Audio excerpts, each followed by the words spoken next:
Billy the Goat is first. What up, Goat? Just wanted to make sure we were live. Let me run downstairs real quick. But shout outs to Orum for the first, man. Mr._3. We're gonna be doing Spiral Abyss. And catching up with whatever happened in gaming. Tomorrow we should be getting an update from Jeff Keighley with the Game Awards. I'm excited for that. But yeah, I'll be right back.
遠い過去に描いた綺麗な景色に色づいた世界は近づき始め願いそうや幻想でさえもきっと現実になると思えたのも現れた虹があふれ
Kathy betrayed Prince's first class for 33 months.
Give me a second.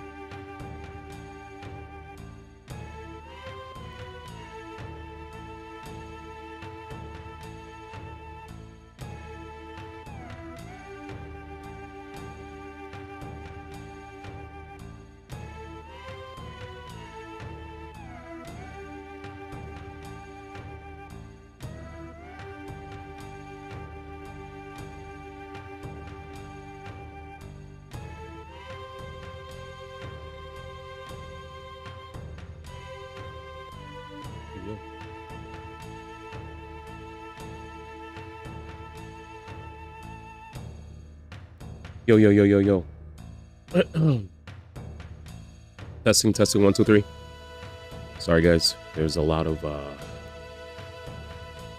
what's up, y'all? Good Sunday. Let's just say I just woke up and, well, I didn't just wake up, but when I woke up, I was talking to my roommate, and apparently there's a lot of stuff happening in the house. Doesn't deal with me, thank God, but there's a lot happening.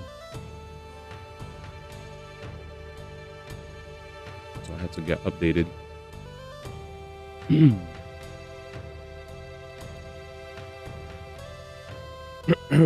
But yeah, that's why I had to take a while, because you know how it is when you live with a lot of different humans. Everybody is different, and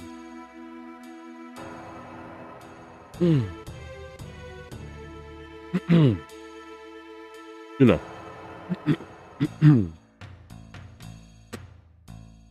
Yeah, it's personal stuff, but I guess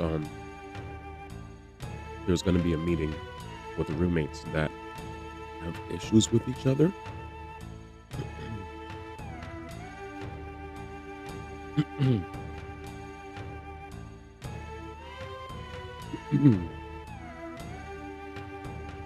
Thankfully, I don't have to be a part of that. Because if ever I have an issue with somebody, I try to talk to them, you know? Well, sorry about that. Let me just try to get my let me get my breakfast. Crazy, man. Crazy day. How about how about this, chat? Let's try to finish up what I'm eating. How's everybody doing? Thank you again, Orm, for the first. Get ready for the next battle. Tekken 8, what's up, Jam? Good to see you. Hello, good to see you as well. Danny, Master Dragon, Betrayed Prince with the Prime. Thank you for the 33 months in a row. Is it your birthday, Betrayed Prince? Happy birthday? Question mark. Happy birthday. Golden Sun, Mutai. I'm thinking it's a Golden Sun track. What's up, man? Drama. Yep. Share the bread you making. This guy. This guy. Yeah, man. We yeah. Sorry for the delay again. It's just definitely a lot's happening. This video is sponsored by. And I was like, bruh. So while we hang out, apparently the people at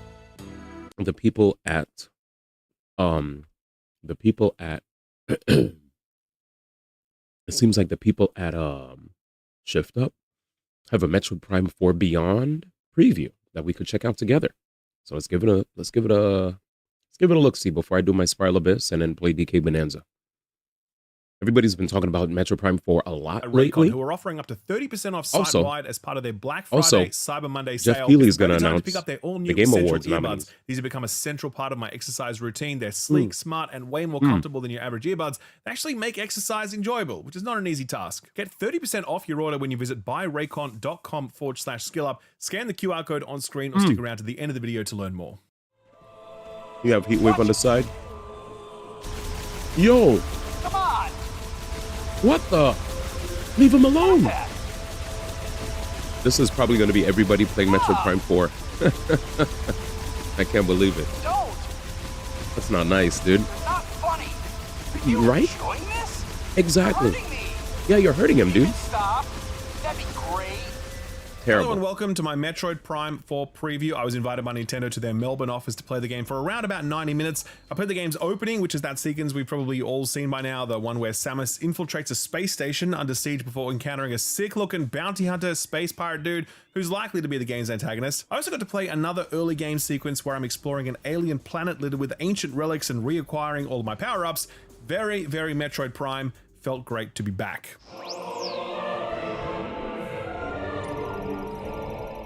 I was able to record my own footage for the time I spent on the planet, but I wasn't allowed to record Would you the like to space see station Samus sequence. talk? No, I was, however, not at all. allowed What to up, play Thomas? that in handheld mode for the first time, and it runs great. On Switch 2, the game will have both a performance mode and a quality mode, with performance delivering 120 FPS even in handheld mode, and a quality mode delivering 60 FPS Samus at already higher talks resolution. So yeah, basically, no Metroid matter what, it Other runs M, silky smooth, and it wasn't which even doesn't that come as a great surprise, since Metroid people Prime weren't 4 even is crazy also about it. shipping to the Switch 1, and even then, it's not pushing any visual frontiers. It looks nice, don't get me wrong, but it's less intricate than most modern games, and the narrow linear level design is less technically demanding on hardware versus big elaborate freeform open worlds. Point is, where Donkey Kong Bonanza was already showing the limits of what the Switch 2 was capable of, Metroid Prime 4 has been built with Switch 1 constraints in mind, and as such, the Switch 2 hardware is able to run rings around it. As a quick aside, I also got to spend some more time playing with the mouse mode with both the unit docked and sitting on a table in front of me. It works really well, and I definitely found I had more control in firefights, but what I also came to realize is that the mouse controls give you a level of precision that you don't really need when you're playing a Metroid game. Yeah. That's because Metroid is a first-person shooter designed exclusively for console play, and baked into that design is a lock-on feature that does all of the aiming for you. I think if you were to port a competitive PvP shooter to the Switch,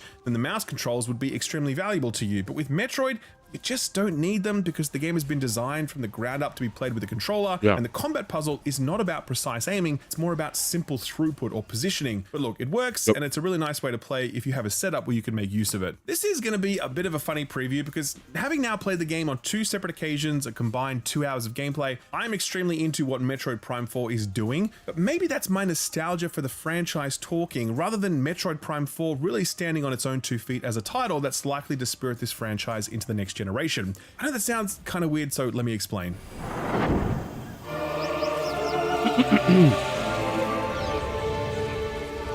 I like this guy more than the IGN people. From the first moment you pick up Metroid Prime 4, you're like, okay, we are back. In fact, we are so back that it feels like we never really left. And the original Metroid Prime came out over 2 decades ago. Think about the transformation that key Nintendo franchises have undergone in that time. We've gone from Wind Waker to Skyward Sword to Tears of the Kingdom, Mario Sunshine to Galaxy to Odyssey and Wonder as well if you want to talk about 2D evolution, Mario Kart Double Dash to 8 Deluxe to World. Donkey Kong had its 3D entry on the 64 before going back to 2D with Returns and Tropical Freeze, before going back to 3D earlier this year in a title that completely tore up the 3D platformer rulebook. Point is, when it comes to their flagship franchises, Nintendo rarely rest on their laurels, Pokemon excluded of course.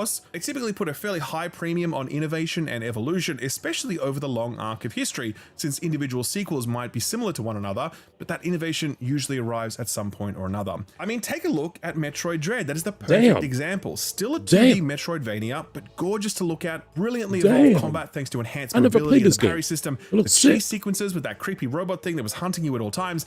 Absolutely fantastic game that was the perfect fusion of new and old. Yo, that game looks sick. So given that it's been 23 years since the release of the original Metroid Prime and 18 years since the release of the last Metroid Prime game, you'd expect that Metroid Prime 4 would be looking to evolve the formula in the same way that Metroid Dread did.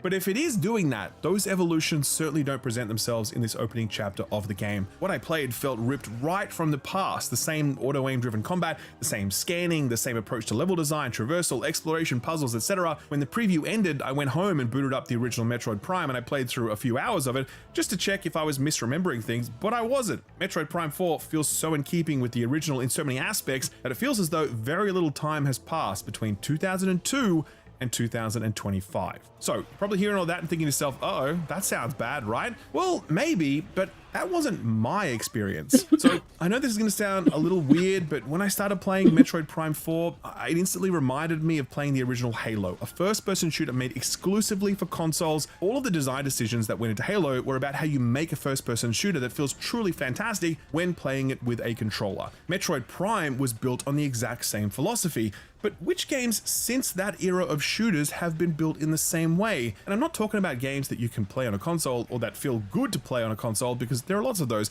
I'm talking about a bygone era of first-person shooter game design that prioritized auto-aim and auto-targeting, that had deliberately slow combat pacing with no sprint button, where time to kill was much longer, where enemies were big, lumpy targets that were easy to hit and soaked up plenty of rounds, where enemies fired slow-moving projectiles that you could dodge. That type of first-person shooter game design hasn't existed since like Halo ODST and Metroid Prime 3, I'd argue, and those games were released back in 2009 and 2007 respectively. By that point, we'd firmly entered the Call of Duty era of first-person shooter design, which is built on different foundations and feels fundamentally different. So playing through Metroid Prime 4, I was like, this feels old, but also totally unique in the modern era.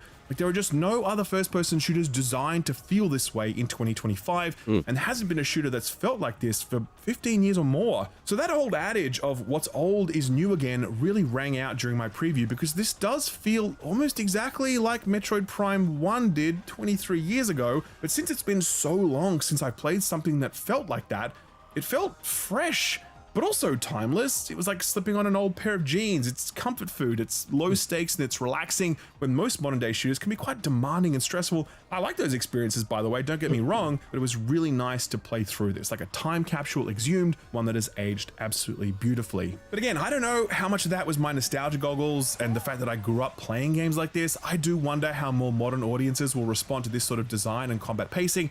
But if I were a betting man, I'd bet big money that this stuff will hold up, because the combat being accessible and low stakes lets the player focus on the more important elements of the experience. namely exploration, puzzle solving, and vibes. Of those three things, exploration and puzzle solving are looking great. Vibes, we will talk about that. Exploration first though, it's very much what you'd expect if you've played previous Metroid Prime games, and if you haven't, imagine very narrow linear spaces connected by shootable doors with all sorts of secrets hidden away that become accessible as you regain your suit powers, because yes, Samus lost all of her abilities at the beginning of the game. Who'd have thunk it? The level design is consistent with the combat design in that it's faithful to the original. If you're wondering if Metroid Prime 4 might deliver a new level design philosophy with more open spaces and freedom, then no, it doesn't, at least not in this opening chapter. However, the sand area that you ride your bike around on promises to be a sort of Hyrule field open world hub thing, allowing you to freely move between locations and no doubt stumble upon a few hidden secrets along the way. Sadly, I was not able to test the bike, which honestly was kind of a bummer because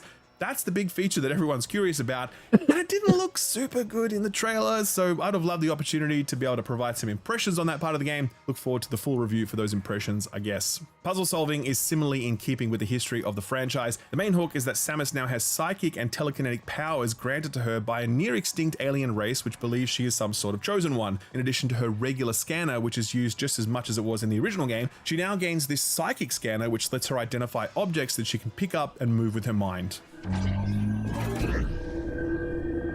Cool.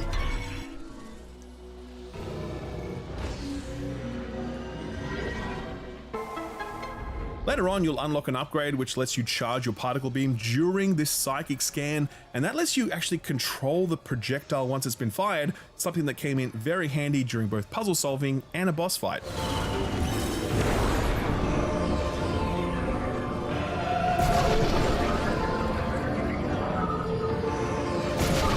Oof.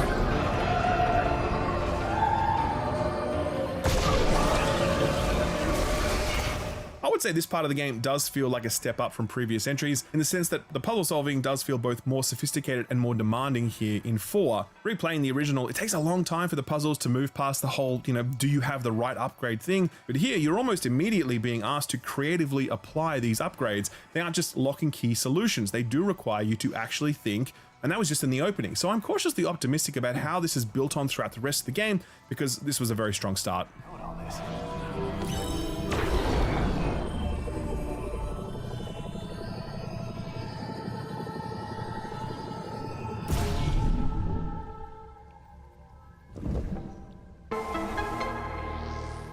Okay, so that's combat, exploration, and puzzle solving. Now let's talk vibes, and to assist me with that, I'd like to introduce you to your new best friend, Miles McKenzie. Yay! Hit it, Miles. Let's go, Miles. What a mess. Alone on a planet with no hope of survival. My goat. But you're also not sitting next to Phil anymore in that cubicle. Yeah, screw Phil. Win? Win? Yeah. No more Phil in that cubicle. Okay.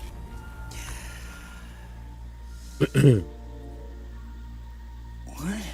Wait. What now? I don't know. Samus?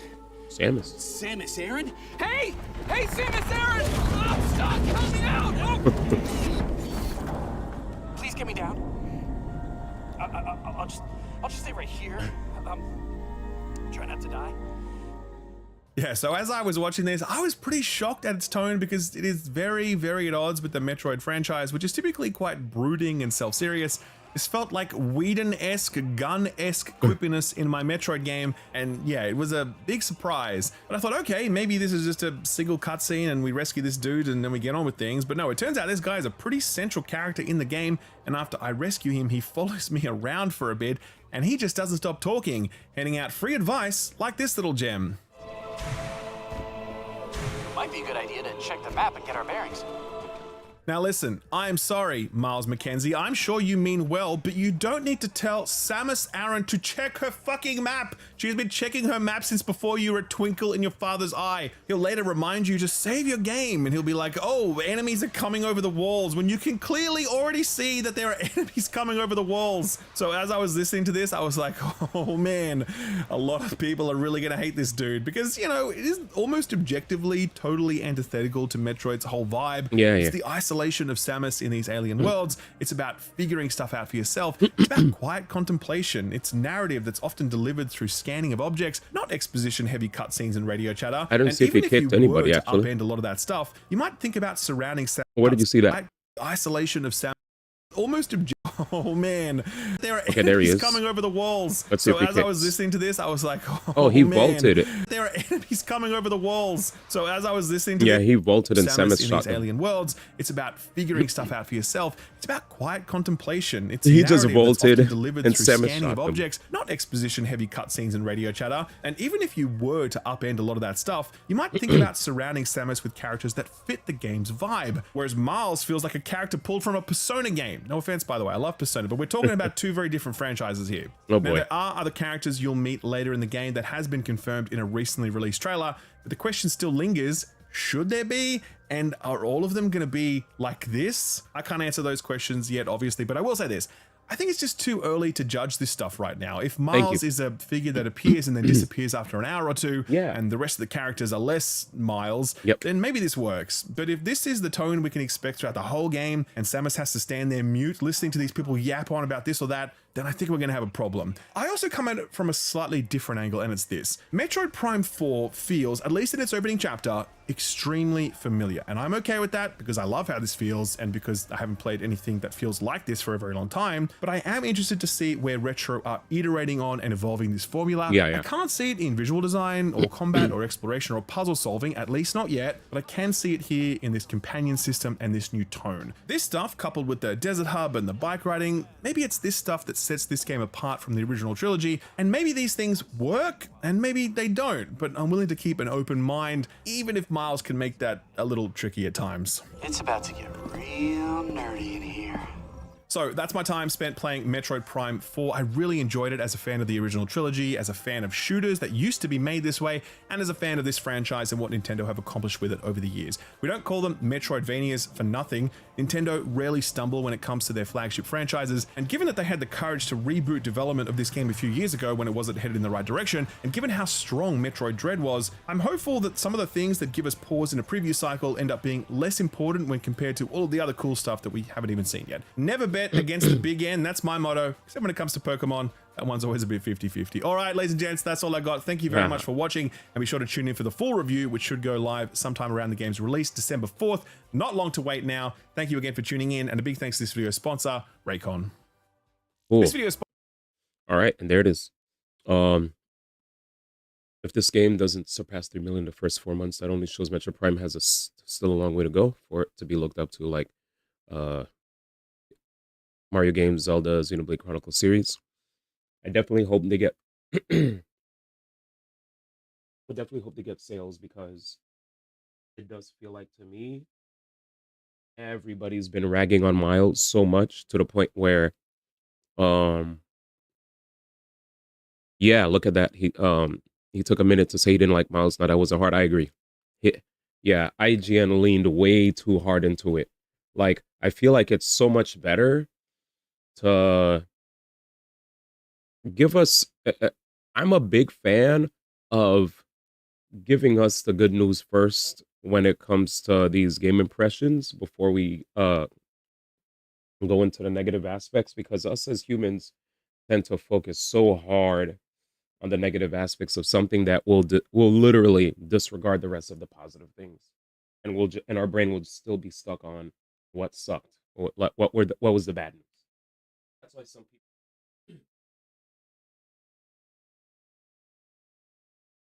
Well, I totally understand when people say give it to me straight, but at the same time, I think what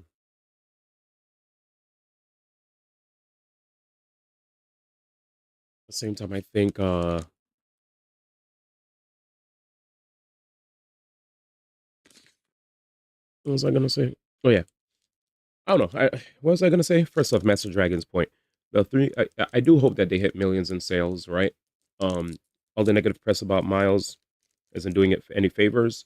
To Jam's point, I agree that, you know, he did a better job of talking about all the aspects of the game, as opposed to IGN that's what I was saying. Like Logan Plant, I think needs to find a better way to disseminate information because Logan Plant painted a really negative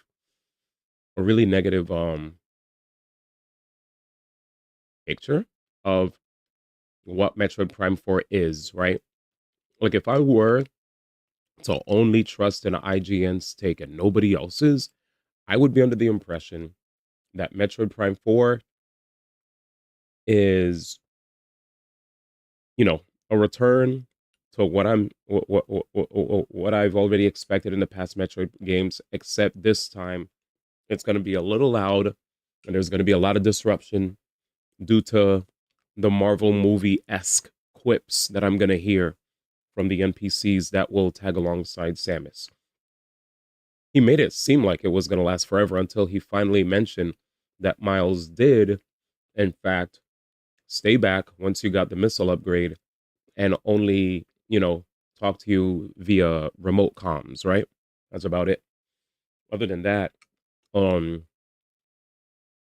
before he even mentioned that, he made it seem as if Miles is there longer than for the tutorial portion of the game. And from my purview, it seemed as if Miles, if he said that Miles is telling you to save, Miles is telling you to do this, Miles is telling you to do that, maybe it's for the simple fact that after nearly 2 decades of Metroid Prime 4 being in development, there's multiple new generations of gamers that never got a chance to play a Metroid Prime game. So in an effort to ease them into Metroid Prime, right?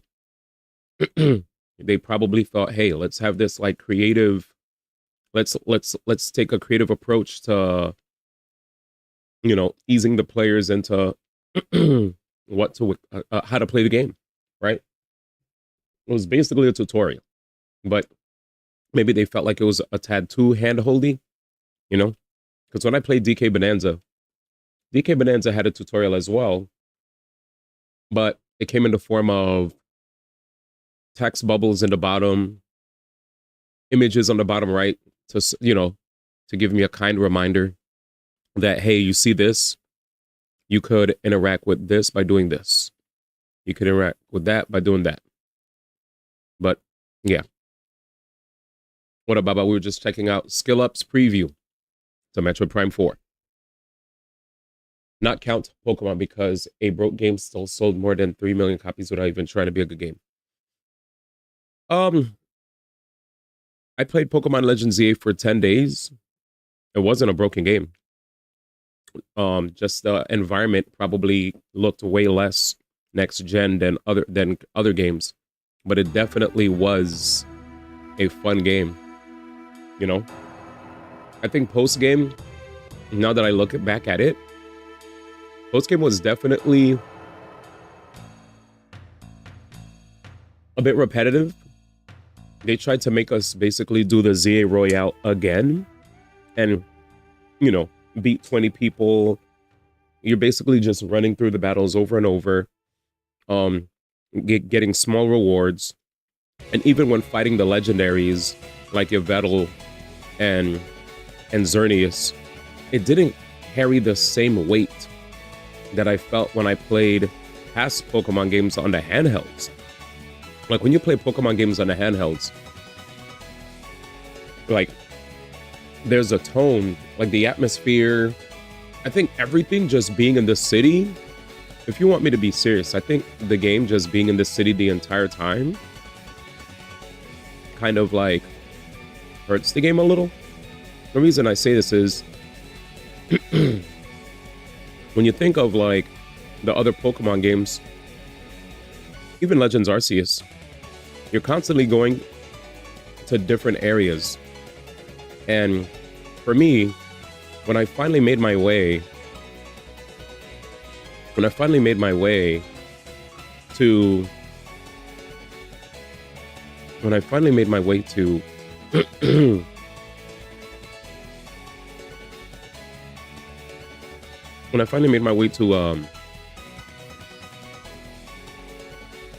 the, what I'm trying to say? Basically, what I'm trying to say is I feel like being able to see multiple different environments does a really good job at setting the stage.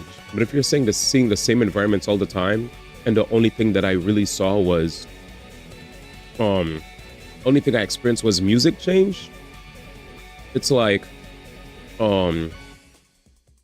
definitely, I don't know, like, I guess what I'm trying to say is the music change was cool, but it looks like at least in the old Pokemon games, if you lost a Pokemon and they despawned, that feeling hurt. If you kill the Pokemon, or you try to, if you feint them and try to catch them and they break out, they just respawn and you get to try again. And I get it, modern day gaming, they try to make things easier, but having the risk of a Pokemon despawning and them being gone forever, it's almost like think about facing off against a shiny. Catching a shiny has so much more weight, I feel, than catching the legendaries that we did in ZA. Now, this is not me saying ZA was bad. I made sure to say all the things that I loved about ZA, right? And if I didn't, let's do that. Pokemon Legends ZA, yeah, I didn't. Pokemon Legends ZA brought forth a really refreshing gameplay loop that I didn't expect from Pokemon, right? What did I like about it? Well, first and foremost, I thought it was really cool to be able to do Pokemon battles almost similar to how I do battles in Xenoblade, right? You move around in the 3D space, you use your moves and they have cooldowns as opposed to you worrying about how many uses you have of a move left. It felt really dynamic. It felt like I felt immersed, like I was actually in a Pokemon battle. That was cool. What else? I think another thing that I really liked about the game was, I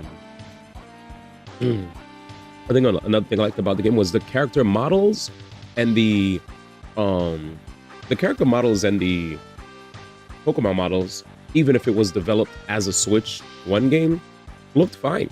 They looked way better than the environments. Now, I think the environments, the flat textures on those buildings, like, they could have, I get it. There's a lot of games that we play that definitely still have flat textures, but they at least try to find ways to not make it so obvious that they're cheating, right? Like, they'll use proper, like, shading, coloring, etc. to not make it look blatant, you know? I get it.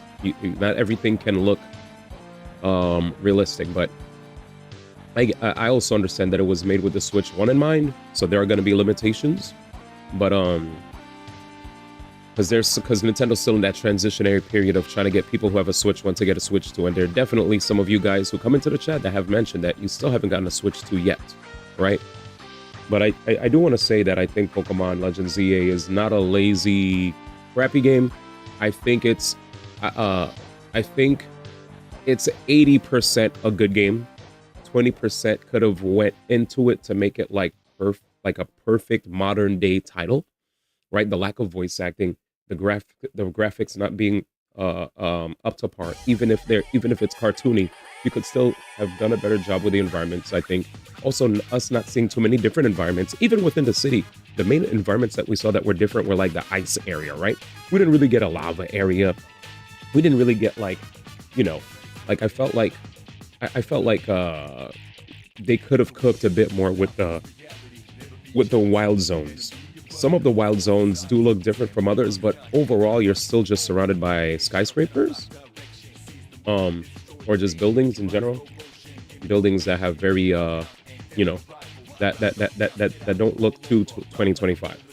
But yeah, overall, I want to say that obviously we're all in on the fact that because it's the Pokemon brand, it's gonna win a lot. And the Pokemon brand does a good job of appealing to people of all ages, all genders, etc. Right? Like, when I was playing Pokemon, we saw lots of different demographics being represented, right? There are a lot of guys and girls in the chat talking about their adoration for the game, talking about the deep aspects of the game, the battles and all that, right? That's the power of Pokemon. It brings everybody together. It doesn't just, you know, cater or skew towards one particular demographic, you know? But I think they did a good job at least making a fun game. Here's so hoping in the future there's voice acting and more varied environments and, you know, more modern looking graphics. I'm not asking for hyper realism, you know, like we played Hi-Fi Rush, and Hi-Fi Rush looked pretty darn good, even though it was all cell shaded, you know. Anyways, what up, Javi? You commend for at least taking a risk for the source. Sometimes it's properties as big as these. It's damn if you do, damn if you don't. Yeah, I agree, Javi. But I also feel like, while I agree with damn if you do it, damn if you don't, people will be fair and say if something's perfect, if it is. And also, if you've been around for many years and they know how much money you gross, how much revenue, how much revenue, yeah. I don't know why I'm tripping over myself. Basically, if they know how much money you guys are making, if they know how big you guys are, there's obviously going to be higher expectations. That's just how it is. That's just how it is, right? Like you said, damn if you do, damn if you don't. All right, I need to say Sword and Shield, since no one wants to recognize it was a big bug mess for those Vita very Switch games on not handhelds. I mean, Scarlet and Violet was very buggy. No, Scarlet and Violet got the worst of it, remember?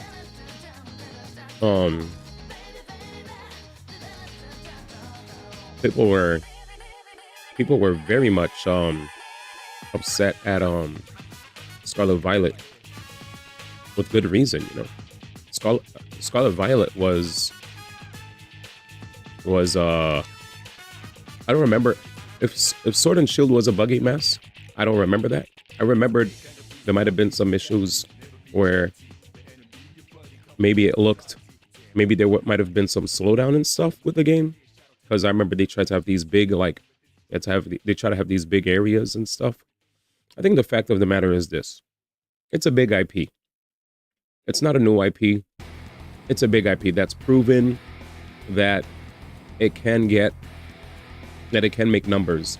And if it's a big IP that can make numbers, nobody wants to see a big IP that's going to make numbers anyway take the lazy route, especially with the leak of it making investing 13 million in the game, right? They invested 13 million in the game, and you know, in Pokemon Legends EA, and when people hear that, they're like, bruh, you guys invested 13 million? And you know they're gonna make a lot back. Within the first month, they made 5 million back already. Let's see what else. I'm not saying Z is bad. You know, I'm saying the other games on the Switch are buggy mess. I hear. If they would have let you endorse, it would have felt a lot more different. What up, Mayday? Ooh, Mayday is cooking. If Pokemon Legends ZA had more environments where we could just go inside of a building, and when you go inside the building, they could do whatever they want. Well, like, that would have been cool. But I understand that the wild zones, if you follow the story, the way the story is, the way they did the story, you have to have everything outdoors, because the whole point is there was technology that separated the Pokemon from the humans, right? Yada yada. But very good point. Trust me, if MP4 did a small game bug mess to look over the issues, because they have been waiting long for the game to come out. But it's too much work. I gotta ask, man. Sword and Shield ran kind of like ass, but not to the extent of Scarlet Violet. Yeah, I felt like Scarlet Violet was worse. It was the first time we've seen a Pokemon apologize for really anything about a Pokemon game. Yeah, actually, yeah, they legitimately, Scarlet Violet, Pokemon actually did apologize yeah, they did. That was the first time. Have you ever made a pound cake? I feel like this is a trick question. I never made a cake in my life. Did the game sold past 3 million copies without even moving like that meme do something? I'm dead. That's what I thought they were gonna do when they announced it was one town. Only after so many people went online and showed their anger, like D1 said earlier. Anyways, just remember I asked you, man, you'll find out in the future. This guy. You're just having fun. When a scouting buddy passes through a buddy band, it'll automatically switch. Kalane Ambot will switch to Barjome Buddy, and Barjome Buddy will switch to Kalane Bot. How you guys doing, by the way? Wait, what? Anyways, so Jeff Keighley chat. Jeff Keighley's going to be announcing the Game Awards. I'm excited. What the fudge? I couldn't see that. That was terrible. Yeah, that sucked. Like that little dip did not make it easy for me to tell if we were going to jump or not. So it is what it is. What's this? I don't know what the point of that is because I'm just going to switch anyway.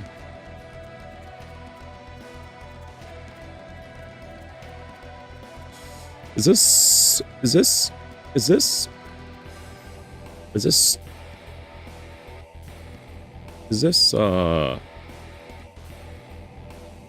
wait, I think I made it. Is this Shin Megami Tensei? Oh my god, it is.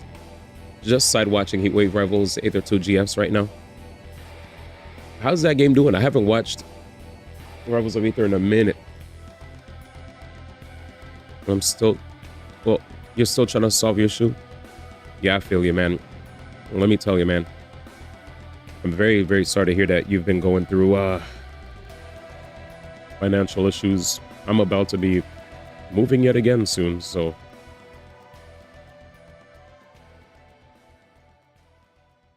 Jesus, restart. I don't know, I don't really play. I've been checklist gaming and where wins meet after getting story progress gated for more than 2 days. Wait, were you saying you weren't checklist gaming before and you just wanted to do story and now you're finally just realizing that it's time to start checklist gaming?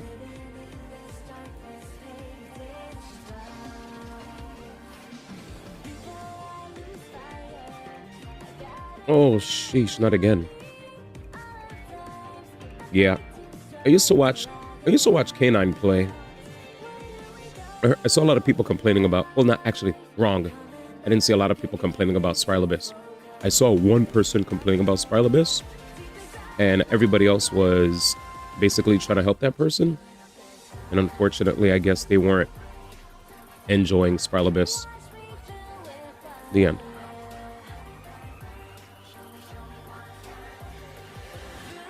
I will say, if there's one quote that I saw that was so good, was, hey, if you...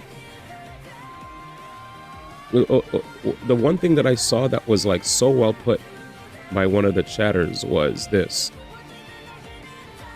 You make sure to get a hammer, not when you exactly need it. You get the hammer in case you're ever going to need it in the future, right?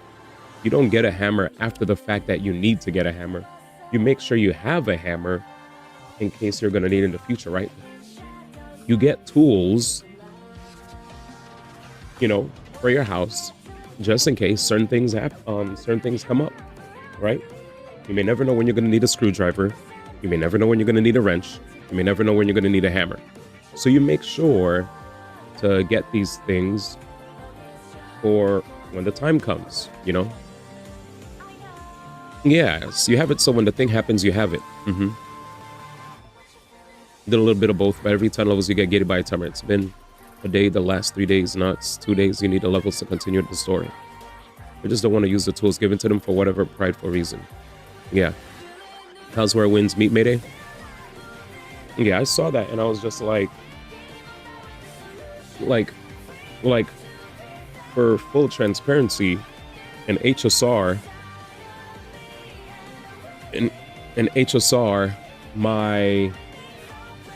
just to expose myself with regard to my approach to HSR, I did not have the most fun wanting to build follow-up characters, right? When I saw Clara, when I saw Herta, when I saw Himeko, I was like, I don't care about these characters. Like, I don't want to, you know, I thought Himeko's ult looked cool, but I didn't really care to play Herta, even though the memes surrounding her were really funny.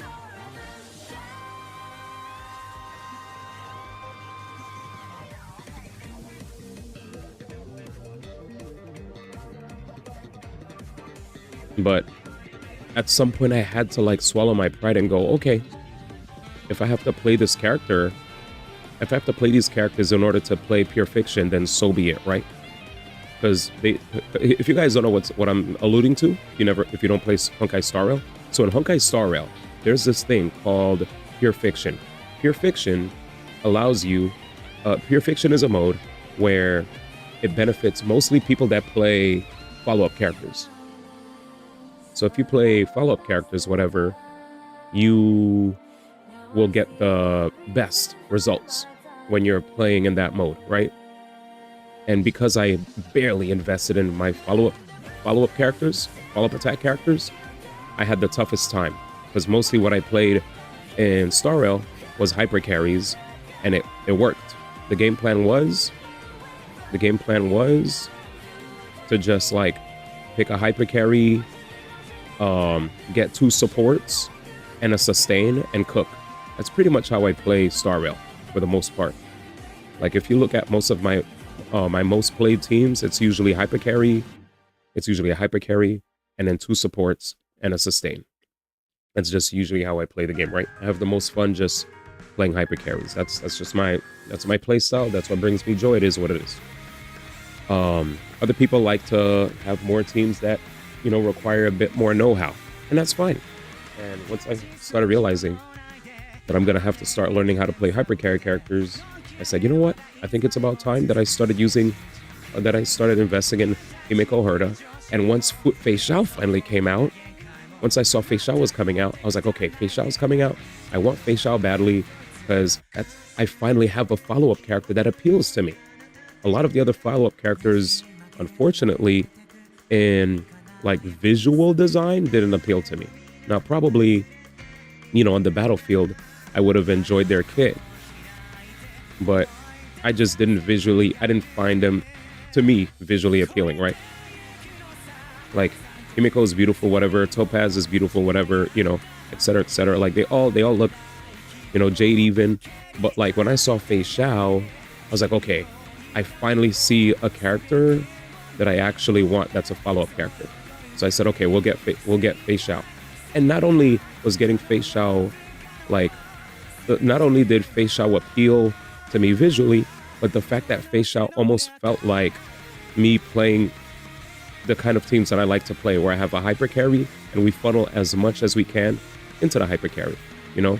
Because Fei Xiao was like the main DPS, and then we'd have like Robin with the support. We'd have Aventurine with the sustain. And in March, even though March did do DPS, she did follow up. For the most part, she served as the sub DPS to assist Fei Xiao in getting the necessary stacks needed, you know, for her big boom ult. So I had a lot of fun. Finally getting a chance to find a follow-up character that fit my style of play, you know. Like, I didn't really care too much about Ratio, even though Ratio was good. It wasn't like it was bad. Anyway, let's see. How's Where Winds Meet, Mayday? It's alright, somewhat jank, but combat is super fun. Narrative has been okay until the newest batch that was unlocked. Here's a question, Mayday. Your answer does not... Your answer, just for full transparency, this is not... I'm not asking because I'm interested in wanting to play the game, but you mentioned that you've been time-gated, right? I was told that the game doesn't feel like a live service game, that when you play it, you could just blow through the entire game, all 100 for the first 150 hours with no worry about, you know, being time gated or anything of that nature. You've mentioned being time gated a couple times. Or were you actually time gated, or were you just level gated because you didn't grind enough?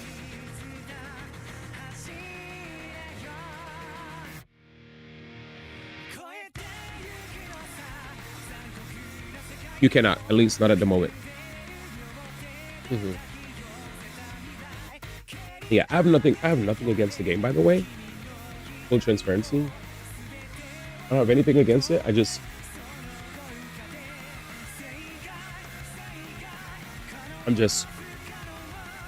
not at, you know me. Aside from whatever I'm invested in right now. I don't want to add more to the plate. So that's why I ask questions from the homies. There's a region I can't get to unlock all the maps. Okay.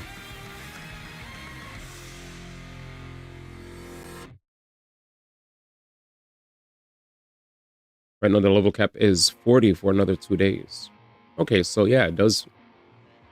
So yeah, there are aspects to it, I guess, that are basically like a live service game then.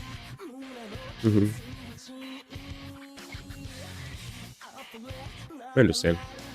I'm happy though for those that are enjoying it. I know Color's Color's enjoying it a lot. When he mentioned that it felt that he got a lot of the hype that he got out of it reminded him of the I don't remember the exact words, but it felt like the hype that the experience that he experienced to him said it was like on the level of or close to how he felt about E33, which I felt was high praise, right? But I was like, I can't take away from how a person feels. If that's how he honestly feels, I'm very happy for him. Because obviously, I did tell him to, like, I never see him type in the video game section. So for me to see him type there, I was like, he's hyped about something. This is his shit right here. And I'm happy for him. What did Baba say? That was Skirk for you before in Genshin Impact using Cryo? Gotcha. So back then you didn't want to play Skirk, you're saying, Baba?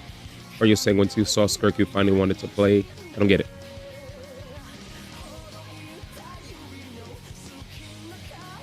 Oh, having a dedicated team for Cryo. You like freeze, right? Gotcha. You cannot, at least for a moment. There's a region you can't unlock to get all the maps. Another level cap is 40 for another 2 days. And the story is locked behind certain levels, which in turn unlocks part of the map. Before Skirk, you play Denjo. I hear you. Yeah, you don't get how he felt E33 from that, but you're glad he's really enjoying it. Yeah, I definitely wanted more descriptions, because I was like, yeah. To mention that game, especially because I was like, those games are both very much different, but regardless, if that's the hype levels that he's feeling, awesome, you know?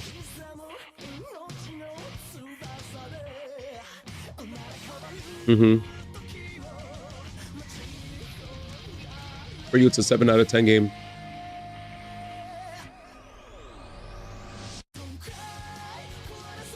It is the definition of 7 out of 10 net game. That's really cool stuff, and then some really cool not stuff in it for me. My bad about being petty over Steam Machine stuff that one stream. Oh, you're good, man. Then also in Natlin, you varied teams more than 2 with all the characters. You never played Cryo. I got you. I hope you don't feel that I had a issue with you about the Steam Machine stuff. The main issue that we were having was we were worried that you believe that we were worried that you don't double check before you share news if it's from like parody accounts. That was the main thing we were talking about. The Steam stuff, you're good, man. I'm sorry if I also came off a little too angry. Maybe I got too defensive, so we could both handshake on that. It's fine. The main thing we were worried about you about is we were worried that people were tricking you way too easily with clickbait titles and parody accounts tweeting fake news. That's what we're worried about. Because if I were to take everything you said without double checking, I was afraid that I would take something that you made a mistake not fact checking, post a YouTube short, Instagram reel, or TikTok clip about it, and then people would be like, yo, D1, that's from a parody account. Then that would mess me up, right? That would mess me up because I believed you. You understand where I'm coming from? That's the main issue we had. But I really appreciate you saying my bad. You good? It's more about just fact check your sources. That's the real thing we're worried about you with. We're like, he seems, I don't think Baba's a bad guy, but I think he gets tricked sometimes by parody accounts. Because there were like 2 or 3 times where you're like, oh, my bad, parody account, you know? And I was like, damn, he's getting bodied right now, you know? Like when you said the Mario creator died, it was like, the Mario creator is Shigeru Miyamoto. You got to be more specific. And I know why you probably said that too, because maybe, I'm saying maybe, I'm not saying 100%. Maybe you saw a tweet, maybe you saw an article where a person said Mario creator. The reason I say this is because my friend posted on Instagram an article he saw where it said Mario creator died. And then I was like, bro, the Mario creator didn't die. I just Googled, it's the guy who did the manga for Mario in Japan. But the creator for Mario is still alive, Shigeru Miyamoto. He's like, oh, my bad, D1. Yo, I saw it in an article. And I was like, you got to double check, man. You got to double check. Because sometimes what happens is sometimes these Twitter accounts, sometimes these, I won't even just say Twitter. Sometimes these social media accounts, sometimes these journalists will put articles and they're desperate to get us to click. So they'll twist the truth a teensy weensy little bit. So they'll switch some words around to get our attention. And then when we read it, we'll think, wow. And then we realize, wait a second, there's more to this story. And you're like, damn, so that's the main thing. I don't think you're a bad guy at all, to be honest. I think you're a very enthusiastic person who wants to contribute to the stream by sharing news about a lot of stuff that I might be interested in, I like games a lot, so you share a lot of gaming news and stuff, and sometimes you might sprinkle in some basketball, sprinkle in stuff about other gachas that I may not know about. Sometimes you'll sprinkle in even, anime stuff, whatever. That's cool, whatever, as long as it's like, as long as it's not like OD, right? Like, it's fine. And as long as it's accurate, that's the main thing. Like I'm mainly a gamer, just to be clear. So if ever you want the most genuine reaction out of me, usually gaming content I understand the most. I sadly am very terrible at other stuff. I wish I watched more anime. I used to watch a lot of anime back then though. I did want to try to get, me and Master Dragon were talking about, we want more people to join the kick to hang out with us for movies, but I think the only way that can happen is for me to just be consistent. It doesn't matter who shows up. It's about who's there. I mean, not how many show up. It's about who's there, right? So I think what I need to do is be less in my head about the fact that a lot of people don't show up to the kick for the movies, and just appreciate who does show up and do it every Saturday to the point where more people will be aware of it and they'll hang out. And if not, do it for the community members that want to be there. That should be the approach I have, because I did say I wanted to watch movies every Saturday if we got over 100 followers on the kick, and we did. So I should follow up on that promise as such, right? That's on me. So I do apologize to you guys for that. Yeah. Anyways.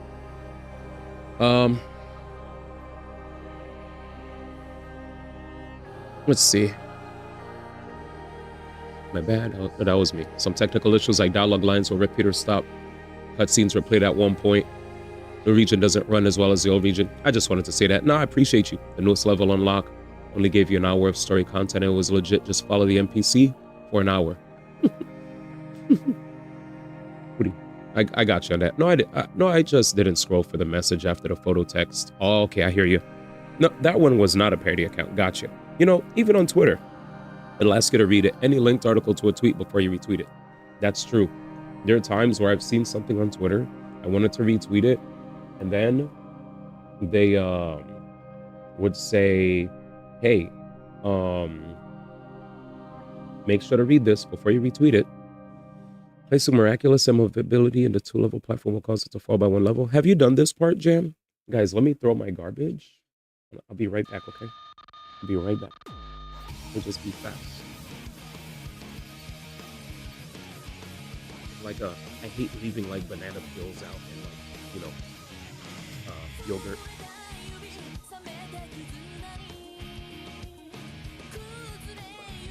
I'm gonna be back to Yap. You've been sick all week. I'm sorry, man. Does that mean you're taking off your work?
You got to know knowledge that we are gifted just for being humans. We are absolute predator. We do not even have any enemies. Maybe they're not anymore. Watching us there, thinking that someday we will be dead.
Come back.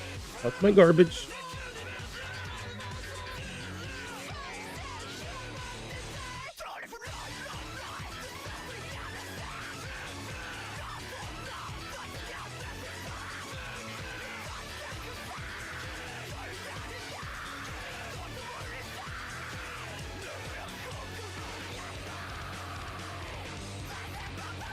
Give me a second.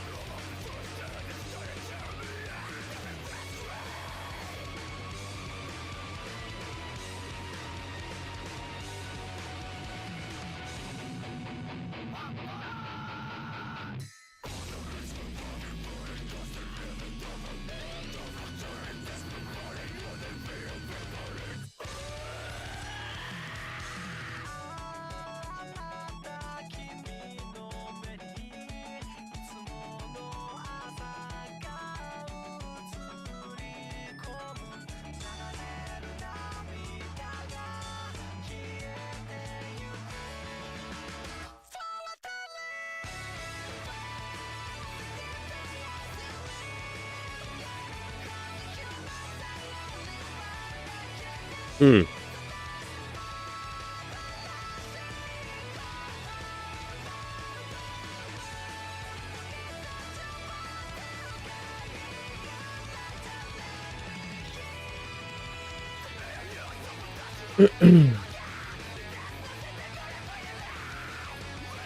Give me 1 second. I don't know where my homie's at. I'm like worried. For his safety.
Okay, my friend's good. Whew. I don't know why I was I was just like, I saw so many lights on in my room and my downstairs, and I was just like, bro, where'd my friend go? Did something bad happen? Placing miraculous immovability and silver platform caused it to fall by 1 level. Oh, this bullsh? I'll do this later. Let's just do Spiral Abyss and play Donkey Kong Bonanza. I already finished the whole event today. We'll save the rest for another day. I'm in a mood to play Bonanza more so. Bonanza. Alright, so tomorrow's gonna be Monday. So that'll be a good opportunity for me to burn all my resin on bosses. So let's do the combat event, shall we? Just like Mayday said, I'm also of the opinion that Expedition 33 is gonna get nominated and it'll win. And it'll be an it is what it is situation. It's just the most celebrated game of the year. No matter what other games you want to talk about or bring up, Expedition 33 is just that game, you know? Like, there's plenty of other games that came out that they're great and all, but none are on the level of Expedition 33, right? Like, the closest ones from the world's point of view are maybe Hades 2, Split Fiction, Silk Song, and if you're a shooter head, by the name of, what's his name?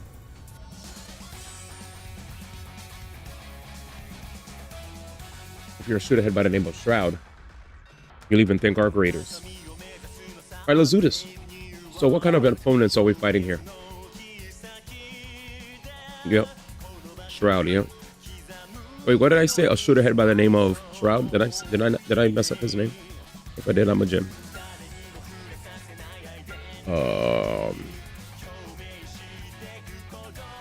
Ooh, Kokomi team might actually be fine here.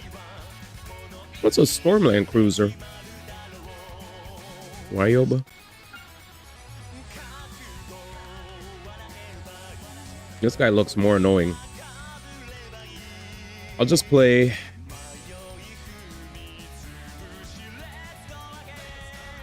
Who do I want to play? Actually, I'd much. You know what's funny? Both of the Nodcry units have to deal with, like, well, at least my llama team doesn't have to deal with any issues of lack of healing. The team with Flynn's, though, on the other hand, does. We'll go llama on the first one, because the llama team won't have shields unless I decide to put Baiju instead of Nahida.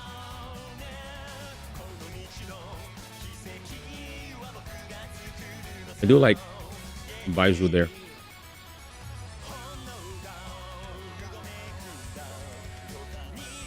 Okay. Lens. I'll just drop a bunch of characters and I'll rearrange them.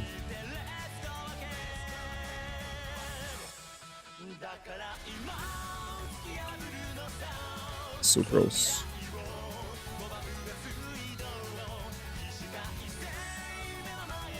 Where are these songs from, by the way? Well, never mind. I could see the names. Stupid.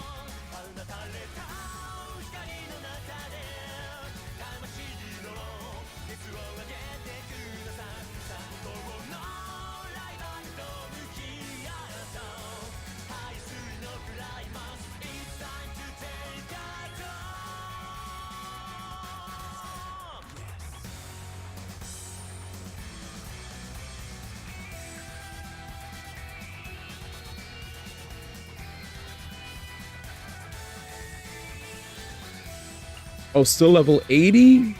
Bruh. She could actually stay level 80 though. Apparently. That's funny.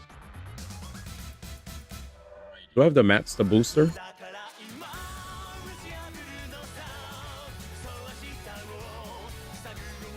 8090 is 8090 already reached my cap, right? It's just annoying to not be able to find her when she's level 80.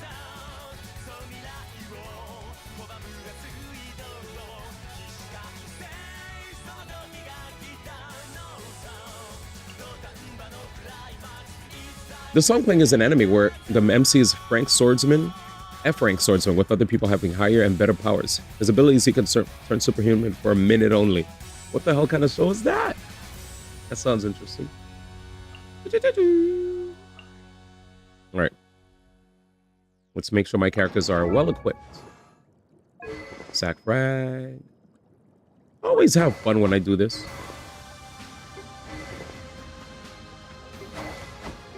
You guys ready?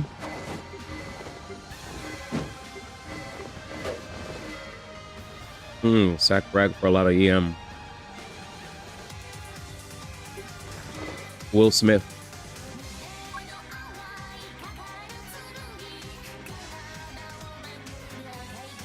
Sack frag. Alright, we're ready. I think this should be fine. I feel like I could have just went Skirk and Mawika here, but I don't care. Can't hide the poor last lamb for the everlasting. Let's leave here a little. The Temple of Wisdom. Rest and rebuild. No more lies. Let's see what you're made of. Dang it. By the frost moon of old. Committed to memory. Allow me. Can't hide the truth. Let's see what you're made of. Well, that was easy. That was one. That was the one. Let's do it. Oh yeah, this one. Defensive mode in Animal 63. Being done. Close your eyes. Observe to dust. Well, that was fast. Let's see. No more. Leave this place for the everlasting fire. Wait, is there still a... Roll. Make yourselves at home. Make yourselves at home. Hold the line. Hold the line.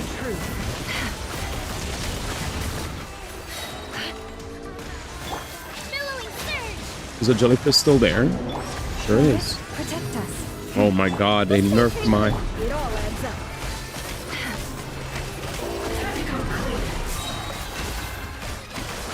It all falls into place. Yeah, Llama does too much damage. This is stupid. This is stupid. Clean up, people. Stand clear. Still on it. Close your eyes. Night falls. Be silent.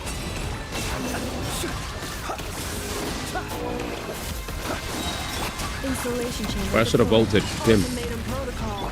Animal test 63. Animal test 6308. This anime, people have. So here, the people have power of their past life, like Avatar. Oh, cool. Never saw Avatar, but I heard such good things. So Avatar, people basically were able to call upon the powers of the ancients. Can't hide the truth. But Llama's so bad and boring, D1. I saw that. Observe. Be silent. I can't help those that find things boring. Beware the creatures Oops. of the night. That was a mistake. Installation chamber. Observe. Night falls. He said D. Llama's boring, man. Be silent. Preparing for dust up. You're killing me, Jack. Observe. Llama's boring, man. Llama's boring, man. I need to get a refresher on one thing. Oh, that's so funny. Llama's boring, man. The boring. The crazy thing is that I also do find having to. Okay, now I remember my combo. I do find fighting certain enemies that just have dumb shields boring, but it is what it is. The question isn't so much whether it's boring or not, it's more so can we beat the content? Yes? Okay, good. Oh man, the gluttonous Yumkasaur. That guy requires me to have a fire guy, right? I mean, I'll try to beat it with Flins, but if I have to go... I mean, I could probably beat this. Yeah, I could probably beat the bottom part with Moika, because it looks like there's a big push on pyro damage on the second half. Yeah, I find a lot more fun too. So when I see people say boring, I'm like, okay. What can you do?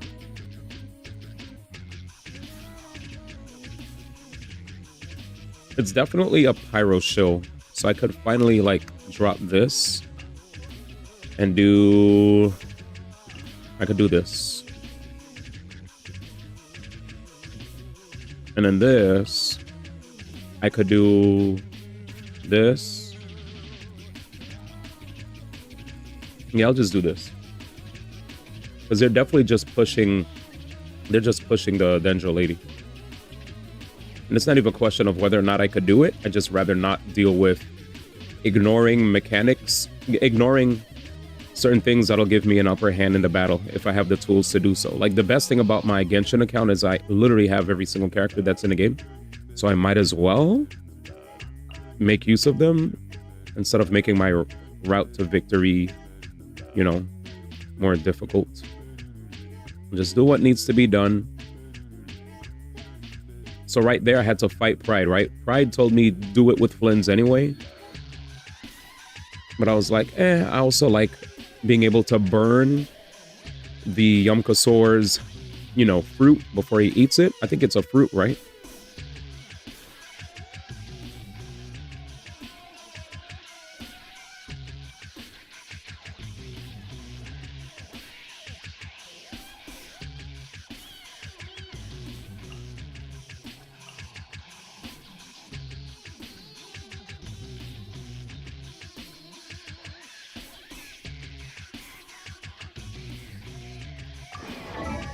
All right, let's do this. That's good. I'm trying to get as many gems as possible before Durin drops. It's a game plan. Once Durin drops, I want to be ready to cook. Ooh, almost messed up. Gem, R2. What an idiot. All right, let's do it. All right, ready? So, E. For the everlasting. A bitter pill to swallow. Remember, Can't hide the truth. It all adds up. The deception ends here.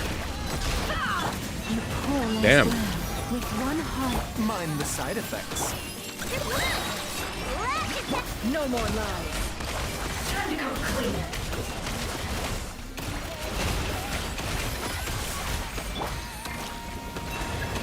Follow the frostman of old. The doctor was sealed. Taking a turn for the better. Mind the side effects.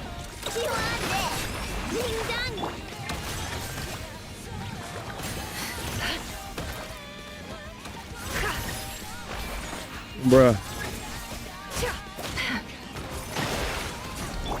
Okay. Forest, protect us with one heart. A bitter pill to swallow. Remember, health comes first. This gym is who I find annoying, actually. It all adds up. Can't hide the truth. Time to go clean. Seek with me. You poor lost land. Die the trust. A bitter pill to swallow. Seems like an emergency.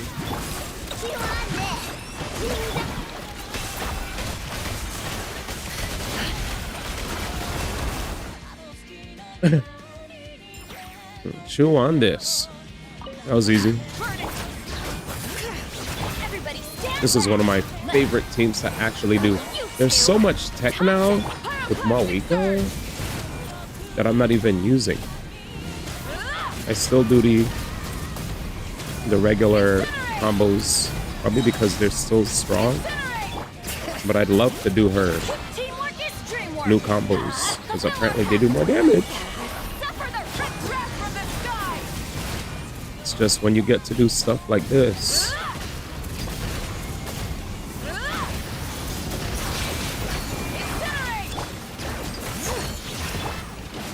Damn. Damn. Show no mercy. Longing, eat papa, pyroclastic surge. Incinerate. Incinerate. Let's light it up. Everybody stand Yeah, this team's perfect. for the wrath from the sky.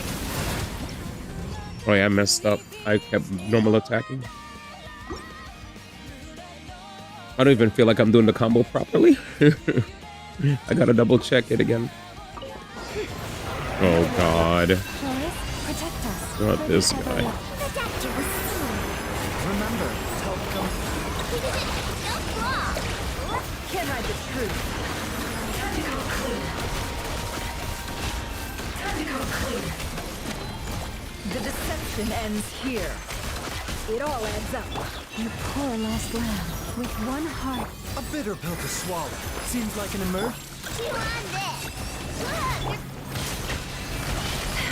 It all falls into place. Back on it. Let's try that again. By the frost moon of old. No more lies. It all falls into place. It all adds up. Seek within. Wait, Leave this place. I feel like we could just beat him without going crazy. Let's save energy. Remember, health comes first. No more lies. You good? Can't hide the truth. Yo, die!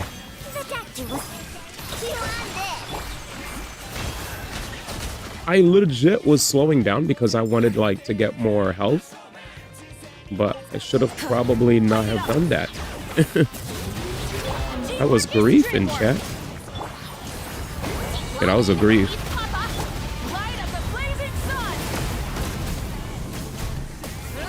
Oh, he had endurance up? Oh man. Wait, was that a joke?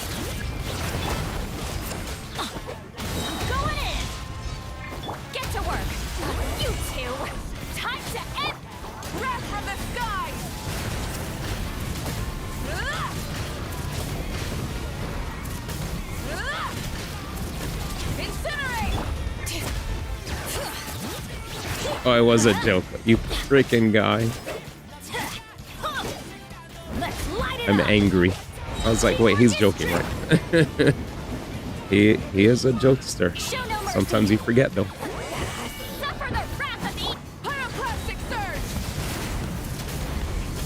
I do be forgetting.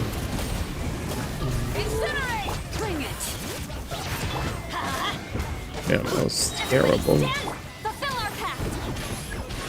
Sometimes people just don't remember when things are a joke, man. Based. All right. I think everybody has decent health and energy. That's kind of why I slowed down. Okay. Here we go. This is the most fun part. A bitter pill to swallow. taking a turn for the No more lies. 1, 2. The deception Shoot. ends here.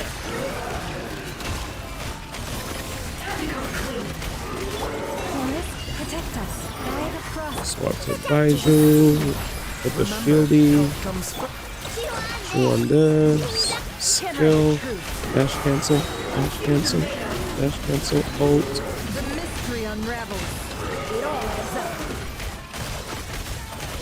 Can I the truth? Oh, I kept trying to swap. No wonder. For the everlasting. A bitter pill to swallow. Taking a turn for the best. No. Yeah, I was like, he's done. He had endurance too. I'm like, no, the joke is done, Mr. D. Can't steal my joke now. Let's light it up. Dang it. It's Papa. Light up the blazing sun.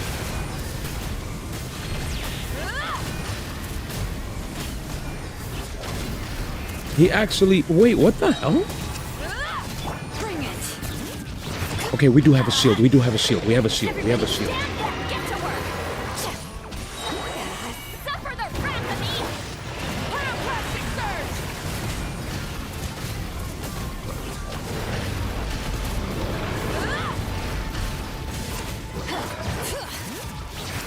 Let's light it up.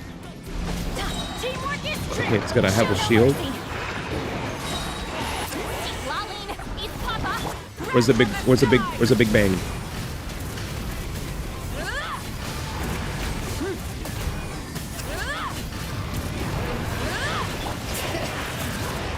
Just because it looks nice to see this animation. Going in. Fulfill our path. And one more. You two. Tight. Light up the blazing sun. All right, GG's. Thanks for the good times, Genshin. Thank you for the free gems. I appreciated it. 400. I think we got more than 400, right? Yeah. Good job, mate. Thank you. Peep prep progress. So we need to hit a... I have like 7 more days of this. Oh, shoots.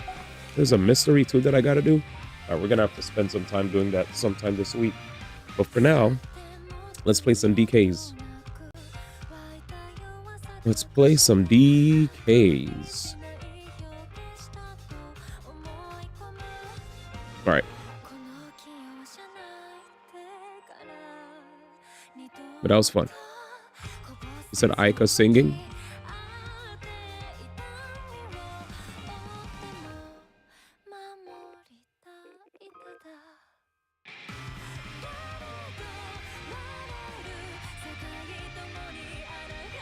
When they saw...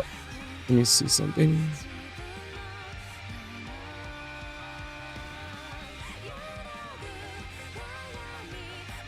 Anyways, that was a pretty easy spiral. I didn't really have to play non-cry there. It looked like this. I feel like if we're already used to clearing Stygian, whatever the hell that we fought there, we could still fight it. I feel like if I didn't have Nefer, I could have played Nilu. That looked like put Nilu on one side. But the shill, I don't get it. I think when we say that people are too doom posty or they're too knee jerky when it comes to some reactions, it should be applied to everything. The reason I say this is because the same person that said the shill, right? Just to let you know, the same person that said the shill, my dude, was definitely not validating mine, Cool's, or Mayday's reasoning as to why we weren't fans of the whole Pal World patent thing. We kept getting told, oh, it's not like they're gonna exercise it anyway. It's not the point. It's about precedence. It's about letting people know that you could do that. Because now this world doesn't have...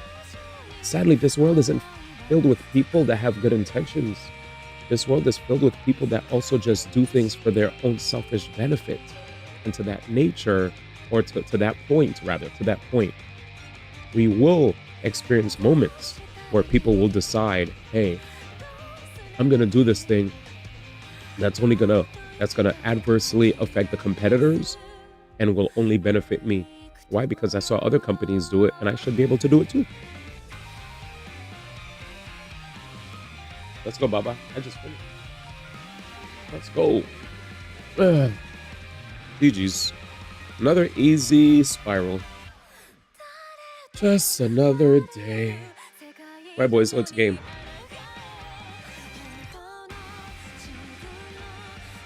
Yeah, they haven't done anything with it yet. The fact that they did it, I was like, what? And I'll be honest too. If we're gonna have issues with like clearing stuff, and we're talking to everybody about it, if we do want the gems, we should put our pride aside and ask homies like, hey, can anybody check out my run and tell me what I'm doing wrong? Because I for sure would like to see everybody find success. I don't want to see situations where people can't clear content. Personally. And like in Sentra's head, facts.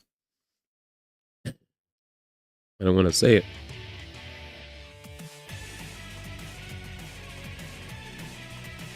But I truly think it's corny to be like, oh,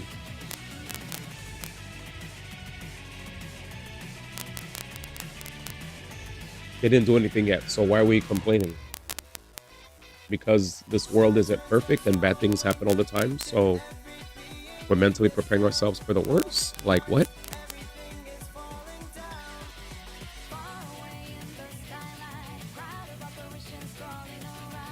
We're living in a world that has constant bad news.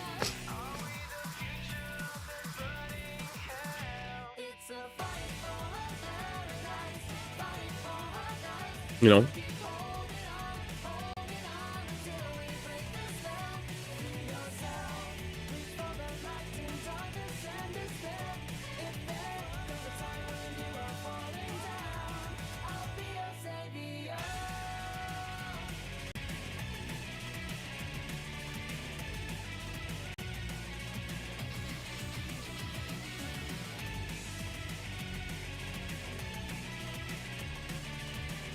Mm-mm.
Sorry, I was just checking something out.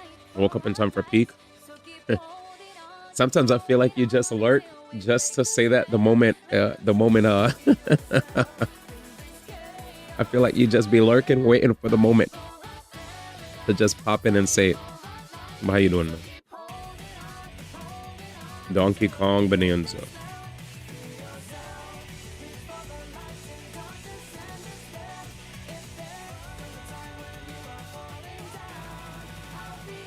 Good morning, my bro.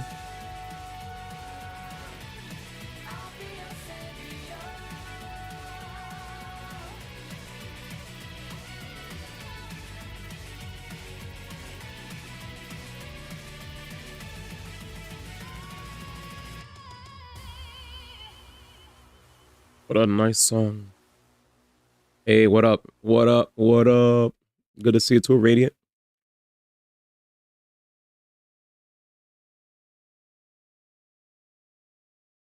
Rick and Morty. Rick and Morty.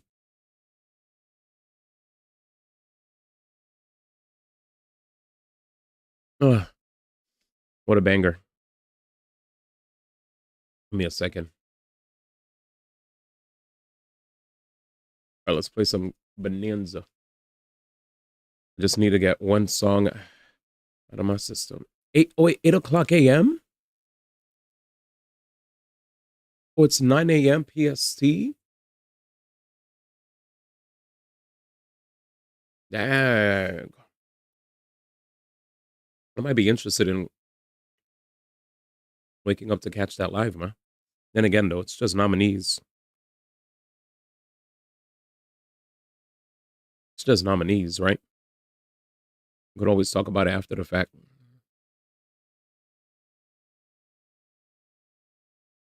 Right?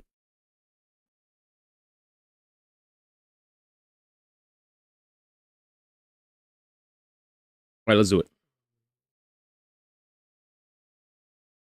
I don't want to wait any longer. How you guys doing? That was the Astro Chain opening, old Switch game. Oh, I know what that is. My man is trying to tell me what Astro Chain is, man. Let me show you something, brother. I'll show you something nice. Something nice.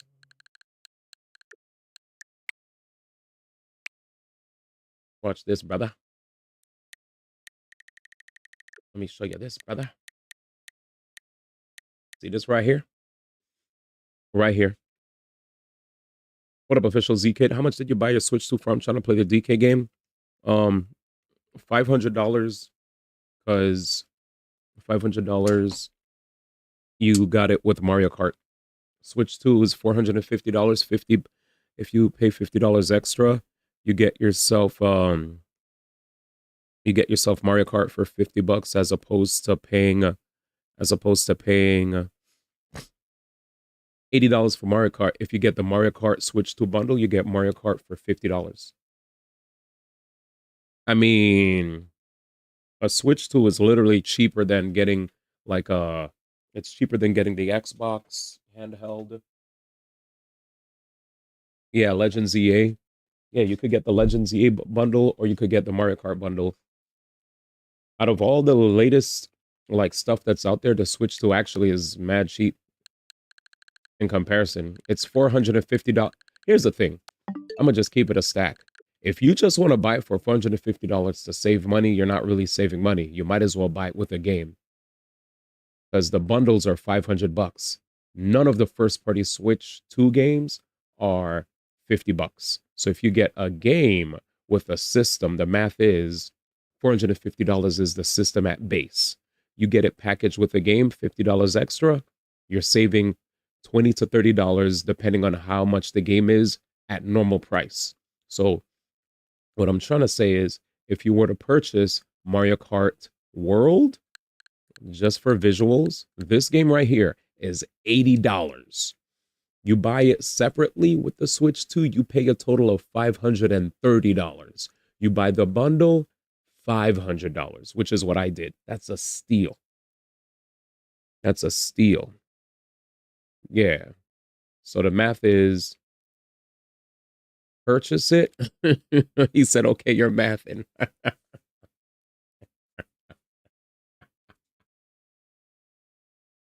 He said, okay, you're mathing. Just had to put it out there. Yeah, I live in California. LA.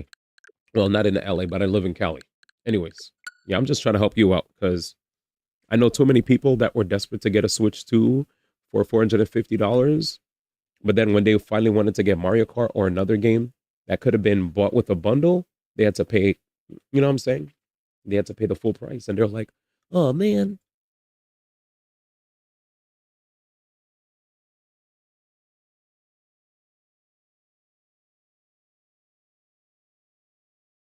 Oh, true. You could just look, bro. You could just camp out at a GameStop. You could just straight up just go to a GameStop. There's probably mad retailers out there that are reselling Switch 2s.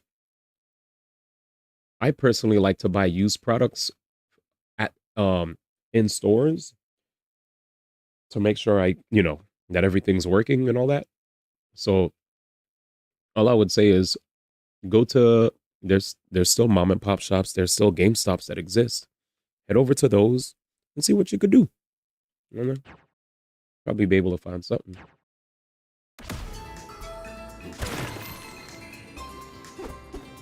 Let's get it. Let's go.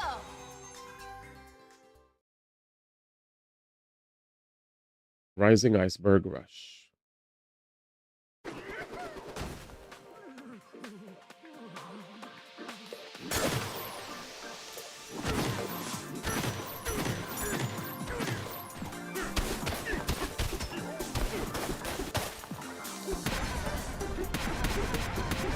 Oh shoot.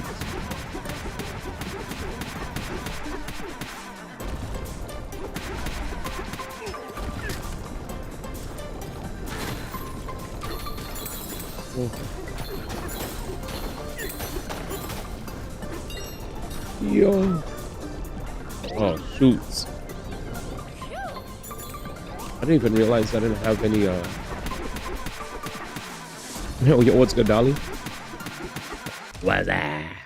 What if I made it rain on the GameStop employee? You think I could get a Switch too? Then you know my entertainment ain't free, bro. They gotta pay up. Made it rain on a GameStop employee. You could make it rain by paying for the Switch too. Why would you make it rain there's no way you're making it rain if you're talking about how much something costs. You're gonna make it rain. You better use that money. You better use that money to pay for the Switch too. There's no making it rain if you're trying to save bread. And at that point, just snipe one off Facebook Marketplace. Homie said yeah. I mean, you could probably find something on Craigslist or Facebook Marketplace, but again, that's what I'm saying. I was like, wait, make it rain. That's irresponsible. Make it rain. I was like, what the? I was like, this is a joke.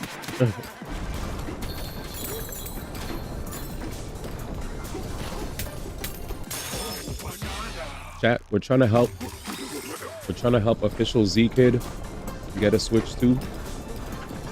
If you have any tips, I was telling them just I was just telling like straight up.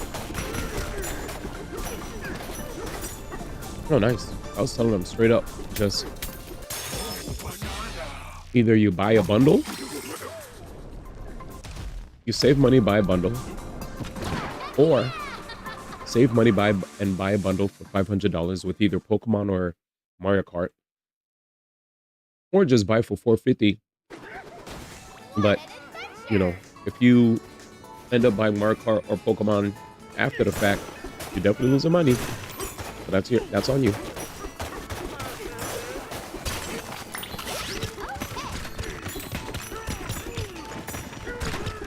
Let's see. Wait, what happened with your eyes? Did you get LASIK? So you hopefully don't need glasses for a long time. Yeah, I'm rooting for you. The way you said it though, the way you shared that story, I was like, what the hell does that mean? What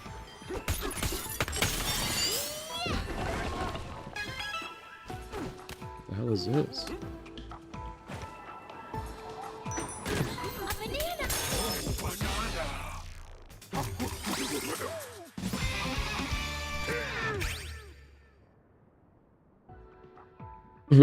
You got a 70% chance of getting your organ stolen, so be careful. Facts. Now, who has the blueprint to GameStop? I got no money, so I'm probably gonna have to take it. You know what I mean. I'm not here to promote. Now that's irresponsible.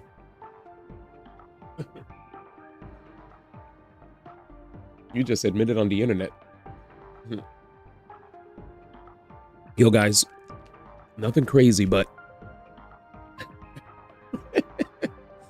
You guys nothing crazy, but I might have to pull a heist. You know what I'm saying? And trying to, you know, I'm trying to hurt nobody or anything like that. What I'm trying to get across is, you know, I need a switch too, and by any means necessary. I'm trying to use that 5-finger discount.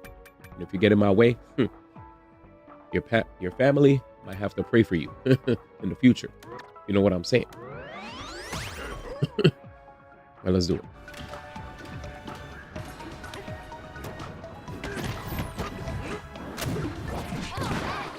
I like how the game keeps reminding me how to do that.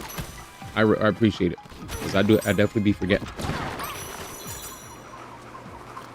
Man. Let's see. Yeah, you got LASIK, right?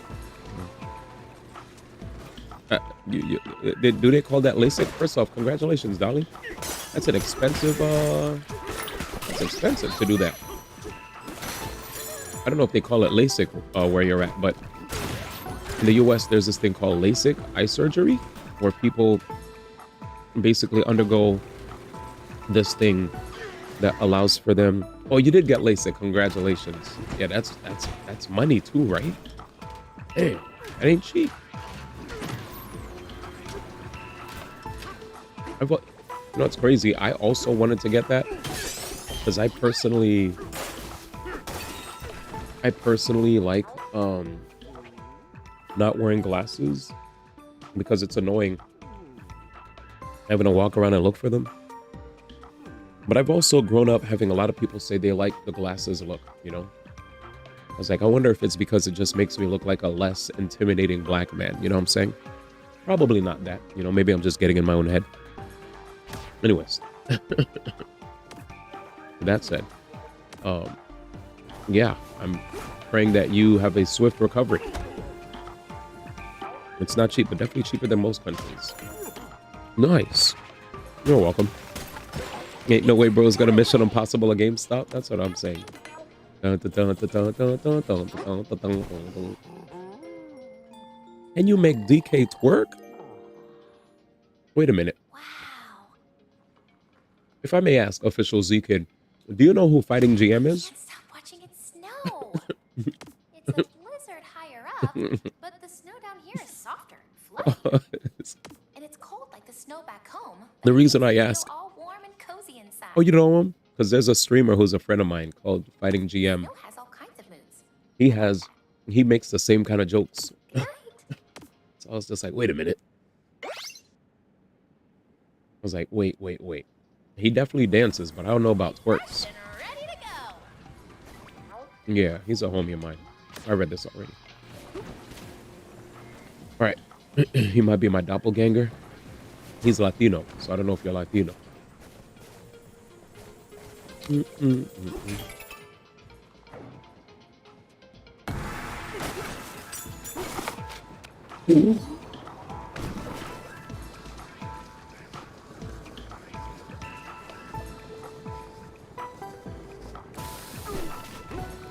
said you're halfway, half Filipino, so basically Spanish. Facts. I have a lot of Filipino homies.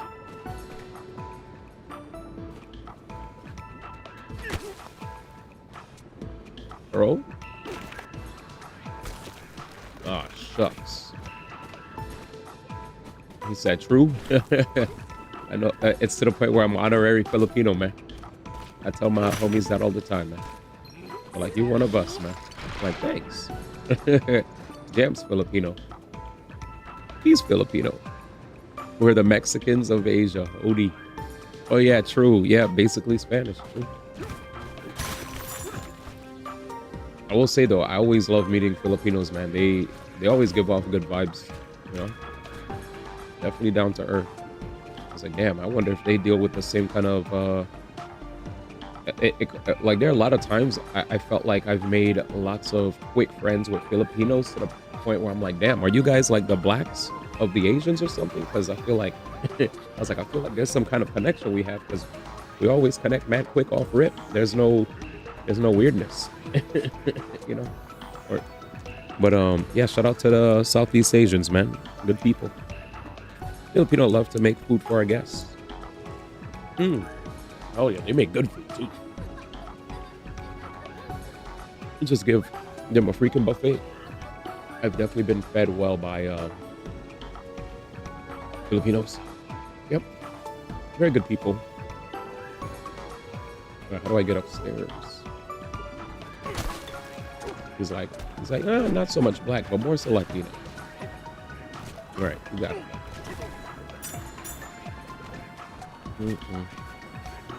I do remember like very weird behavior by security when I went to Japan, though. I think I shared with you guys the story. So like Twitch basically had like this Japan trip for staff right after Apex, or at Sakurai. He had this special event where if you won or got top 2 in teams for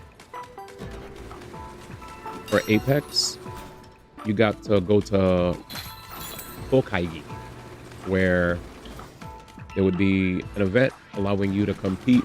Oh, that ass. There'd be an event that would allow you to compete with There'll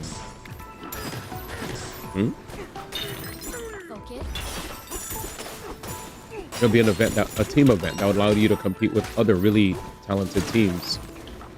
You know.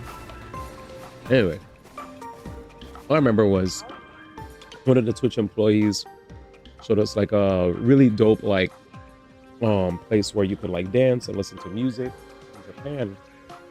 And they had a VIP section where we got to just like enjoy the views in our own section. And while we were chilling, we remembered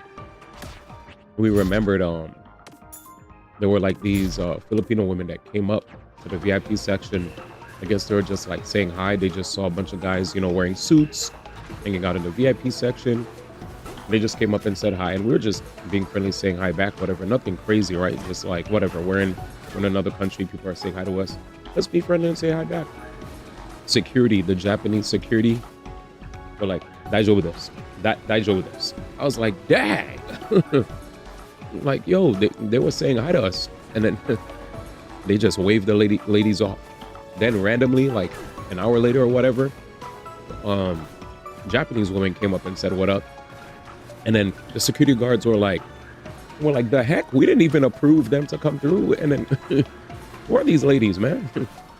We're like, yo, what was wrong with the ladies earlier that just said hi? We were just chilling and saying, you know, we're just talking. It wasn't even no weird behavior. It's like, hey, blah, blah, blah, dance, yay. And then, you know, just go home. Done. But yeah, it was just funny that they were like, clearly they were like, yeah, they're being weird because those ladies were Filipino. I was like, that's so weird. But yeah.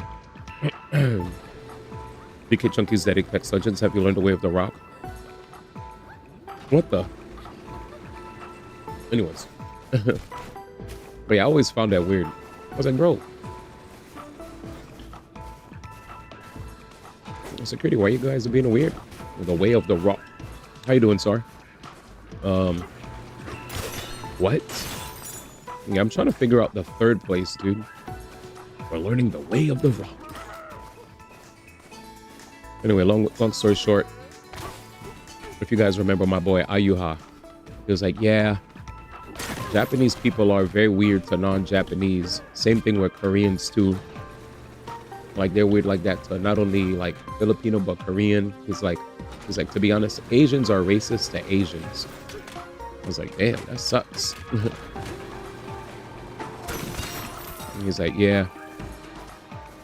He's like, yeah, the culture is very weird. He's like, imagine all of y'all are Asian and y'all are weird to each other. What the heck? He said, I told you all Asians are racist to each other. Yeah. I remember. Mad weird, yo. It is what it is, man. So imagine how worse it is. Anyway, never mind. Radiant King's like, what the hell?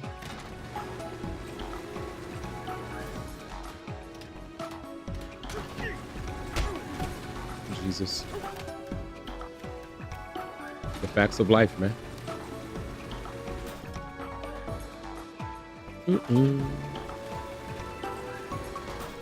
The weight of the rock.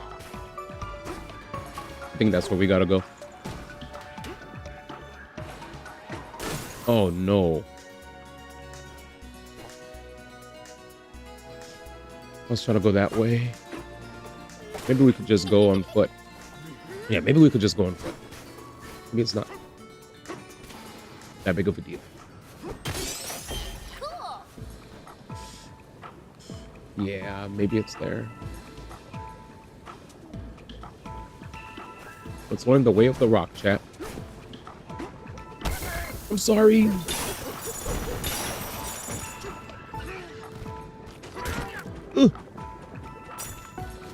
But yeah, we learned a lot about different cultures, I'll just say.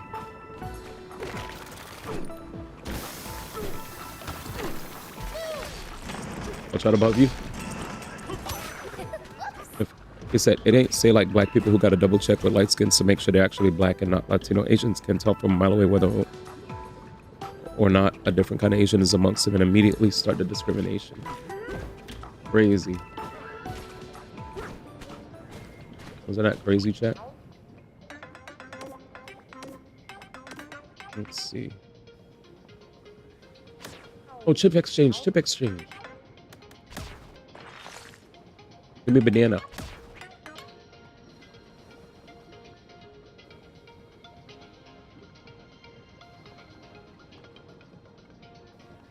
I think what made me laugh most is your smile afterward. The laugh is OD, but it's true. Sometimes all you can do is laugh, you know. A tip? What you mean by tip, man? Come on, man. I said tip. Yeah, you're right. Okay, I gotta go to bed. Where's bed? Jesus.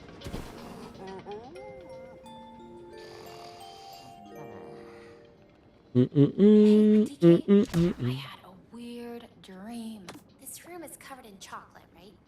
In my dream, I was sleeping in here and everything started to melt. When I jumped out of bed, I was covered head to toe in chocolate goo. And then you gobbled me up, chomp. I know you'd never do that for real, DK, but if I ever turned into a banana, I'd be worried. Good night. Arlene? DK's the homie. All right. Just what we needed. Hell yeah. What an imagination. Vanilla volcano? Volcano vanilla ice cream, steam infused with chocolate mud. It's an amazing eruption of sensations. Both freezing cold and molten hot. Don't blow your stack, bro. We've got them in stock. I'm creeping with myself. It's not even a personal thing. Like 80% of the time, it just be like that. We end up gravitating towards our own other Asians. Yeah, it's true. I've seen it all the time. I've seen at a lot of like events where a bunch of Asians aren't there. They would definitely all gravitate towards each other and bond from all the differences that everybody has, right? Hey, what are you? I'm this. I'm Viet. I'm Malaysian. I'm this. I'm that. You know. I hear you, brother. Damn. Just trying to figure out. How's the elder? I don't know where the third part is. I feel like out of everybody, out of all these different... Okay. I clearly did that.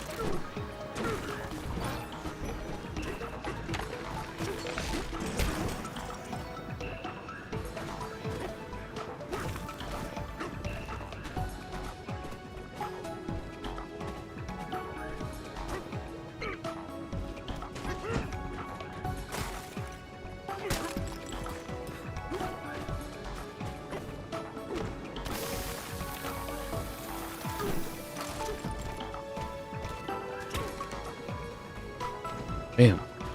But yeah, I like your story though. It was funny.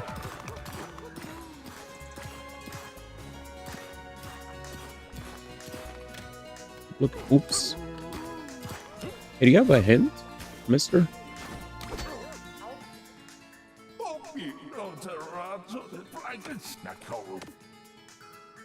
Who's the third zebra? Hey, could you help? Tell me. Oh. Thank God. Okay. I did not see this route whatsoever. Now we're good. Before I go straight, what's this? Bananas. Mine.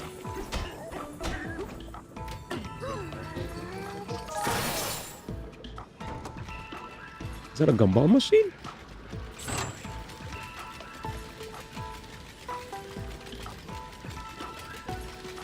What's happening here?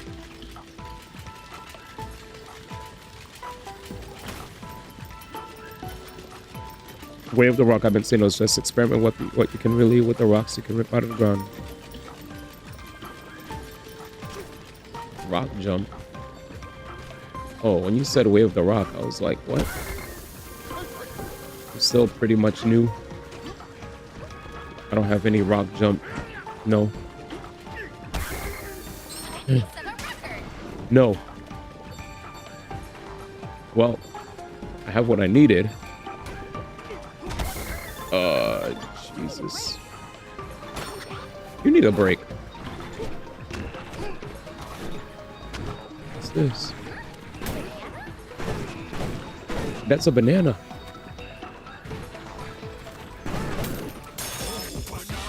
Yeah, no rock jumps. What the fuck?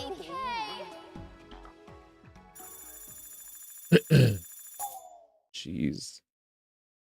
Well, that sucks. Yeah, I'll show you. This is my skill tree. Punch power, better collecting, better sonar, charge slap, spin jump, surf, better turf surfing, jump shot.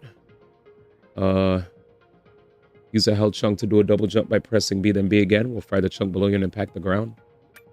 Yeah, that's about it. That's probably what you meant by rock jump. Yeah, like that. Yeah, I have that.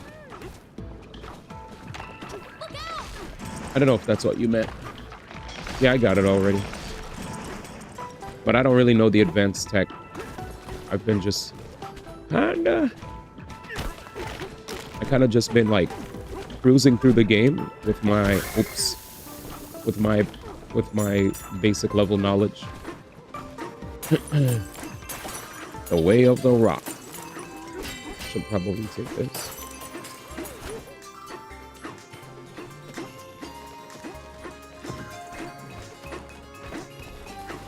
Oh, I should open this up.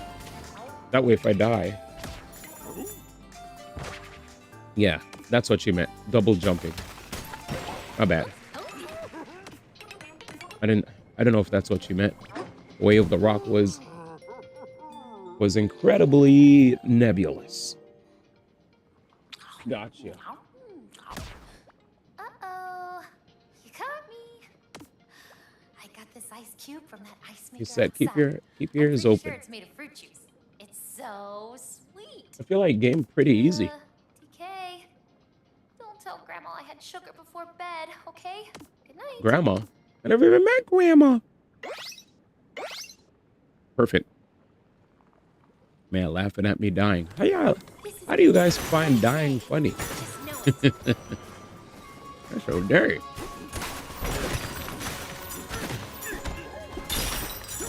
What's this?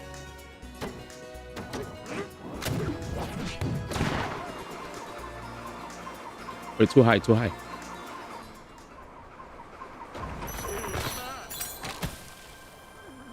Oh. By the way, I'm not mad. I'm just joking. He's joking. Okay. What the hell is this?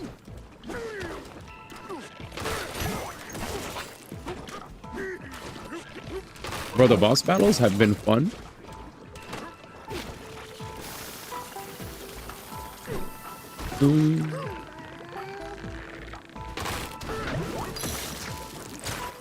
Where am I?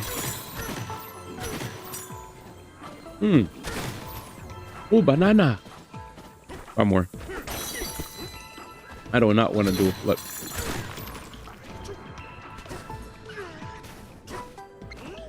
The boss fights are pretty great. I like the one on the... I like it on the minecart.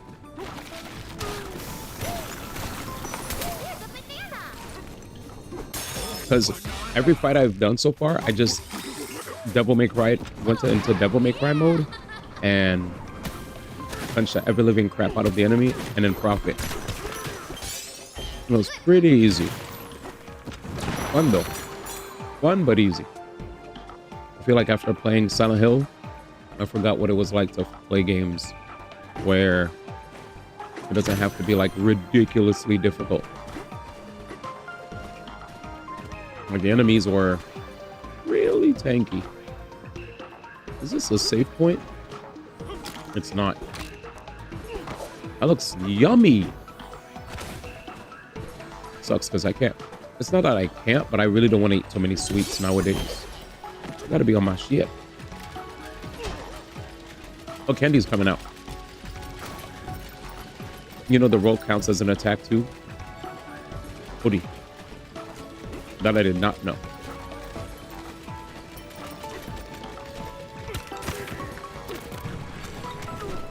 But now I know. Thanks, man. Speaking of sweets, I'm gobbling down some chocolate. Yummy.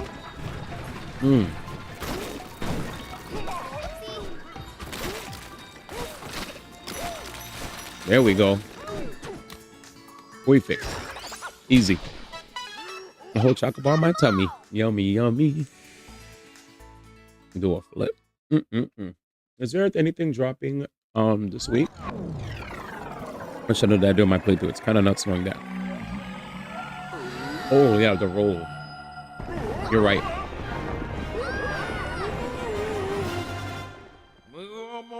Your great power. Serve it up to me, bruh. Party time? Yo, what the heck? Sing. You gotta sing. You gotta sing. You gotta sing. Let's do it. Oh, ready?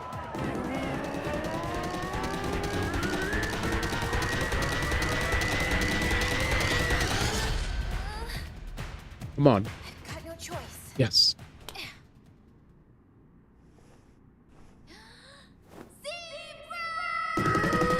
There we go. Holy transformation. Yo, what are these MLG horns?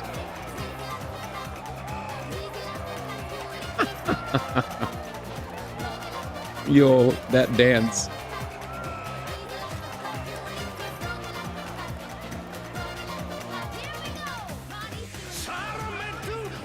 Damn, this song is sick.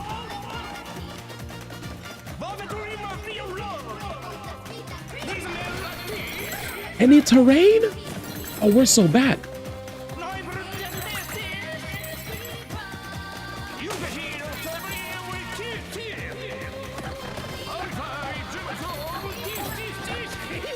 Oh, this is so hype. Oh, hold ZL. Nice. Bro, they cooked on this. They cooked on this. I did not know this game had music like that. What the hell? Zebra. Zebra. Zebra. Yo, that song was amazing. Sounds like a song I'd hear from JoJo mixed with something else. Zebra. We did a DK. We got the Zebra Bananza. What a delectable performance. Now you have me wanting seconds. You can use the Zebra Bananza to crumbly cross bridges. These sweet dreams of yours are within reach, bro. You just gotta hoof it fast. You elder. Shit. Zebra. Repair the cooling tower. Let's get it. Congrats on the Zebra Bonanza. It's pretty cool, isn't it, bruh? They can cross any crumbly cross bridge without falling through it. Let's do it. The entrance to the cooling tower is back on top of this layer.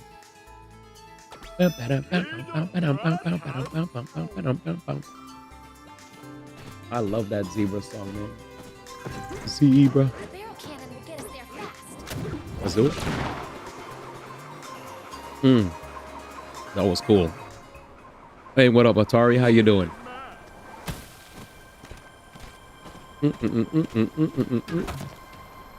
Oh, do it? Oh, they said do it. You do some banana melons and place them in a few spots around here. You ever eat a banana melon? They restore your banana injury, bruh. Oh, I see.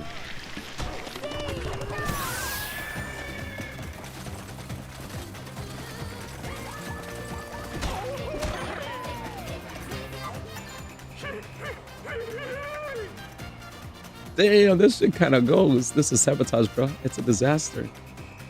I love it. Someone's been blocking the airflow inside the cooling tower. We can't stop it. Please do something to save us, bro. There's just an emergency entrance nearby. Just go from there. Okay. Where's the emergency?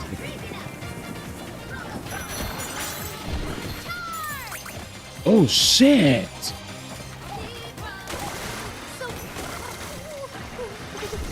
Nigga. What the heck? He flew. That's what I was saying, Atari. I was like, bro, this is definitely, this reminds me of like characters from, I was like, I don't know which black actor it is, but I was thinking Eddie Murphy. Charged right off the map. DK, are you awake? Must be fun to run on top of the water like a zebra. How does that work? Can I do it too? No. Step on the water really light and fast, right? And then step again before the first leg sinks. And then just keep doing it over and over and over and over. April 20th? No way, DK. However you're doing it, it's actually impossible. Man said April 20th. I'm dead. I was thinking Cinco de Mayo type vibes. But you got it, man. May 5th.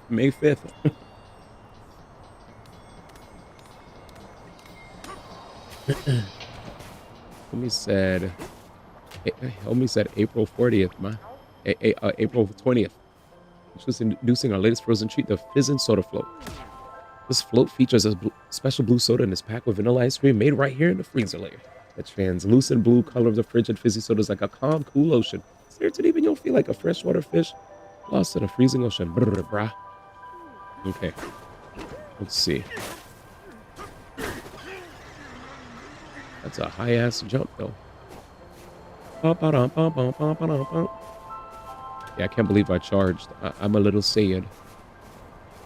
Because I was looking nice. And now I'm looking bad. Where the hell am I? Can I teleport? Yeah, just teleport. Just teleport. I don't know what's happening. Just teleport. Oh, down there? Yeah. Just do it again.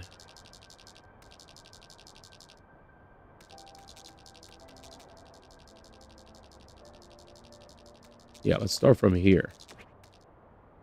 Should we teleport? Wait. Yeah, go back here. Should we teleport? Yeah. Because I don't know where the hell I'm at. I don't know where the hell I'm at. Let's run it back.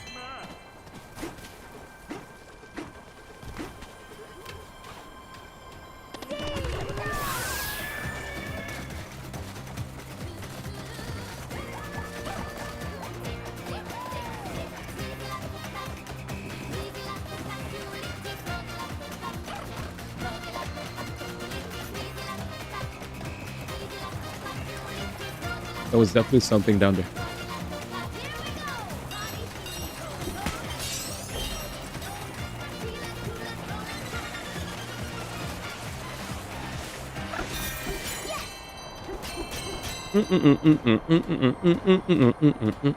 Zebra. I never thought that music would be. Holy moly. You scared the crap out of me. What's the word? Atari_HMB cheered. X100, least this isn't as bad as when Bowser tried to up my rent by $300. He's so ignorant and inconsiderate, bro. Like, who does that? And he said the reason why he charged that much was because the federal insurance went up. But that's not my problem. What? Because when I saw his receipt from Kroger's, dude had bought $200 worth on marshmallow fluff. What the? What the hell does a snapping turtle need with $200 goddamn dollars worth of marshmallow fluff? I agree. And he never pays for plumbing. Think we know why? Because yo, you wildin'. Yo, big shout outs to Atari for the bits, man. Mario? Yo, he said, I think we know why, man. I think we know why, chat. Jesus. That was a good one. When you said marshmallows, oh shoot, you about to pull up. Oh, she got moves. Poppy Kong. Let's see what happens.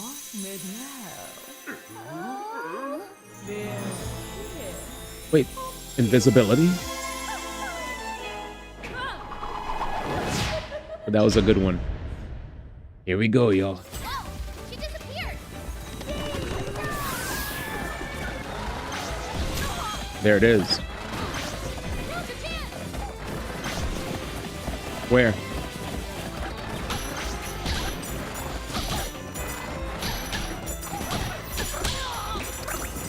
My dumbass kept like...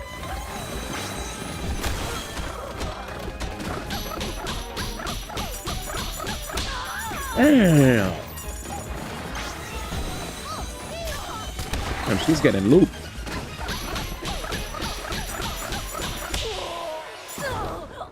There it is. Easy peasy, lemon squeezy. Sorry. Oh, that was easy. He said you had some tech going on there for a sec. Had a bad experience with a plumber once he killed his kids. Bruh. We crushed her, dude. She didn't even fight back. Oh, we didn't give her a chance. We didn't even get a chance to move. So my mission has failed. So right through my stealth perfume, I did not see that coming. Yes, darlings, you beat me fair and square, so I'll give you the key. She's fair. Thanks. I like these guys for doing that. I don't really like them, but hey. He said I had some tech going, man. Really?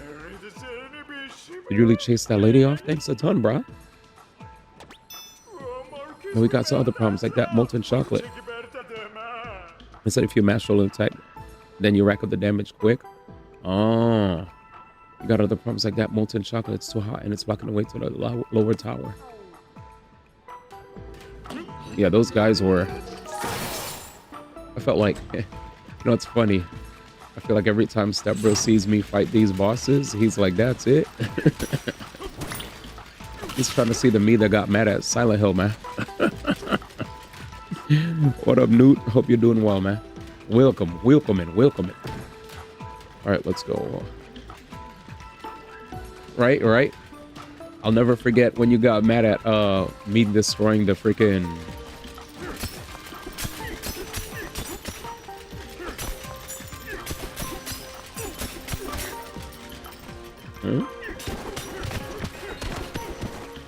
When I destroyed the Fire Emblem challenge against the dragons, I'll never forget that. It's like, yo, is this even supposed to be a...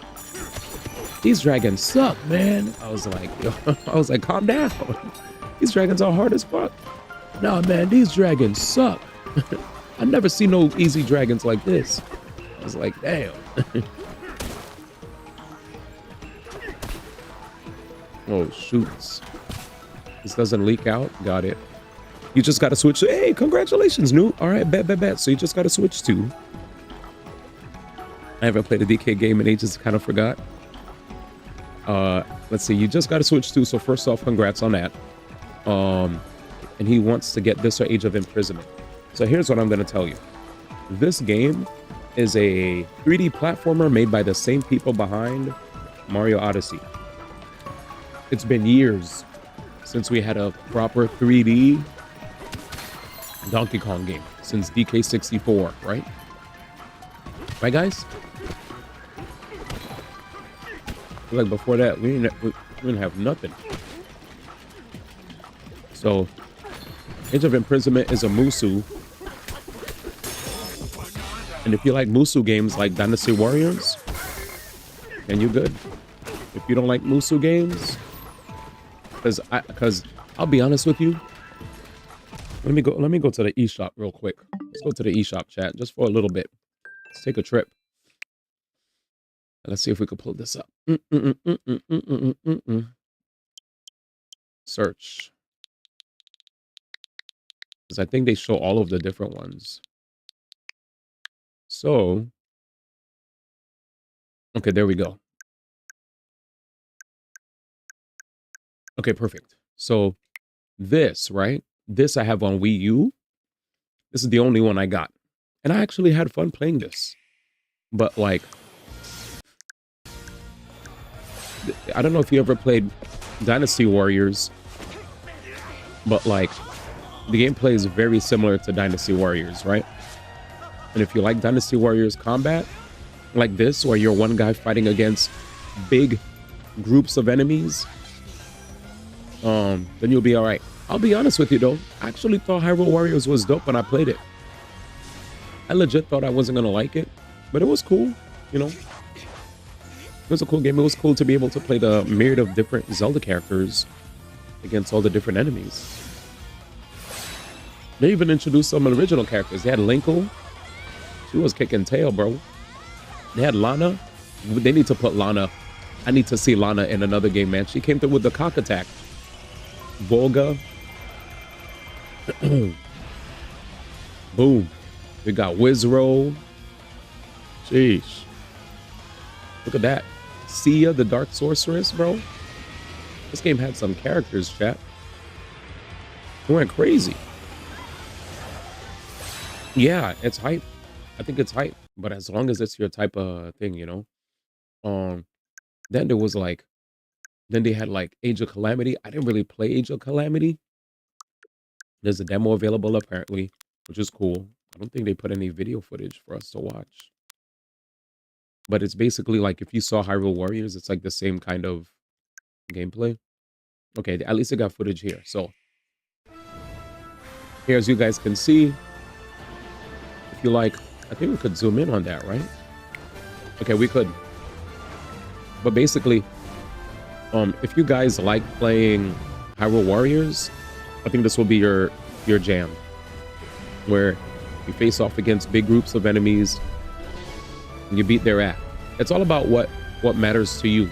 No gamer can say exactly what you'll like. But one thing's for certain, if you're into Musu games like Dynasty Warriors, then this will be up your alley, you know? And my guess is this will probably have lore that connects to Tears of the Kingdom, Breath of the Wild, right? A power that great tests the very Let's see, is it canon? That's a good question. Let's Google that. Is Legend of Zelda Age of Imprisonment canon? Probably is. For good or evil. Yes. Hyrule Warriors Age of Imprisonment is officially a canon story that ties to the main Legend of Zelda timeline. Specifically, the timeline leading up to the era of Breath of the Wild and Tears of the Kingdom. The game serves as a direct prequel to the Breath of the Wild and Tears of the Kingdom games. Continuity, detailing the events of the imprisoning war, a conflict only mentioned in passing in the mainline games. The fight is yours. Yep. Would you have it? It's canon. So I must improve to protect those I care about most. So that's cool. The fact that it's canon means that stand beside you, however possible. if this ever comes on sale, I'd probably be interested in getting it. It's not impossible. Raring to go. But yeah, as long as you like action games, especially in the style of Musu, you'd be alright. Will You're a nerd for story? Then there you go. Hell yeah. These lands. To serve Raru, the King of Light. Yeah. Like, I'm interested in this, but not full price. That's all. I think that's about it. They had like mad trailers apparently. Ooh, Ganondorf.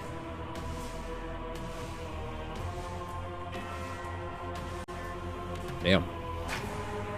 Looks like they're reusing some of the same clips, but they might have some new clips here. Zelda looks really cool here. That was... Ooh. After traveling back in time, Princess Zelda meets the first king of Hyrule, There it is. Rauru, and the queen, Sonia.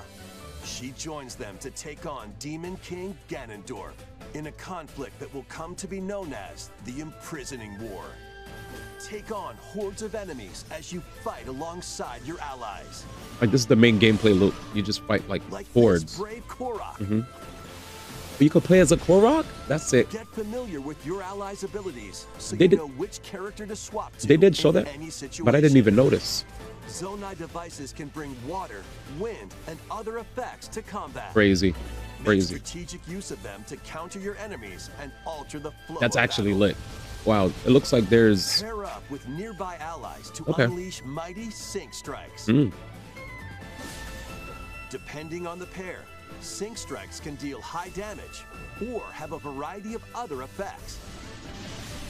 Invite a friend to fight alongside you in split-screen co-op. And with Game Share, you can play together on 2 separate systems, even if only one player has the game.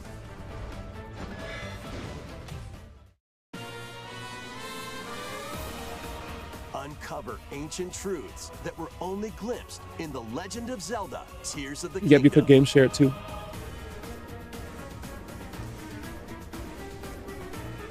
Hyrule Warriors: Age of Imprisonment launches on Nintendo Switch 2 November 6th.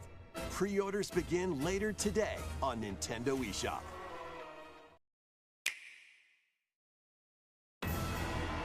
Oops, one more.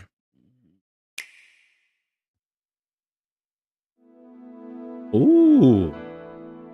Yeah, they might have some nice cutscenes for you to enjoy, dude.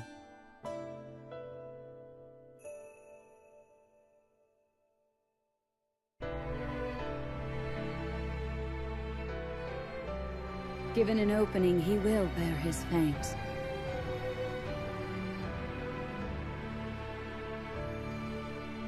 Until Hyrule itself Left or right? is no Right. more. Be that as it may, we face it together.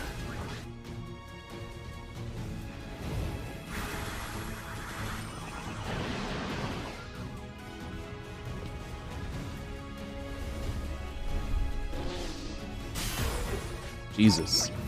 That's sick too. But you sought it from Hyrule of all places? This is madness. It's crazy how I find these more interesting There is danger than the here. Dynasty Warrior games themselves. Enormously so. That's 10 Emblem Mike over the sister. Based. Whoa.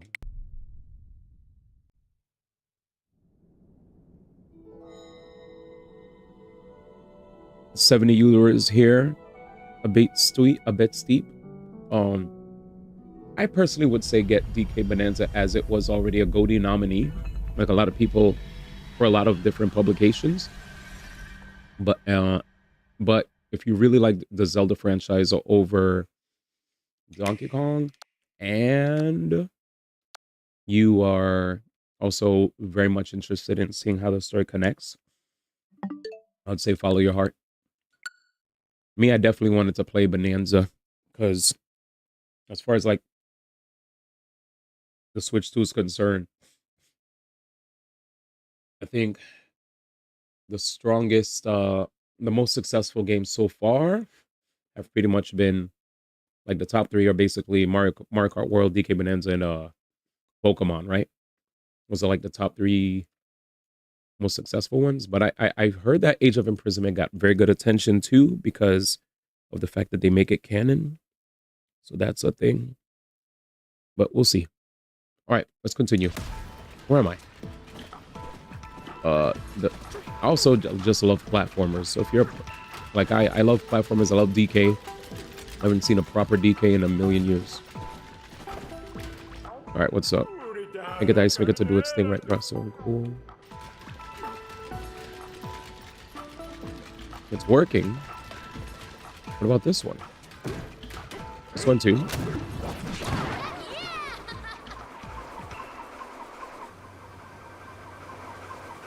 I just made it work, right? Let's check the objective. He said he can't make the ice worker machine work. There's a bunch of free bananas there. All right, let's do this. All right, she said she talked some smack, but we don't care.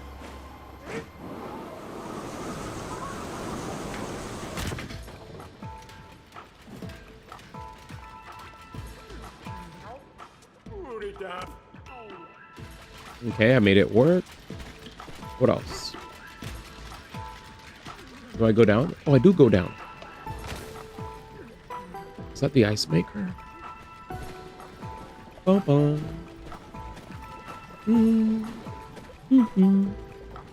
Something's missing.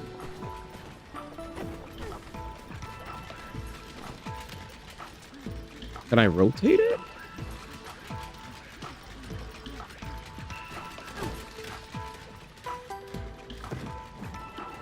Maybe I just throw something in there?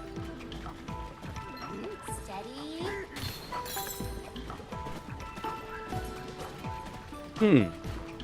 Is there ice above me? I'm a little lost.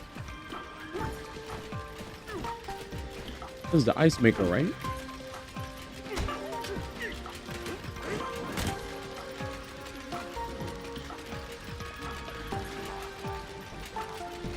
Can I move that thing over now? Look like there was a button on a plat you came down on. This one? You mean down there? See again.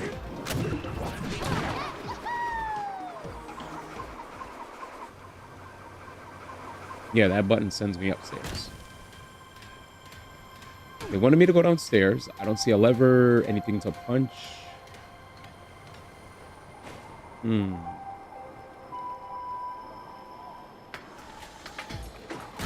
Yep, just the barrel.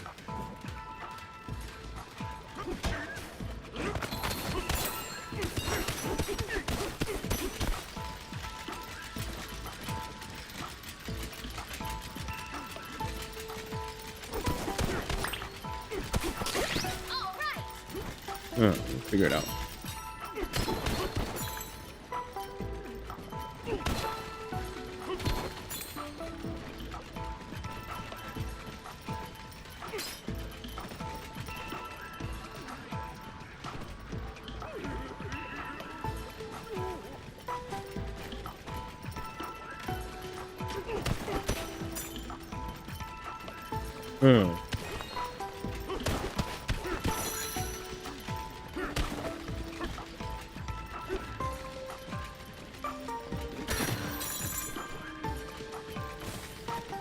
Okay. Do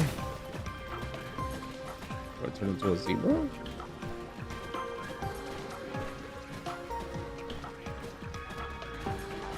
Let's go on top of that.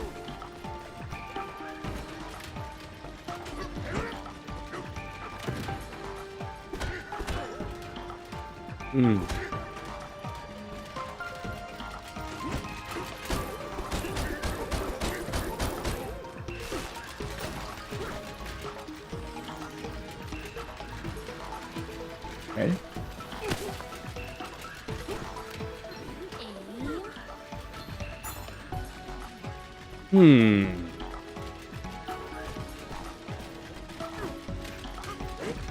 Okay. I made it start working.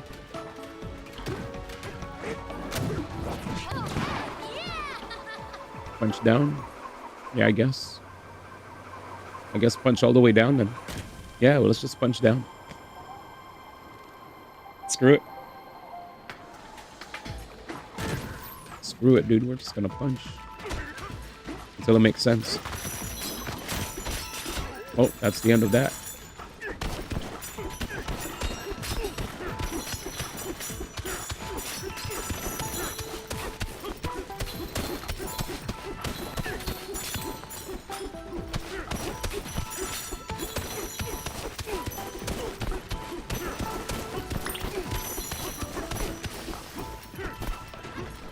There's a lava.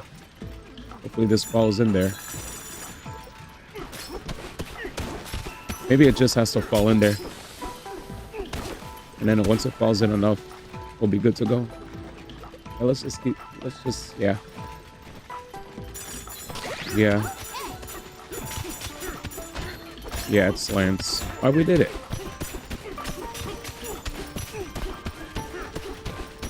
Yeah, we just gotta make it fall. So we were on the right track, I guess, when it came to making the hole. It just didn't follow through. Thanks, man. All right. We work together. It really is just punch. And it looks like the ice is already forming. See?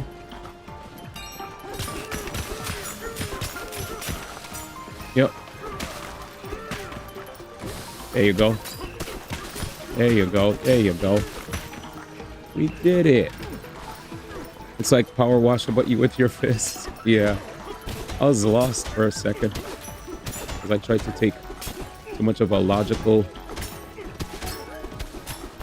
I was thinking like every other game that just has buttons that you're supposed to press. But here, as you can see, it truly is just punch your way.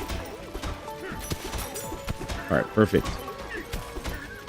Yep, the fact that it slants is what I should have caught on to. Alright, we did it. Perfect. Thank you. I appreciate you, man. No. Okay. We can get to the bottom of the layer now, bro. Thank you. Whee! Another fight? Yo, lava.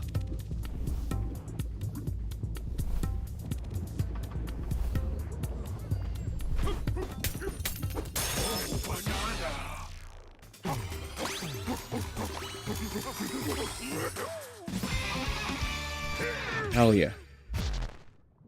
Zebra Bananza skills are now available. Yeah, you just gotta mash. Break Blast. Sends out a destructive shockwave when you break by suddenly tilting in the opposite direction of your movement. That's funny. Holding and releasing ZL will keep you charge dashing for a bit longer.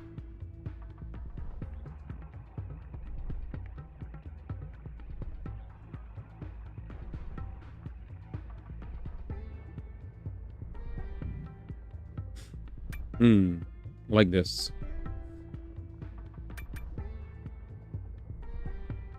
Ooh.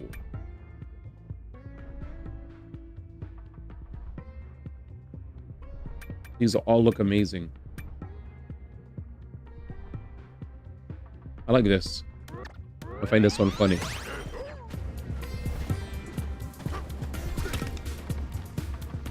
So, bruh, it's way too hot down here, bruh. If this keeps up, all of our frozen sheets are gonna melt. It's like a wild amount of heat is coming from that thing in the back. Damn, dude. Head to the heat source. Also missed a bunch of bananas back there, but we could always teleport. There's no big deal. We gotta turn into a zeb. Sheesh. Zebra? Maybe not. Sick. How you guys doing? Bro, listen, I got a scoop. There's a cave hidden under all of this molten chocolate, and a banana is sitting in there. May have made a mistake. Well, is how you get in, but it's way too hard to get in close, bro.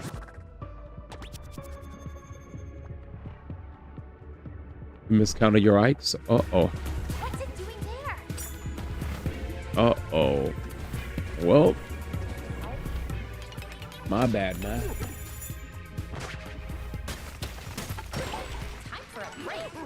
Time for a break. Mistakes do happen.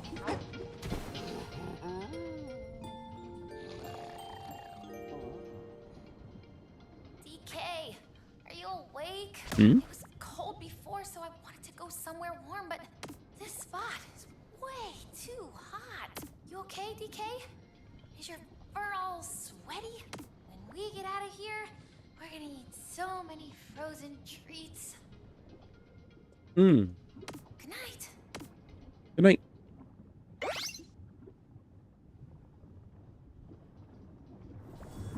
Refreshed and ready to go. Oh, yeah.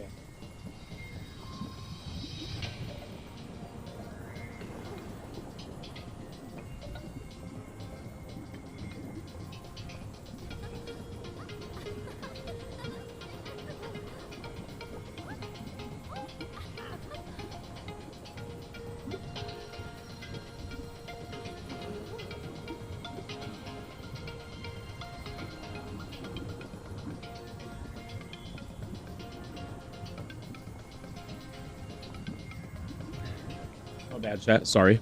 I'm back. Oh, man. Oh, well. So what happens then? What's up, bro? Make a barrel cannon so you can launch it to the side. Hell yeah.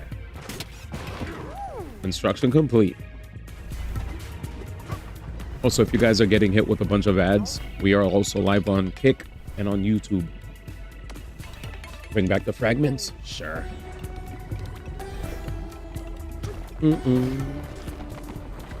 Here we go. All right, guys. Don't be scared now. To the center, to the center. Bruh. Of course. There's always one, Chad. There's always one.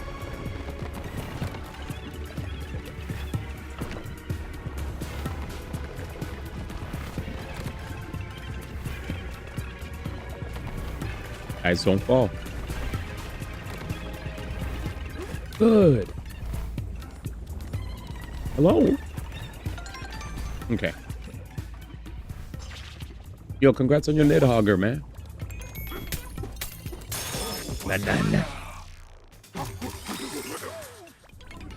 And Jam apparently accidentally went for an extra Ike. When you said sister, did you mean Mist? Because I know who Mist is.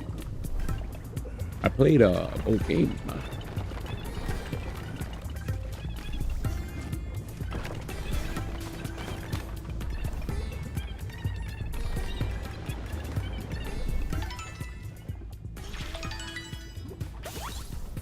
Sister OC. Banana. I think there's one more. No matter how hot we felt, we never, ever melt. What's up, dog? Oh, can I get a piece of your ice? Based.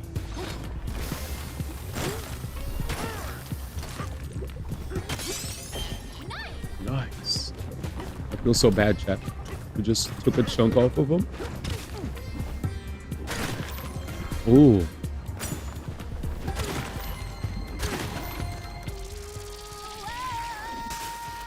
I definitely defaced the NPC. Oh my god. He said defaced. Kinda true.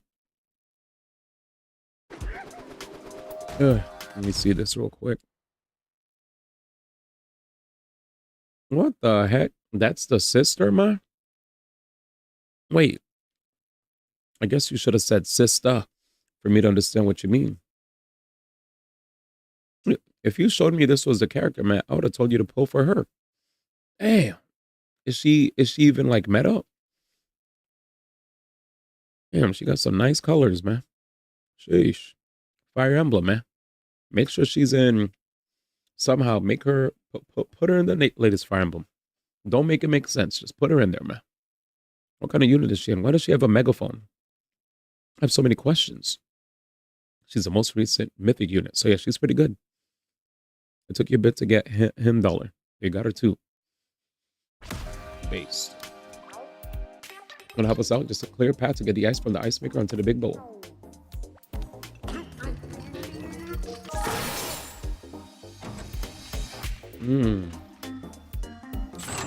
What's this? We have to make the ice fall.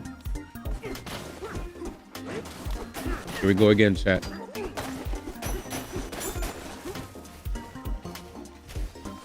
Here we go again.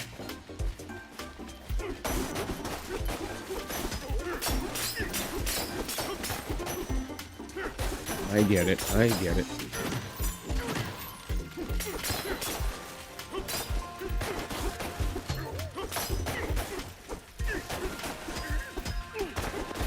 Hey, I'm solving as we speak.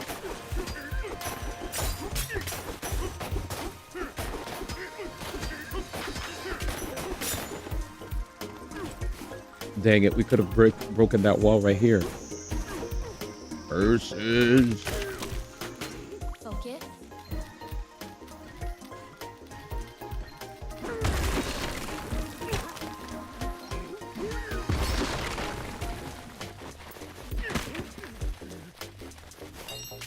Looks like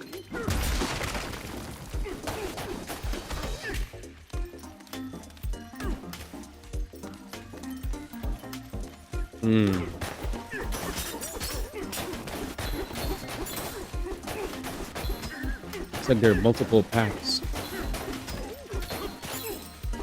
Oh wait, just do this, D.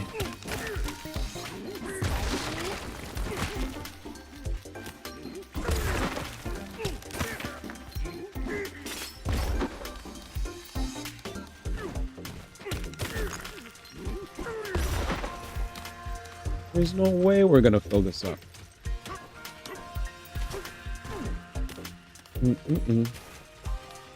I'm so silly. The silliest of the billies, bro. Let's do this. Yep, make them fall into the bucket. That's not how you make them fall into the bucket. Insert Jeopardy music.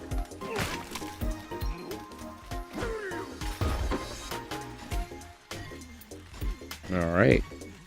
We're probably gonna have to redo the stage.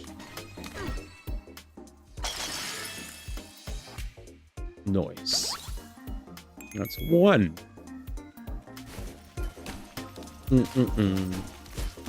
We'll take this, but we're gonna have to redo.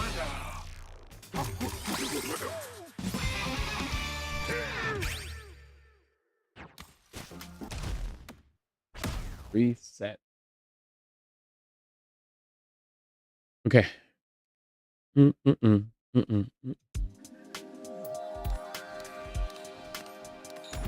I'll pull it.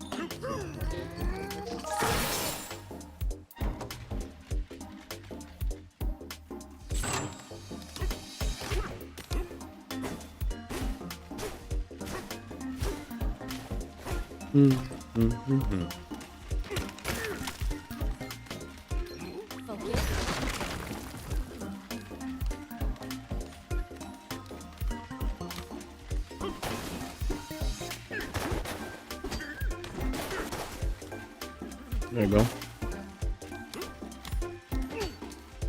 This is the scary part.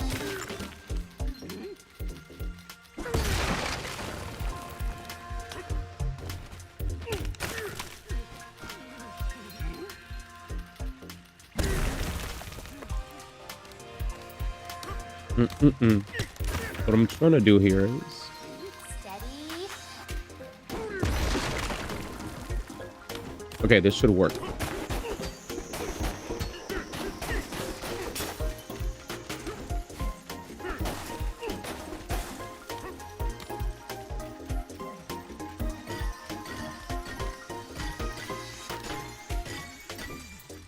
Bruh. Thank you. One more. No, the last one, I don't know where to go.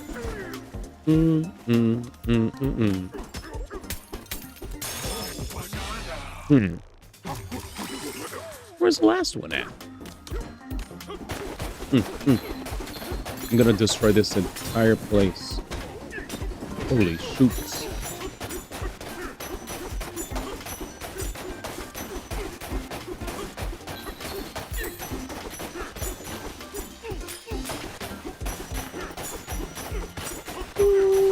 Maybe it's like behind a wall or something. Yeah, blow up the entire area.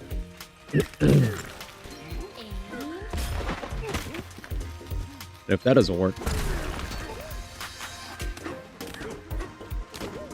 go here before I have to wait for it to respawn.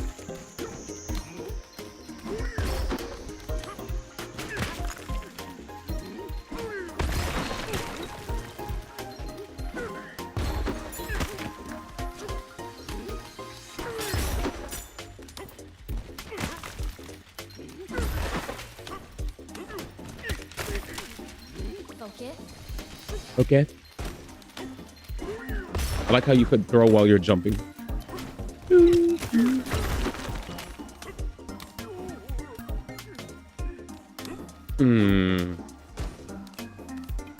Maybe it's here.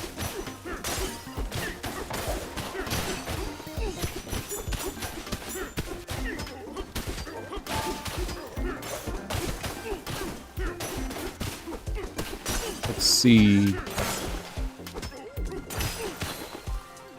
Tricky. I'm looking and I don't see a banana.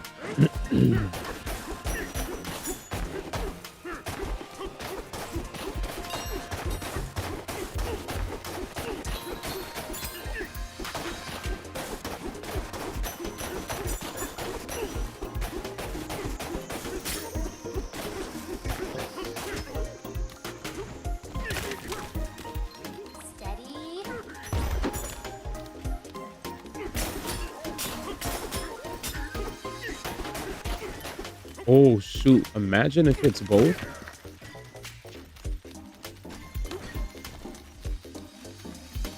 Wait, let's see. Thank God I have a balloon. Oh my God. Is Jam the genius? Is Jam a genius? Is Jam a genius? And damn, not both. That's still a good idea though. Good try. I like that. Nice attempt at process of eliminationing.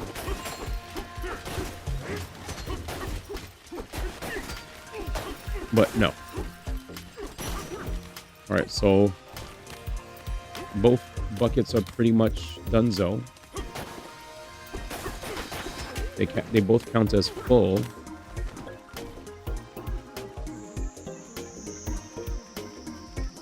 Usually they have like a... Take this for the sake of it. Usually they try to have these like hidden areas that I could access using like...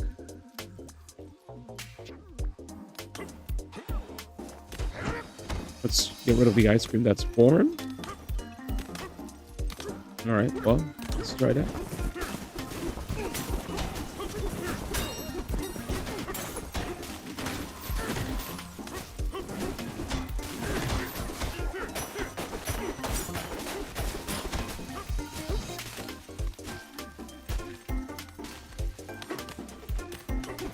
Nothing special.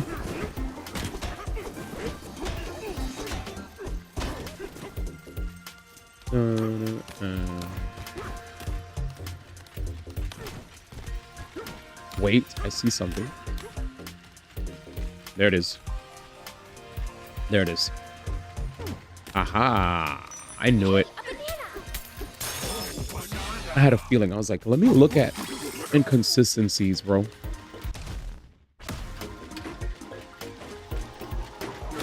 Once I saw the inconsistencies, oh, it just goes back to full. And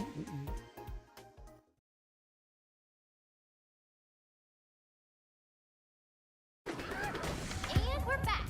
Hooray! It's fun. Boom, boom, boom. I'm sad that I missed one of the. Wait, this is a teleport, right? Perfect.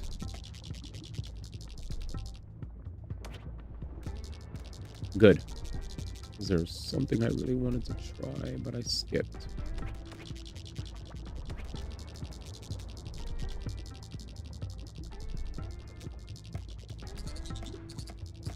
Zoom in doesn't even zoom in that much.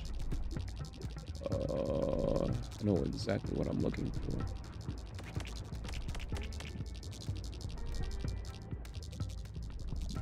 I could just.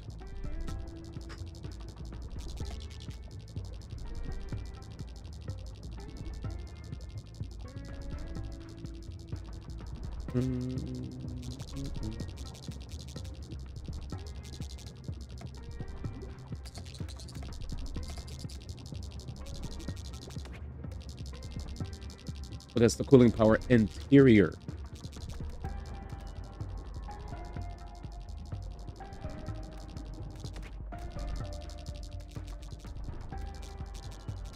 Floating lava.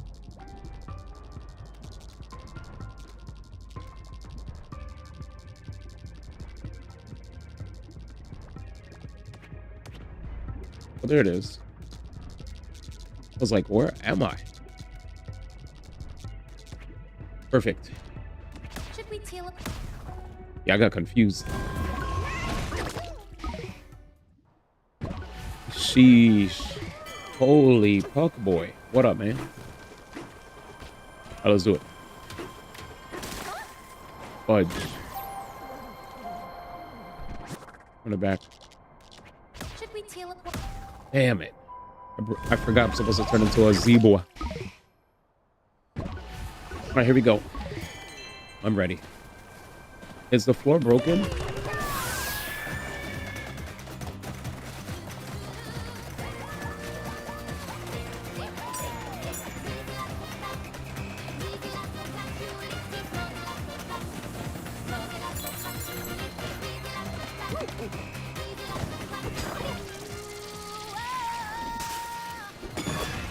This song is so good. It's so good. It's so good. It's so good. Zebra Bonanza Pop Party.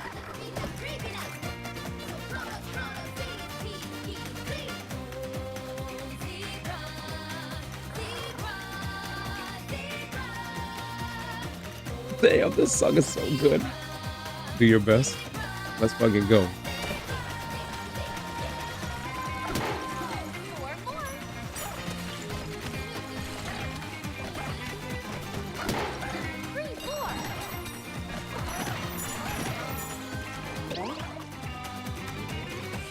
Don't tap nothing, D. Right? Isn't it good? This song is amazing.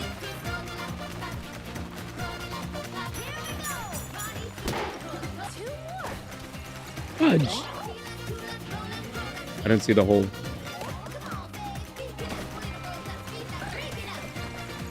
What? I gotta be quick. Oh, you gotta walk straight. Got it.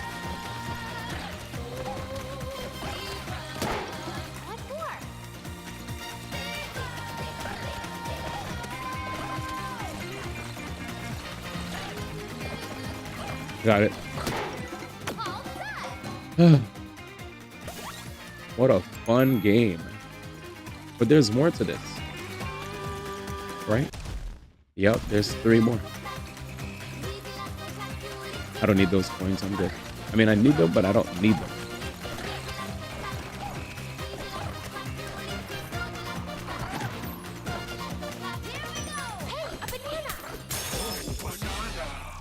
Hey.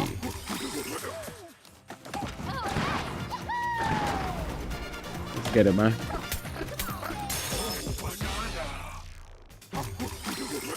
Yeah, I collected some balloons on my travels.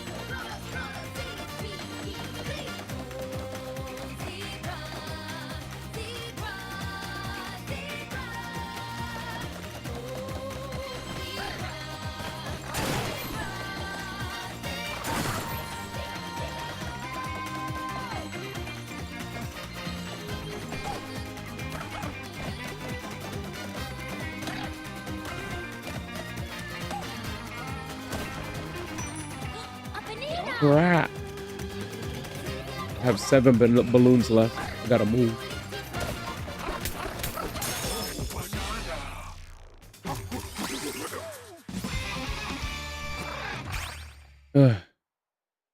Oh, banana. Why is he a zebra? A new ability. It's a new ability that I've gotten. Spin slam. Perform a destructive spinning attack with held chunk by holding Y and rotating. Yeah, basically, it's just a new power, and the zebra allows me to run across very thin surfaces that are gonna break immediately underneath Donkey Kong's heavy weight, but the zebra are able to run across it. Also, zebra are able to not slip for some reason. So if I turn into a zebra, I don't slip and slide. It's very much importante.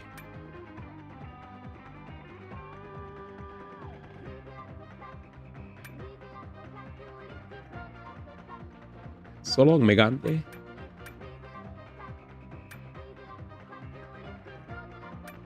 Maybe charge dash. Okay.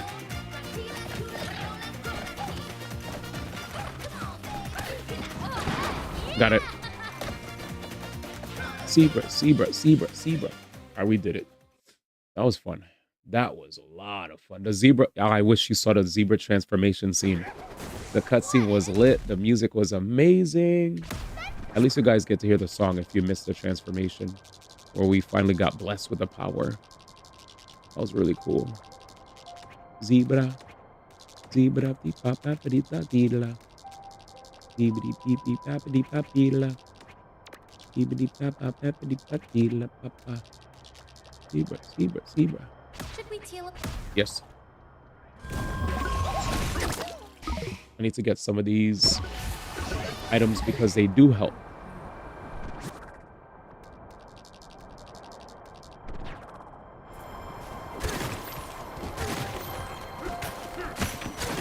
A bit lower.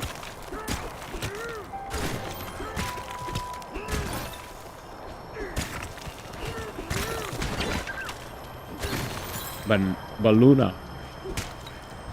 Thanks, Balloon. I can't see.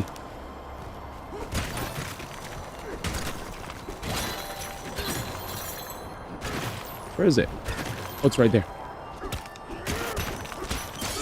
I was afraid. This I'll take.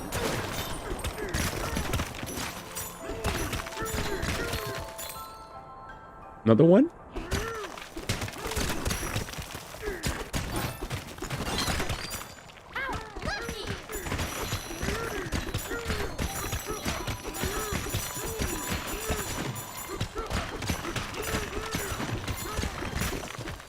There we go. Secret banana. You have other abilities? Yes, I could turn into a big crazy looking DK as well. I call him Rajang. He has like a big punch. He could also fast charge.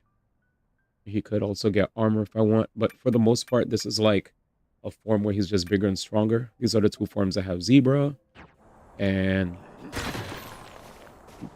I don't know what the other one's called. I guess Big Gorilla. I have no idea. But Bonanza mode.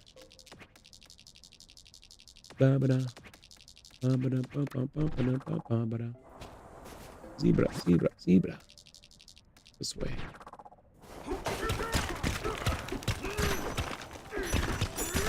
I have other abilities for jumping and such, but you know, for the most part, he gets the punch stuff. We're close.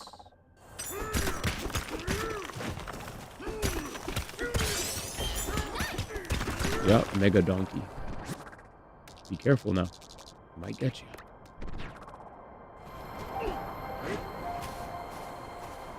Where is it? This way.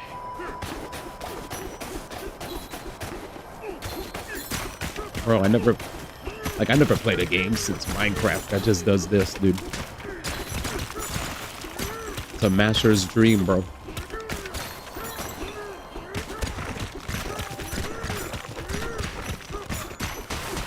He just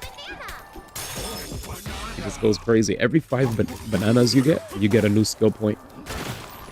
And I have a sonar that lets me know what's through the wall. I think that's all the... Yeah, that's all the stuff I was looking for. Alright, let's go back down to this area. Zebra. Zebra. Let's teleport back downstairs. And I like how they don't just teleport us, but they show like what's teleporting us. So that's cool.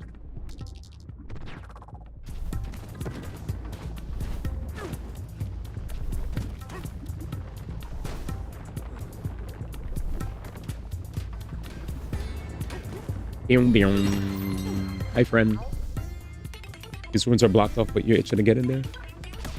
I got you. I got you on the bread, bro. Construction complete. Oh, zebra. It's time, another zebra level. Let's go. Damn, squealoid. Okay, we got to beat up some people. Sheesh. This is going to be scary.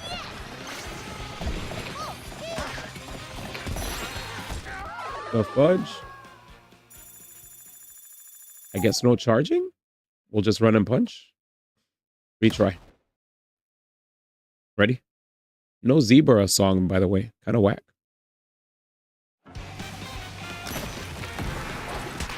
Facts. What the hell? The enemy that we killed? Damn, that's a lot of coins, bro.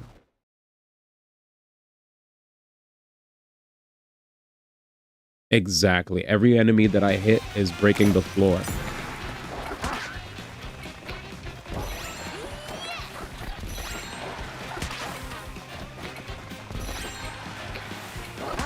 So I have to like hit him to the side like this.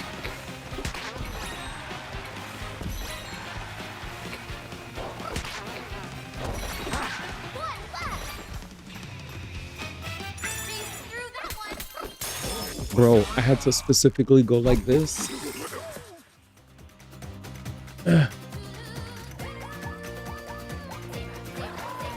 Congratulations! Man, this song has got like... This song is... I need this to be in my personal playlist. What a good song.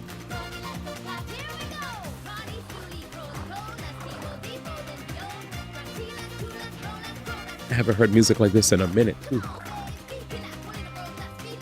She's rapping, too.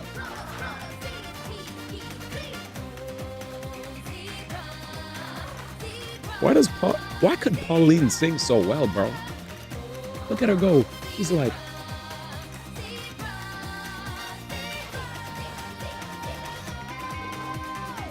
Sheesh. I could listen to Zebra all day, man. That's a track, bro. Now I see why they were putting this on Game of the Year. Zebra.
swirly.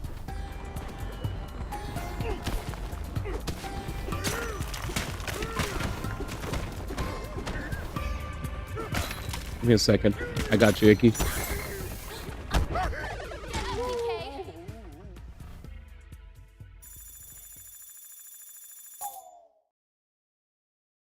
Fudge, you can't die in this game. Dying hurts. I need, where my balloons at?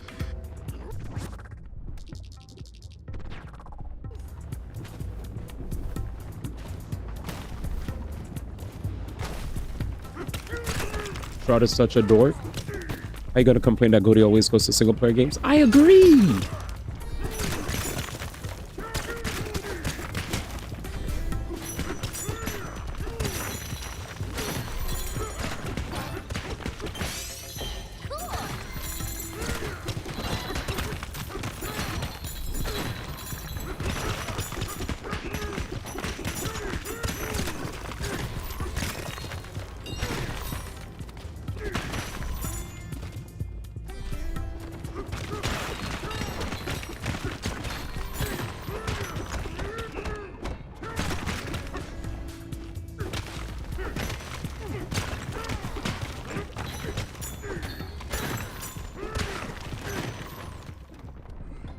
Ooh, I see it.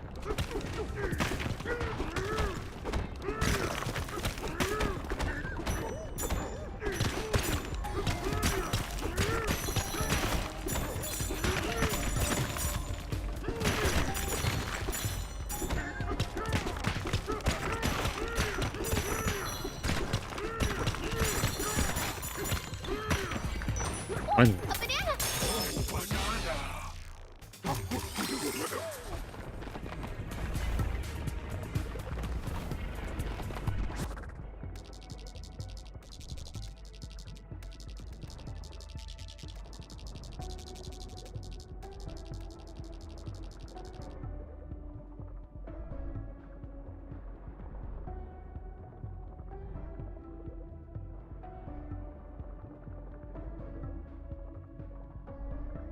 Sorry. One of my homies sent a voice message. I was just listening while I was playing, which was really nice of them. But anyway, yeah, Shroud is such a dork. How's he gonna complain that game of the year goes to single player games? Well, the thing is, single player games just usually are peak. Sorry, they just are. Like, a lot of multiplayer games are fun games that don't usually have. They're fun games, but they don't usually contain the same kind of, like, it's just different. Multiplayer games are seen in a different light. Like, it's hard to, I can't say story because obviously Balatro didn't have a story, but it really excelled at what it did because it was just different, right? Like, Balatro was just a really unique roguelike that took the world by storm, and you couldn't just, like, you know, it's different. I feel like as far as, like, multiplayer games are concerned, a lot of multiplayer games that come out nowadays, I feel always have something. I don't know. I feel like when it comes to multiplayer games, they're good, but I don't feel like it's rare when a multiplayer game gets recognized, like, as much as PUBG and Overwatch did for multiplayer games, right? Like, Overwatch got an award or nominated. I think Overwatch and PUBG got big time nominations, Game of the Year nominations, right? For Game Awards. Other than that, every other multiplayer game is pretty much like they're very much games that are inspired of other games. And yes, there are single player games that are inspired of other games. I understand that, but the thing that separates a single player games from each other is the narrative. So it's not just the fact that the single player game may contain maybe a trailblazer for games of its time, but it'll also carry, like, a narrative too, a memorable one at that. If it doesn't, like, innovate, right? Like, I think, like, Balatro may not have had the crazy compelling story, but there was no card game ever like it, right? And yes, there could be an argument for multiplayer games that were never done before, but didn't get the same kind of level of recognition. But I don't know. Like, I feel like it's, it's just weird for him to say Arc Raiders is on the same level as that. I bet Arc Raiders is really fun. But I just want to say that the reason that why this is a big conversation is, again, because Shroud is Shroud. He's a person who's highly revered by the world, and like because the world loves him. Whatever he says, even if it's like kind of wild, people will be like, "Well, it's Shroud, so maybe we should we should do a double take and see where he's coming from." And if you really look at it, maybe there are some multiplayer games that probably did deserve to be up there, get snubbed, maybe. But a lot of the times whenever we talk about excellence in gaming, unfortunately for Shroud, most of the time that conversation goes towards single player games. Rarely do multiplayer games ever come into that conversation. Smash was recognized as a Game of the Year nominee as well, and that was multiplayer. So there are times it happens, but it's hard for it to win because I think when it comes to single player games, people regard single player games like they regard a really good movie and a really good book.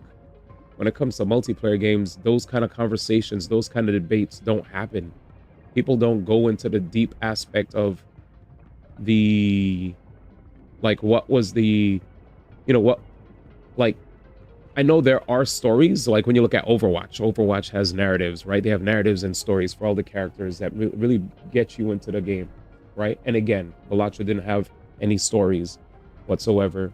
But I do want to say, like, the discourses that surround a lot of single player games, aside from just how to play, but just like what was the director's goal with this cutscene, that cutscene, what's their message behind this, where's the symbolism, the moments that were really poignant, that made us cry, that made us feel every range of emotion. Like, I think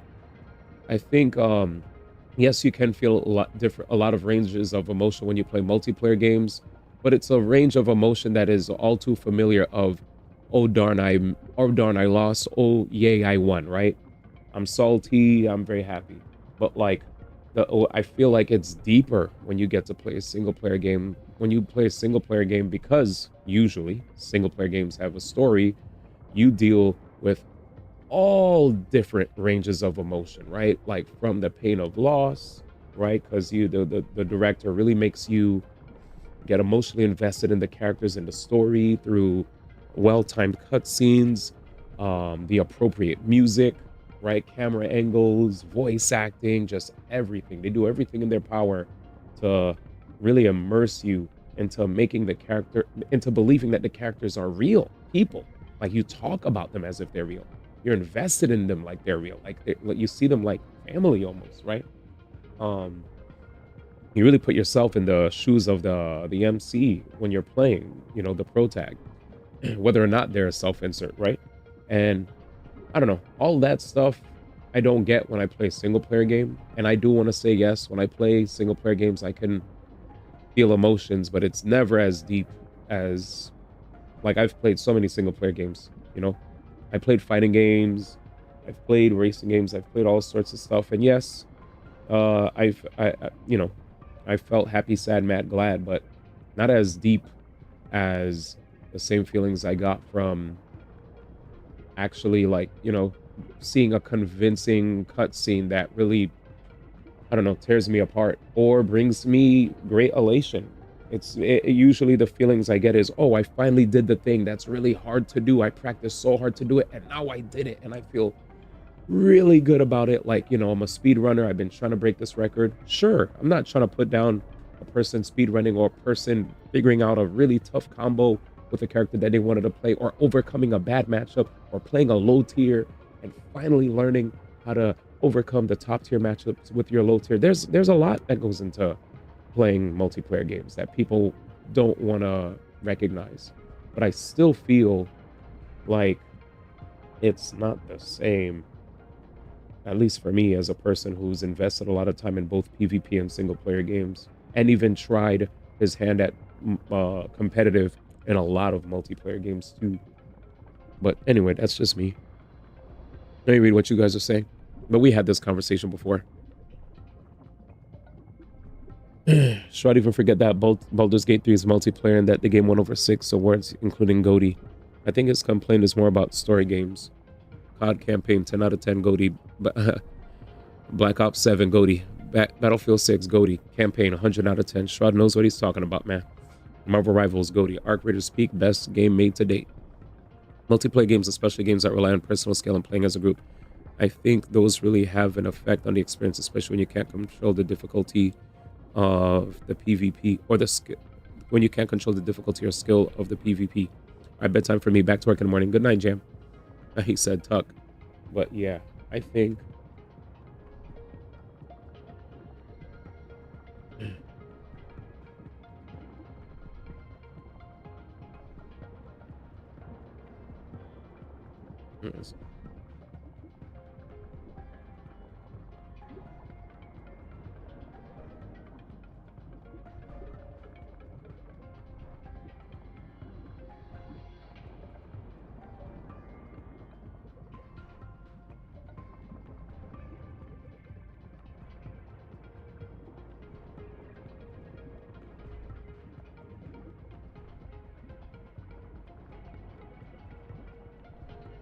no, 1 second.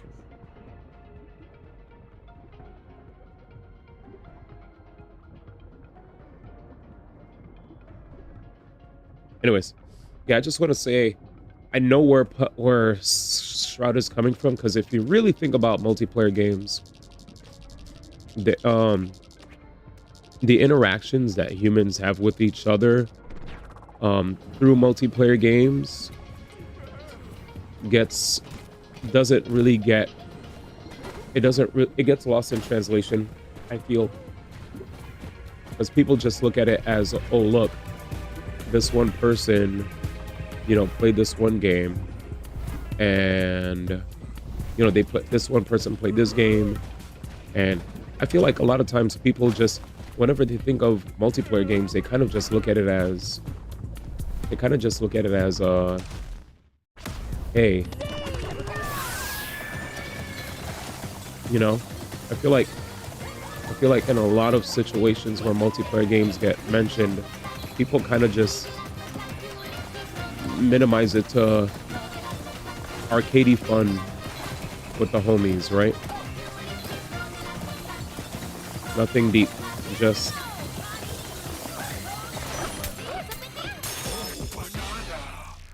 and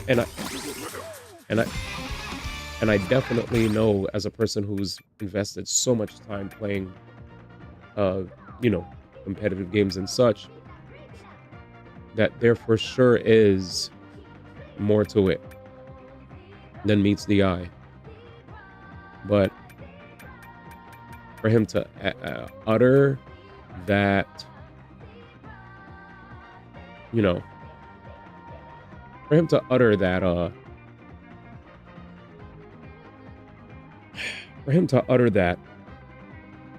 Arc Raider, that people shouldn't vote for Expedition 33, and you know, we'll hold this. I don't know, that was just weird. I was like, because of the fact that he brought up Expedition, obviously that's not gonna sit well with a lot of people. He could have said something, he could have been a little less, he could have said something completely different. Because first off, here's the thing, right? I just want to say one thing for all the people who constantly validate where Shroud is coming from. Do understand that he didn't even play Expedition 33. He's coming from the perspective of a person that didn't play the game. Yet he has an opinion. Yet his opinion is to tell people not to vote for it. Just put that in perspective. Why are people discussing a person who did not play a game that is considered by majority of the world to be game of the year? Why are we taking his opinion into consideration? It's because he is who he is. That's it. It's literally because he is who he is. What are we talking about? There's a person by the name of Shroud who's known as one of the best shooting game pros of all time. He's since been focusing more on content creation as opposed to oh shoot. What the fudge? What's this? How do I get through there?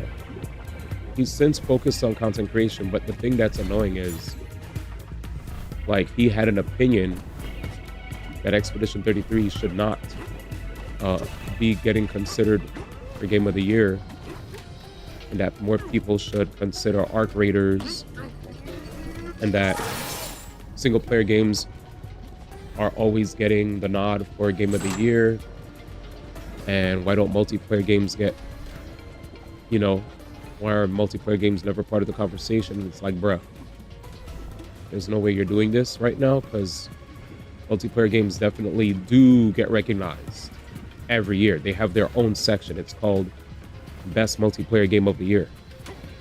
Be happy that that already happens, right? They're not seen on the same level of excellence, and that's just it, point blank period. And for you to also admit that you never played Expedition 33, you have no ground to stand on. Like, if you want to talk about what's, you know, what should be nominated and such, you should consider playing the games that are nominated. Don't just like come out of your face and say some nonsense and then hope just because you got clout that people will listen. Because that's basically what's happening. Dude has all the clout in the world, right? He was able to go on a vacation and go on a private freaking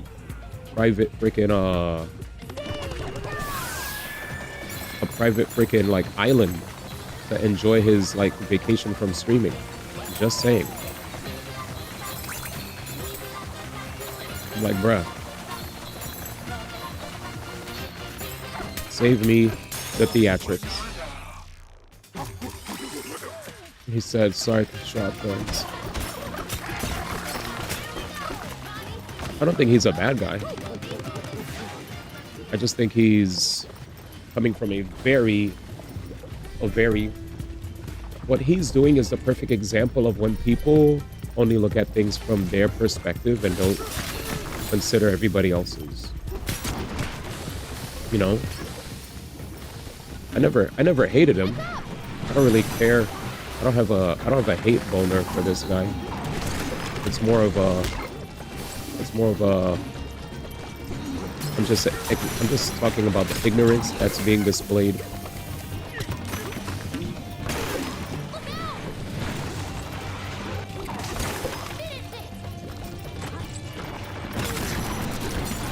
That's all. No hate for him. This is not a conversation of me liking or not liking him. This is more me saying his opinion. I'm just talking about his opinion, right? His opinion is very much off. Because the last thing I want to do is like brigade people against him and talk about his character.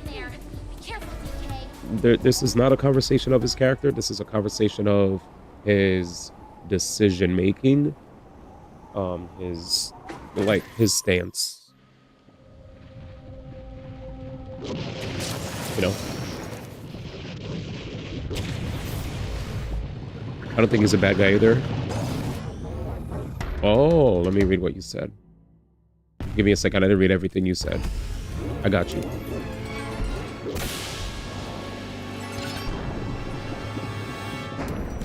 right, let me read before the fight starts. All right, what did you say? Hold on, what are we talking about? Sounds interesting. Like, I put nearly 2K hours into PUBG in the first year and a half. I still wouldn't put in GOTY. That's what I'm saying. You know? I like, imagine if people were to actually have the gall to put Mario Kart World in Game of the Year. No. You're bugging. Let's see. Shroud. Sorry for Shroud fans in the chat, but I've never been a fan of this guy. I'll be honest with you, Puck. You're in a safe area because it doesn't seem like there are any Shroud Glazers. I think I've seen some people like listened to what he said and said, you know, it wouldn't be a bad idea if maybe the multiplayer game of the year was announced like maybe right before the single player game of the year. But I'm like, bruh, at the end of the day, the games that are gonna get nominated are always gonna get nominated. Anyways, let me read what you're saying. I don't think he's a bad guy either. I'm just not a fan. Oh, that's fair. That's fair. He's the type of guy who thinks everyone should think like him, and I'm not a fan of that. Like, this is not his first bad take, in your opinion. Oh, oh, in that case, so you know, okay. Can I ask you what other takes he's had? Because I forget. Yeah, I think he's got some good points when it comes to first-person shooter games. The fact his game flopped is crazy, though. What game did he have? Man had a game and it flopped? I don't want to laugh, but damn, that's what he...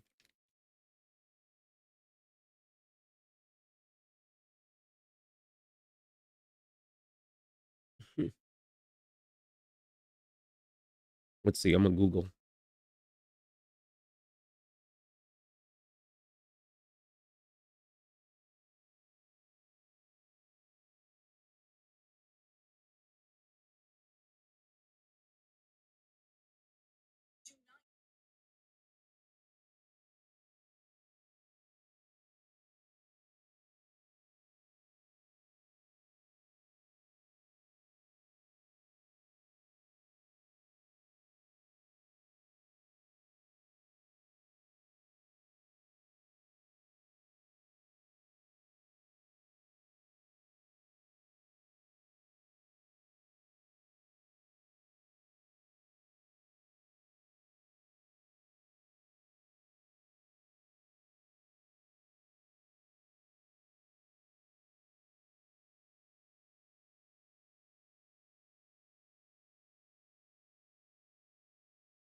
Give me a second.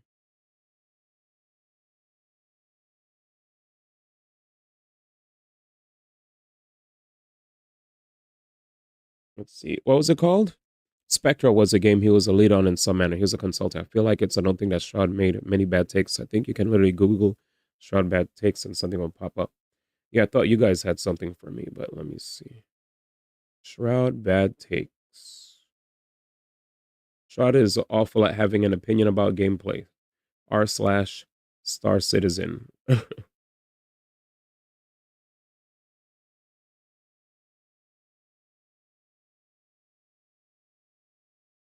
People, what happened to Shroud? He has such a big ego and superiority complex that he feels very entitled to talk about people who have lives outside of online gaming. Shroud takes on Diablo 4. Shroud takes on...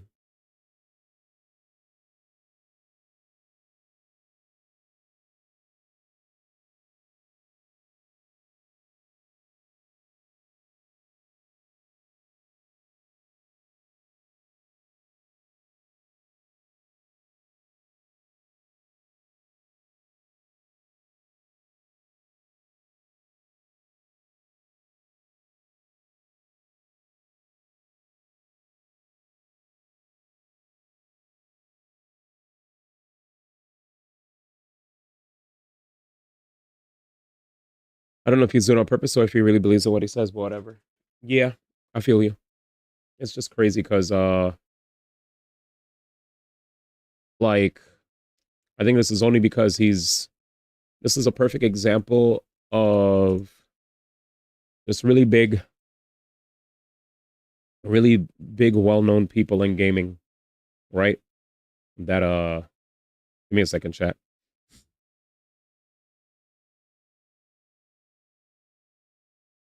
Shroud has a mental breakdown for 4 minutes. That guy fucking sucked. Sometimes I wonder how people get by in life, like gaming, like shit. I don't care what they did. Go play another fucking game and get better. Jesus Christ. Still, it doesn't matter. For the sake of your own fucking like pride, like are you not a prideful person? Do you have no dignity? I'm talking about the people. I'm talking about the people that are. I'm talking about the people that are really bad. Like not like average or below average. I'm talking about literal dumpsters, bro. That's what I'm talking about. Those people. Running left. To the right a little bit. Whoa! That's in the tent. I died to Shroudy. Shroudy. Kinda doubt it was Shroud. I died to Panias Elvis. It's actually him. Oh. I just died to Shroud. He's in the corner on me. Not extracting. He peeking me? Peeking me? Level 3 dead? Oh, it was just one guy. Oh, it's just one dude. That guy's fucking head. fucked up. That guy's head exploded. Yeah. That guy fucking sucked. Sometimes I wonder how people get by in life, like gaming like shit. What do you mean? By that I mean like it's fine to game like shit and you play the games that you know that you can be shit at, but playing like multiplayer games and knowing your shit, it fucking crazy. What the hell, dude? It actually blows my mind. And I'm talking about, I'm not talking about like average. Average is fine. I'm talking about shit. I'm talking about literal They trash. literally just look like they're not even trying to play. Yeah, Like, that shit confuses the fuck out of me. I don't understand. Dude, but what if they just got off work? I don't care what they did. Facts, Go what play if they another just got off fucking work? game and get better. Jesus Christ. Nobody wants to play this shitty ass fucking, you know, shit What with if there's, shit. like, if there's like MMR, you know, you won't ever face those guys after a certain point again. Yeah. Yeah, but like.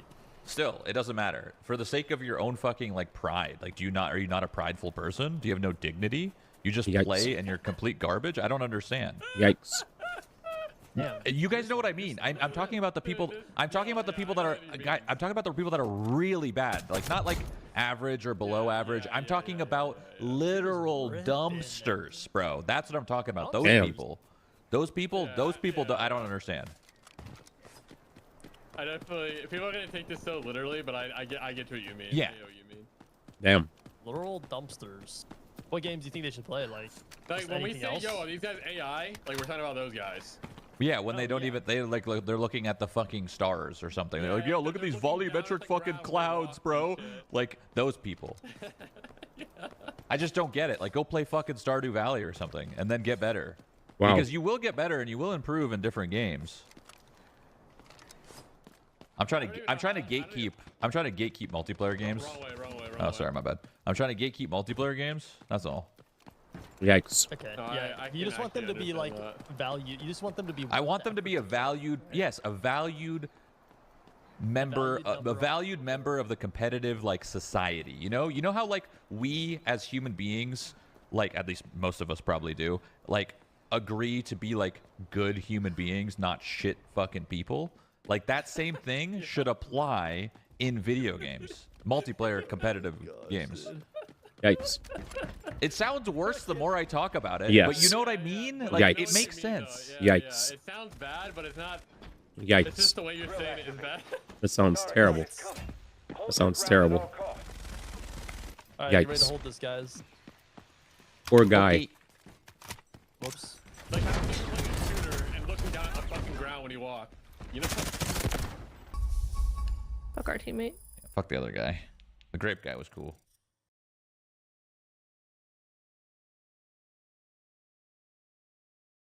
Let's see. That's scary. That looks incredibly scary. What else?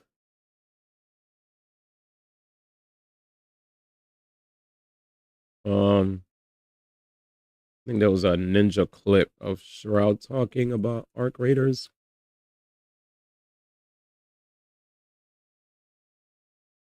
Where is it?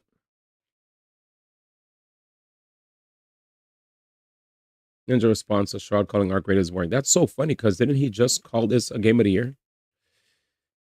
So that's funny. Didn't you just say it's game of the year? Why do you think people are gravitating this towards opposed to when Russ was around? Dude, this game isn't Russ. I mean, first off, Extraction. Here's the thing. Tarkov wasn't mainstream. Tarkov was like that band Tarkov was one of the first legitimate, most popular extraction shooters. And when I say most popular, I mean, it was like the band that people stopped liking when it became mainstream. And they were like, bro, I knew about Tarkov before anyone knew about Tarkov, bro. I was Tarkov OG, bro. And now too many people play Tarkov, dude. I don't even like Tarkov. This is like better than Tarkov, easier to get into. It's not complicated, but it's also not super simple. And then it functions well. The graphics are beautiful. There's already enough. Here's the thing. There's already enough content in this game for a casual gamer. It would take them anywhere from it would take them 3 months to complete like what someone like myself or Stroud would complete in like 3 weeks. I did see there was a take on somebody, like Stroud was like talking about how he's like, I don't know, there's kind of like nothing to do in this game anymore. It's kind of boring. And it's like, Shroud's playing like this game like 18 hours a day. Like, you got to be careful when you talk like that. Not talk like that, but you know what I mean? Like the average casual gamer is going to be able to play this game, this like before even a major update and be like cooking with loot and like with content. So, bro, the average casual gamer is working 8 to 10 hours a day and coming home and playing this game and staying up too late. 100%. So, that being said, I think there's thinking about at work. That's a reason. Another reason why this game is so good right now is there's so much content, dude. There's so much content, and they've already, the roadmap is looking good. There's a snow map coming out already. Like, and I still am not even like I still don't know everything about these maps, and I've played so much of this. What are we even fucking doing here? What do you need? You need wires, apricots. Okay, come here. So that's, and again, Rust is completely different. Rust isn't an extraction shooter, right? Rust is completely different. So wait, we need to go down. My bad. Just two totally different games, brother. A snow map. I mean, even a weather condition, same thing. Sorry. Anyways, yeah. I don't know. That's funny to hear how he wanted this to be Game of the Year, Arc Raiders, and now he says the game's boring. Yeah, bro. I can't take people like that seriously. Just go back to playing shooting games. And just like you said,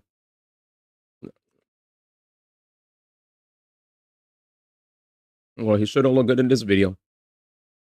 I don't know if he's doing it on purpose if you really believe what he's saying, but whatever. Anyway, sorry for interrupting your gameplay for that. It's weird to say someone sucks when you got the drop on them that hard. He shouldn't look good in this video. Lame. Well, even his opinion on first-person shooter is bad. This opinion's insane. All this over gaming, having fun. Like, I don't want to cyberbully this dude, but I literally got nothing good to say about him after that video. Please, no more. For real, we want more Zebra. I hate Ninja, but he's making sense. I mean, right now, Ninja Shroud all day. LOL. Honestly, though, as I watched a couple of FPS shooter streamers, they all sound the same like Shroud. Yeah. I can't really watch the shooting game. I'll be honest with you. The only people I really like to watch watching play shooting games was like train wrecks, you know, like back then I would watch like train wrecks or Greek back then. Sadly, of course, you know, Greek, you know, he changed once that red pill era came, or he got off of that train, but I don't know what he's up to nowadays. But I know he like went through a big transformation, blah blah blah, and he said some pretty controversial things, you know, about women, which is pretty dumb. That era of that post-COVID era of dudes like sucking Andrew Tate's dick was very cringe. It was like Aiden Ross, Greek, and a whole bunch of those other guys. Oh, Andrew Tate, glug, glug, glug, glug, glug, glug. Oh, man. Yeah. Honestly, let's see. There's nothing to play, no games. You should do more shooters. Dead. Greek pretty much had a brain tumor at that point. He was a completely different person. He did. He used to be so funny back then.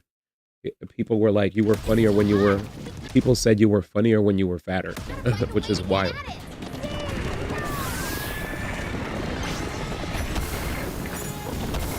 Yeah.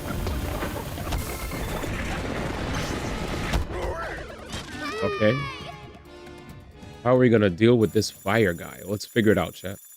I don't know exactly what to do, but we'll figure it out. Yeah, I don't know what to do here. Anyways, I think the worst thing I saw from that Shroud conversation was him basically saying that the person that was playing multiplayer games, do understand, guys, this is why low-key I don't really like playing multiplayer games, that PvP games, that much, because being exposed to those kind of personalities of, okay, I get the hint, put ice on him,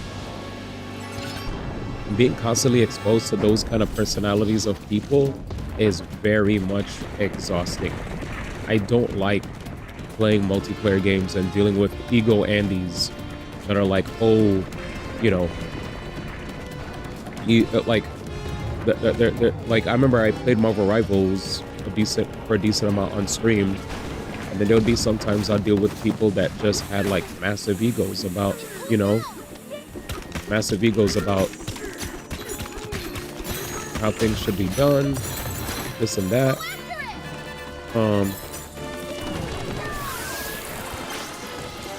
It was very annoying. So like I get the appeal. I get the appeal for multiplayer games for sure.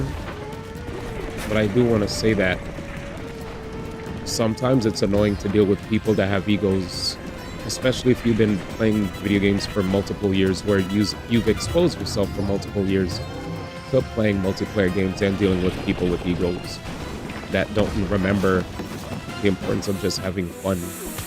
Instead, you know, you take it way too much to the heart, and it gets kind of corny. So after a while, I was just like, yeah, man, I'm just happier. I'm way happier when I don't invest as much time playing PvP like I used to. Like every now and then, maybe I'll like surprise chat with like a little bit of a, you know, I literally put a Marvel Rivals or whatever. But when I get to play single player games, I'm in my own like happy place, away from ego Andes. You know, and I think some people like dealing with the people that have egos and they don't care. For me, it's kind of corny to deal with elitists. It's boring to deal with people that like to like put you down for just wanting to play a game. And the other thing too is a lot of times nowadays, whenever I feel like I get into an online game, if I just want to play it just for a little bit and have fun, and I run into people, especially if it's a team-based game, and I run into people that are super duper tryhards, they won't even recognize the fact that I'm just not getting into the game. Even if I said I'm just not getting into it, they'll speak to me as if I'm a person that should already get everything, you know? That I should already have the muscle memory down. I should already understand the matchups. I should already know how to play. Blah, blah, blah, blah, blah. And it's just constant talking down. And you're going from, oh, let me join in and try to understand how to play, to now I'm dealing with people that have egos that are trying to make me regret even thinking about wanting to play with them because they're being so rude. I could have just played my single player game and learned on my own pace and ignored all this bullshit, you know? But yeah, I don't know. Oh yeah, we need this zebra. But that's just me. That's just how I feels. Understand that people do like playing their multiplayer stuff. That's great. But, and it's funny too, because, you know, I'm, you know, no disrespect to any of the homies, but I've definitely even seen times where I've played fighting games on stream. Like, I don't think you guys ever seen it, but I've had times where we've done fighting game sessions with the chat on stream, where we've had a bunch of people join in and we played, tried to have fun. And then guess what? Out of nowhere, we had a situation where one of the homies got like really in their feelings because they don't think the person that's winning in the lobby when we were playing Street Fighter 6 was even that good. They just thought they were being random or whatever. And the moment to the point where we were all playing. And then one of the homies decided to just not press any buttons, and they just stood there and kept getting hit. And I was like, bro, like, I'm streaming, you know, I'm fucking streaming. Like, is this? I could literally just be doing my thing instead of taking a risk, having like situation where people are. This is why are, you know, getting all in their. When people get all in their feelings, they're playing against people, and then they get all mad because the people they're playing against, they think they're not even good, whether it's because the opponents are mashing really hard to deal with strategies, whether the opponents are playing with modern or whatever. So it's like mad annoying. There's no way you can't hear me. My mic is right here. There's no way you didn't hear me. Testing. Let me fix it. I got you. What the hell happened to my mic, man? Oh, you're moving? My bad. Sorry about that. That's true. Sorry. I'll take accountabilities. My bad, man. Accountabilities. Let's fix this. I'll raise my gain a little bit. Test. Let's raise this. My bad.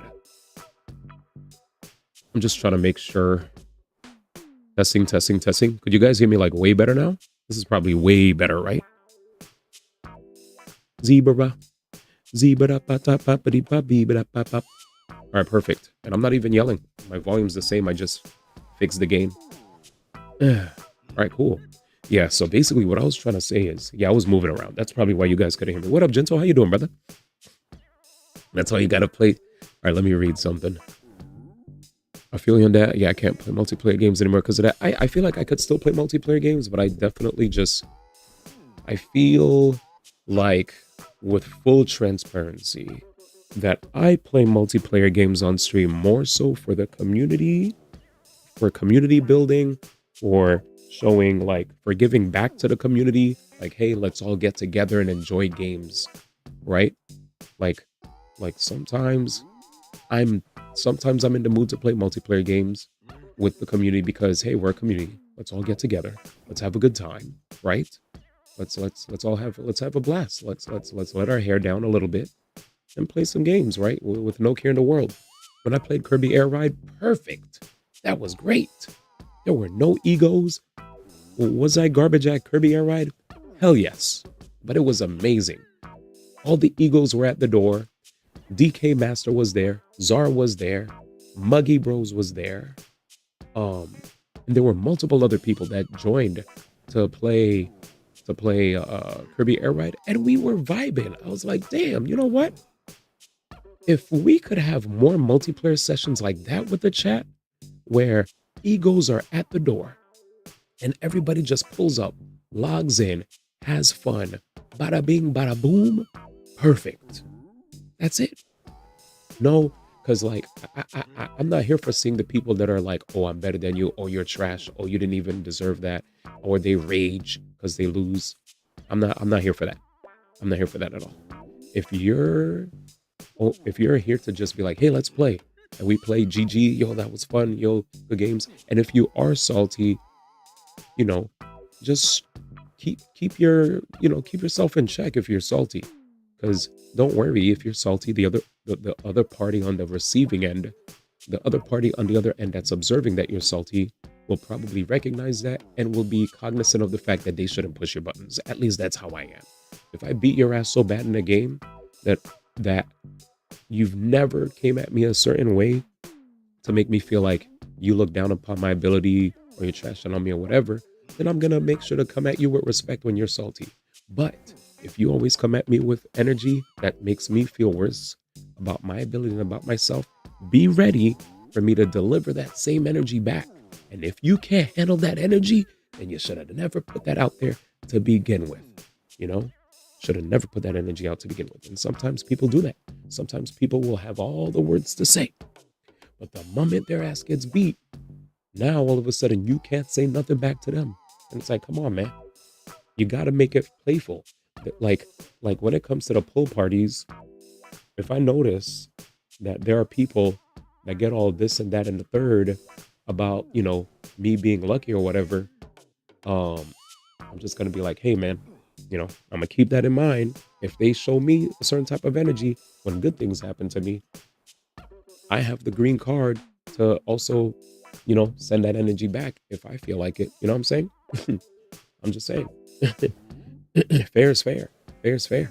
So with that said, that's why I always try to default show respect. Default cheer for people. Default support people. Hey, you did this. Hey, you popped. You know, you popped off and did this cool thing. I'm here for you. I'm rooting for you. I'll be a little bit playful. I'm not saying we gotta have toxic positivity.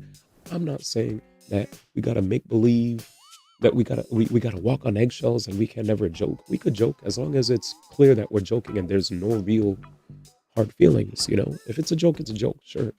But definitely, I feel like sometimes. I feel like sometimes when it comes to multiplayer games, I don't know if you guys have seen it on stream, like when we've played Marvel Rivals with the community, there's some times where people get in their feels when they see the multiplayer games. Yo, guys, why didn't you do this? Oh, why didn't you do that? You're throwing. Even if they are throwing, we gotta find a better way to let them know that they're throwing. Because if we come at them in a certain way, that makes them feel worse about, you know, worse about them, worse about playing. They probably might not even want to play again.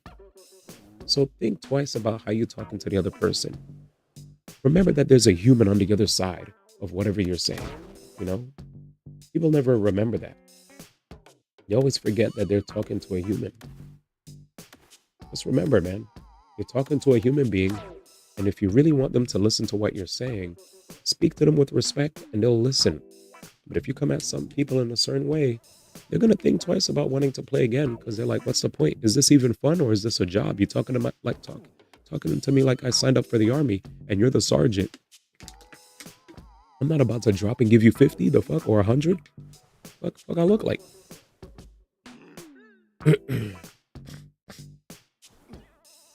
Anyways. Let's see. Accountable one, way better. Thought we were in the library for a while. What's good, man? Chilling. Definitely more of a single player type gamer. Even when I play games like League, I put the chat on mute because I ain't got time for that shit. Yeah, when I played Marvel Rivals, I definitely muted all comms from the opposing team and didn't care what they said. Because I was like, they're going to say stuff whether we win. They're going to say stuff whether we lose. So I'm just going to mute them. I just really want to enjoy the game. I want to emulate the experience I get with single player games while I'm playing these multiplayer games. And if that means blocking myself from toxic nonsense that people want to say in the comms, block it. Boom. Good. Honestly, don't know that Rivals had voice chat. Even when I found out, I never turned that shit on. Yeah, I never turned on Rivals voice chat. What I did was I had, give me a second.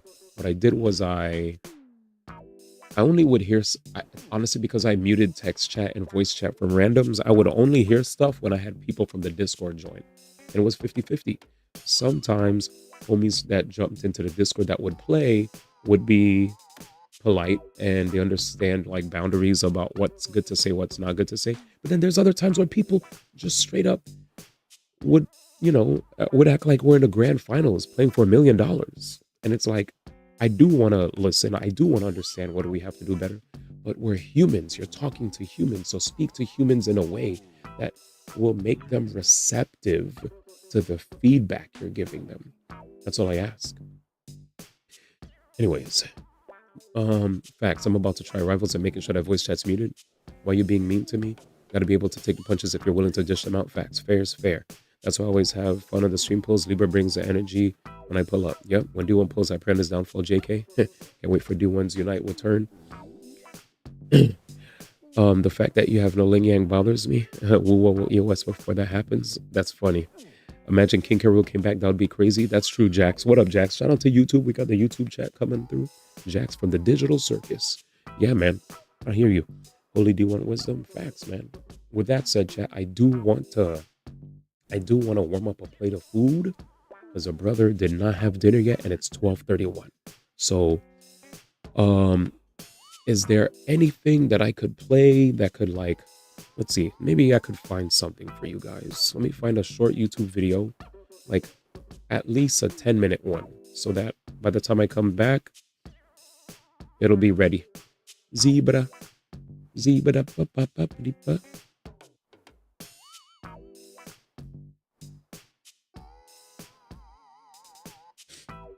All right.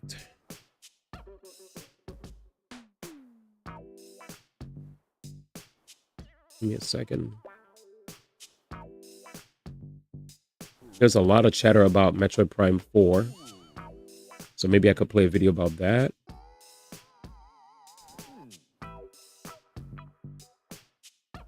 Are you guys interested in Metroid Prime 4 by any chance? That's a game that a lot of people have been talking about recently. And some people have been salty because, let's just say, the game has voice acting and maybe way too much voice acting. Oh, actually, wait, I found a video. Kit and Krista. Oh my God. I better be subbed to them. I think I am. All right, guys, check these guys out. These guys are amazing. These guys are amazing. Well, it's that time. Give me a second. These guys used to work at Nintendo on their marketing teams. They also did the Nintendo Minute. They had myself, Void, Nairo, and others on their show in the past. Basically, they were the guys that would put together these amazing shows that Nintendo would have that would talk about what is coming up in the future for like future games. Like if a game came out, they would give their take. They'd sometimes have guests that they'd interview. Right here, they're actually predicting the 2025 Game Awards nominees. And I'm very much excited to see what they're going to say. I'm going to run downstairs. Let me just warm up a plate of food, and because I need dinner. And then after that, we'll be ready to go. Stick around. Don't leave. I'll be back.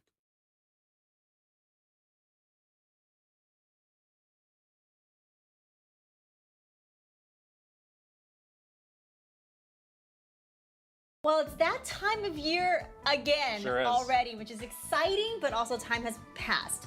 It is time for us to do our predictions for the 2025 Game Awards nominees. Yes, it is Very almost clear. time for Jeff Keighley to descend back down to earth and bless us all with another great year of the Game Awards. Yes. And we are here to predict. We have 8 categories that we want to predict. And as always, these are not our personal hopes for what will be nominated. No. This is what we think the judges board. The panel of of illustrious judges. Yes, for the Game Awards will be selecting as nominees. Right. And he usually does like a big video. He makes a big deal. It's a big deal. Yeah. It should come at some point in this month of November. Yes. So we kind of wanted to get out there and get our predictions on the table. So one thing to keep in mind is he does have a cutoff for when a game needs to come out to be eligible. Right. And last year it was, I think, November 22nd. This year, I was looking very closely all over the TGA website. I did not see the exact date. So we're making an assumption that it's going to be right around the same time. I think that's November 21st this year, Right, which means a game like Metroid Prime 4 is not actually eligible for Until this next year's year. awards. Yeah. Kirby Air Riders squeaking in. Oh. Squeaking in. Rick is squeaking in with his And butt. there's even games that happened late last year, like Indiana Jones is actually eligible for this year. Will anybody remember? I don't know. It happened to Smash Brothers. That's the danger Happened to of a Smash December Brothers. game. Better get your games out, games industry, or Jeff Keighley won't notice. That's the danger. So our first category that we want to talk about here is Best Action Adventure Game. And you always have a bit of confusion around Best Action cannot do Adventure this. and Best Action Game, which Tell we're going us to do the after difference. this. Tell us the difference. You tell us the difference, right? Well, I think an action game is just that. It is the main thing that you are doing is some sort of an action, whether combat, shooting, something like that. Whereas action adventure combines that sort of action Such a great with equal parts area. exploration. So open world games, platformers, Metroidvanias, all of those I would put in the more action adventure game. It is not a clear line for everybody. A gray, a lot nebulous area. Honestly, a lot of these days, it's like Could go either way. Is it this one or the other? I don't know. But this is a stack category this year. I was going to say every year there is always one category that's Yes. extremely stacked. Last year we noted it was RPGs. Yes. That was an extremely stacked category. This year there are so many action adventure games. I would be curious to see which gets nominated. And for these, he usually has 5 games nominated per category, Yep. except for Game of the Year, which is 6 games. Indeed. So that's what we have here. And again, not our personal hopes and dreams, but what we think the panel will be picking. Yeah, we'll be back with those in another video. Yeah, when we get they, closer. they may be very different Yes. than what we're talking about here. So do you want to kick us off here? Yes. So Okay. this is probably one of my favorite genres of games. Side note, but I think again in a stacked category this year, my predictions are Hollow Knight Silksong, Monster Hunter Wilds, Split Fiction, Donkey Kong Bonanza, and Ghost of Yote. Okay. I had a similar list with a few differences. I had Silksong. Yeah. I put Silent Hill F in I here. was wondering about that. And I one. think that game could actually be Dark a horse. dark horse for this whole game awards. Such a dark horse. I think that's a Good very guess. strong up-and-comer. Yes, absolutely. People love this Yes. game. It seems to be excellent. I also had Ghost of Yote, Split Fiction, and Donkey Kong Bonanza Yeah. are my 5. Yeah. I did have a question of like, wait, if Donkey Kong Bonanza ends up in Best Family Game, can it also be there? But I remember that actually happened last year with Astrobot, where Astrobot won Best both. Family Game. It can be nominated. It doesn't multiple. preclude it Yeah. from being in multiple. I did not have Monster Hunter Wilds. That was one that was right on the bubble for me. Yeah. So interesting. That game started so strong and it kind of It looked lost. fizzle. It really lost It steam. kind of fizzled. And then I think one of the other big snubs in this category is Assassin's Creed Shadows, That's a which is snub. again is so similar to Ghost of I Yote. know. Unfortunately I think- for the timing, though. I think Ghost of Yote has more critical Acclaim. action going a little bit for it, Yeah, so I it put it does. in instead of the other. Yeah. Okay. Interesting start for us. The next category we want to look at is Best Action Game. Again, what Yeah. do you know what this is? We will find out. I don't know. Did you say, was this a cat? You said you couldn't even come up with 5? I finally did, but I don't know if they're very Okay, good. maybe I'll go first in Okay, this you one go because I'm first. feeling more confident about my picks You here. know what this category Okay. is. My 5 nominees that I think they will include are Battlefield 6, Okay. Ninja Gaiden 4, Mm-hmm. Doom: The Dark Ages, Yes. Borderlands 4, Yes. and I put Hades 2 in this Is that an category. action game or something else? We've spent a long time talking about what genre is Hades 2, and this is Yeah. where it gets fuzzy. Yeah. Roguelike. It is I don't know. action I adventure. mean, I would say this is an extremely action-heavy game, so I kind of lean towards that. But who knows? You could show could slice and dice You this might one. see this appearing in a different category depending on how they define it. Yes. It's hard Yes. to define it against Yeah. some of the other action games you have on your own list. We may also have an interesting scenario where there are 2 games from the same series because of Ninja Gaiden Ragebound, which I was thinking about for a little while. Like, ooh, those are both really good examples. Yeah. Will that happen? I don't know. It's a rare phenomenon if That's it does. rare. I don't 2 think- Ninja Gaiden games. Yes. In the same category? In the same What? category, and just stacking those votes. I huh? know, yeah. Yeah. I have Arc Raiders, which is a game I have not Uh-huh. played, but it's extremely well known and has critical acclaim, of course. Doom: The Dark Ages, Ninja Gaiden 4, Borderlands 4, and I put Elden Ring Night Rain here. But I see that's another one where it's like kind of like Hades 2. Is like, is it an action game or is it something? Or is it an RPG? What? Yeah. See. I don't know. You see how this category know. is problematic. Arc Raiders, I thought about. Okay, I'm just going to completely. You can't do that. I'm going to completely. You can't do that. What? You don't even know what I'm going to do. I'm gonna completely step on my own guess here because I was like, well, that's a more multiplayer focused game. That's a better category for that. But then I have Battlefield 6. So what am I Right. talking about? I don't know. Okay. It's just a guess. So it's a coin flip. Coin flip. flip. Could definitely be there. Yes. Next category we want to talk about is Best RPG, which again was so stacked last year. Absolutely stacked. This And year not as stacked. It's not as stacked, but it's still very strong. Oh my gosh. And it's wow. tricky because these days almost every game has some sort of an RPG element. So, well, yeah. is this an RPG? Is that an RPG? Yeah. I guess this is as close as we can get to the truth of what is an RPG, but Yes. we'll see. Why don't you go ahead? I have the obvious choice, which is Expedition 33, Claire Obscura All right. Expedition 33. I have Like a Dragon, Pirates in Hawaii. Okay. Final Fantasy Tactics, Invalid's Chronicles, Kingdom Come Deliverance 2, and Avowed. Okay. as my 5.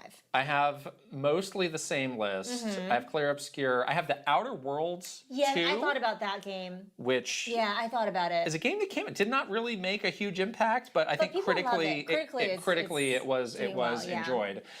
And that's kind of the trick with these game awards is like, what are the games that the majority of these judges have played? Because you need to get a critical mass of these votes to make it, which is why if you're able to distill everything down to like, oh, here are the 9 or 10 games that the most people have played and enjoyed, you're going to see those games showing up again Over and over again. Yeah. Because it's impossible for everybody to play everything, And also, unfortunately. it's one of those things where people picked and choose that month what they're playing because they can't play everything. So That's kind of the sad truth is there may be games that are great, but not enough people just played. Yeah, exactly. Sadly. So I also had Final Fantasy Tactics, Evilist Chronicles. I think that one could be a scratch because that is a remake. They may give preferential treatment to an original game if there's something else they thought was better. Great game, though. I also had Kingdom Come Deliverance Yeah, that too. one I think might take, well. Another one we debated, is that truly an RPG or action adventure? I'll put it here. I had Avowed.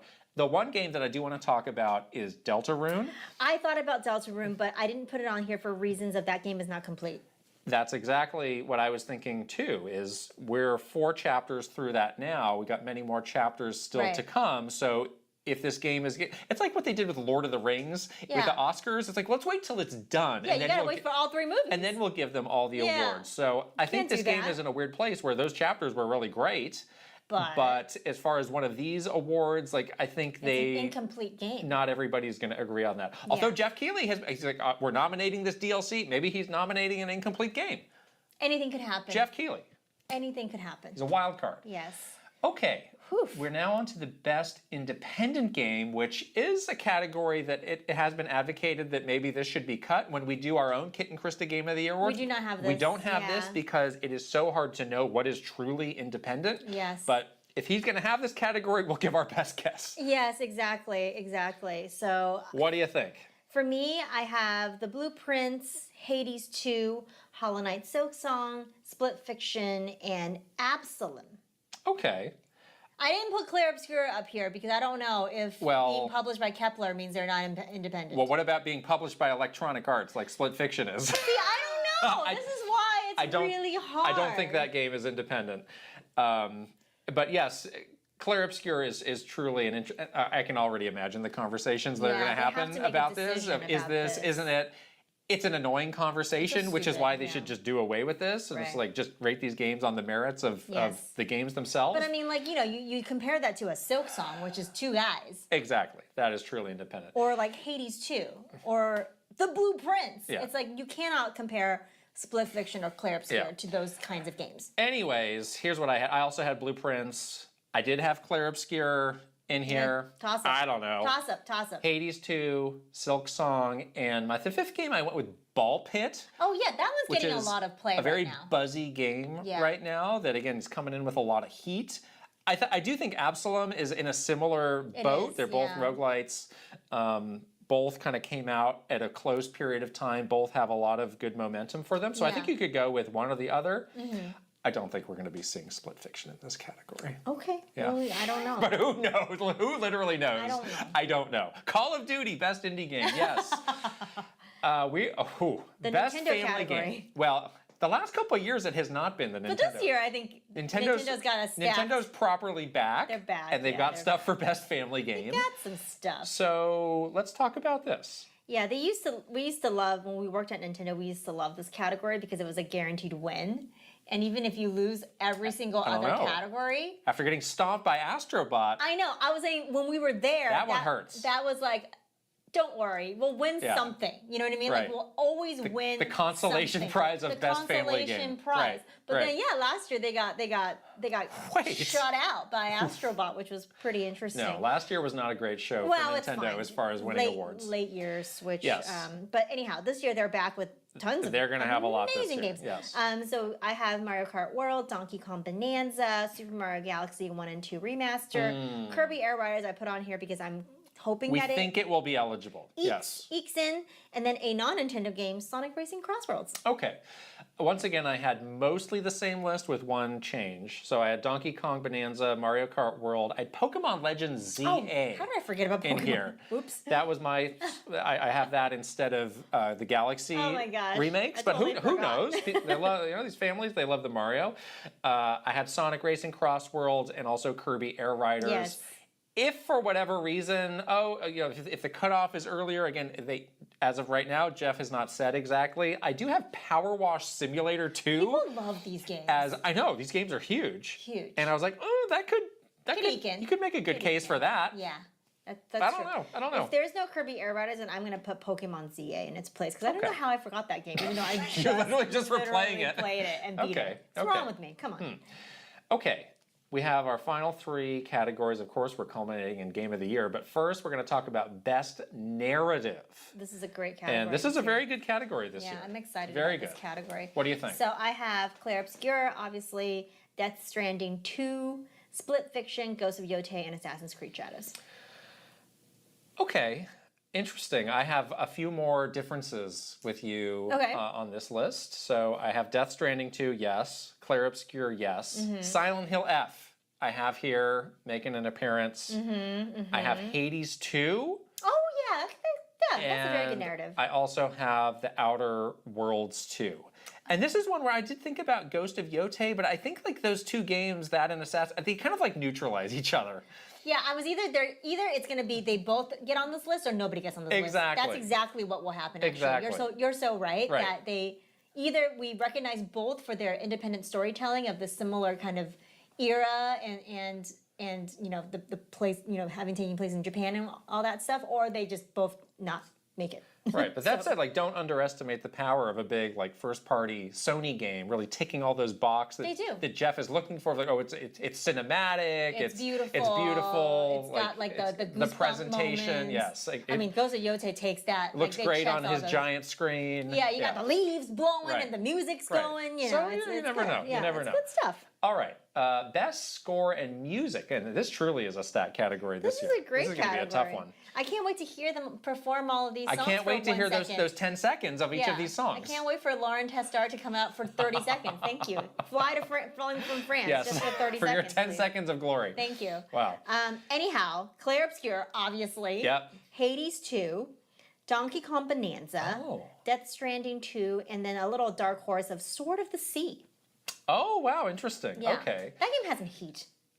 Those last two games that you mentioned, well, I did not have Donkey Kong and I did not have Sword of the Sea. So here's what I have. I have Hades 2, Claire Obscure, Mario Kart World. Really? Yes. People love that soundtrack. I have Silk Song, which is a bit more of a, like, you're not tapping your foot to it necessarily. But I went back and re-listened to some of that. No, this is really good. And maybe it's just because also when you're playing that game, you're like really focused on the action. I'm gonna die. But it's like, no, that's actually a really strong soundtrack for that game. So, and again, I think, people are looking to recognize that game this year. Of course. So I have that there. And then I have Death Stranding 2. I did want to call, again, I'm back to Deltarune as a wild card here because, like, okay, the game's not finished, but that soundtrack stands on its own. Of chapters 3 and 4, and that is great stuff. Maybe. And let Toby go up there and let Toby cook on this music. Toby doesn't show his face. He could do a little mask. He can do a thing, yeah. Do a mask. Do one of those. Mask Toby. Exactly. So you never know. I love it. Yeah. I love it. All right. I mean, some great music this year. It's truly amazing. All these scores. are great picks. Yeah. Zebra. No. Didn't quite make it for me. You didn't like the breaking through song at the end of that would be Donkey an Kong exciting. You don't want that? You don't want a performance like Jump Up Superstar? It's not about what I want. What do you want? This isn't about what I want.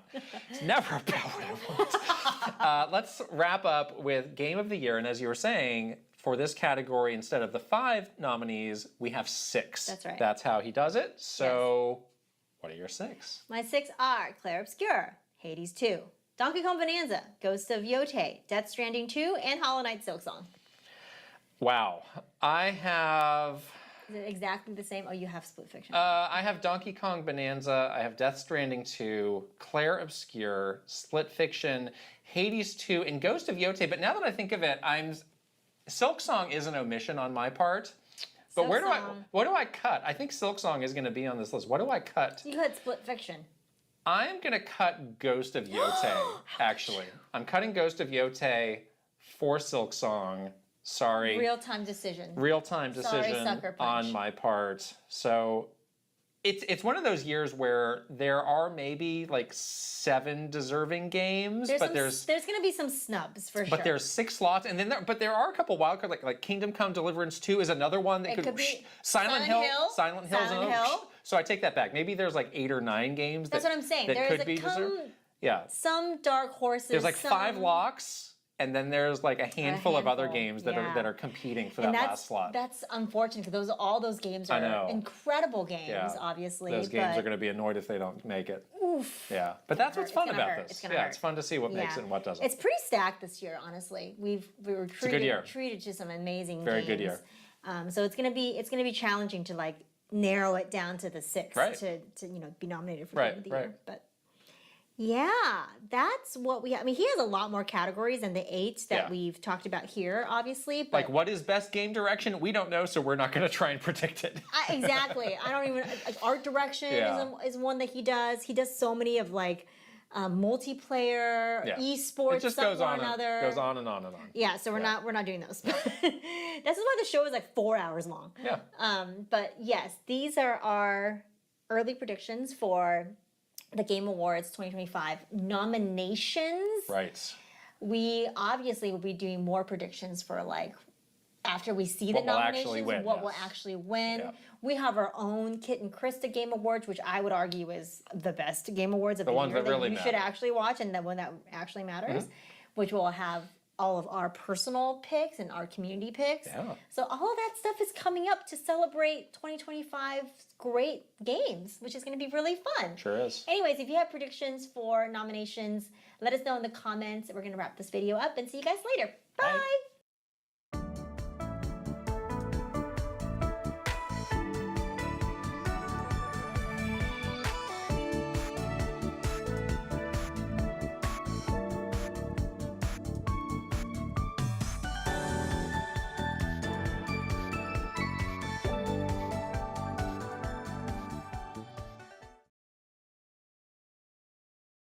Well, we had the big financial, the first half fiscal year results from Nintendo. It's a big one. We wanted to dig in and talk about it. This is the first time we've been seeing some solid numbers for Switch 2. So yeah, this is exciting time. Yes, we're gonna crunch some numbers, so you had to put some glasses on. Got it. I did. I had to put my glasses on just in case. Yes. This was a significant update. I mean, they always do these. Every quarter we always get some sort of an update, but some of them are more detailed than others. And these are always a 2-day affair. We get kind of the straight numbers on day 1, and then on day 2 we get the presentation from Mr. Furukawa. And in the days to come, there may be more remarks from him that get translated, hopefully accurately. Yeah. But as always, our advice to the people out there who are curious about this stuff is this is all just available. Everything that we are going to be going through, all these slides, on the Nintendo Investor Relations site. If you just put that into Google, Nintendo Investor Relations, you can get access to all of this, put on your glasses like Krista, and crunch away.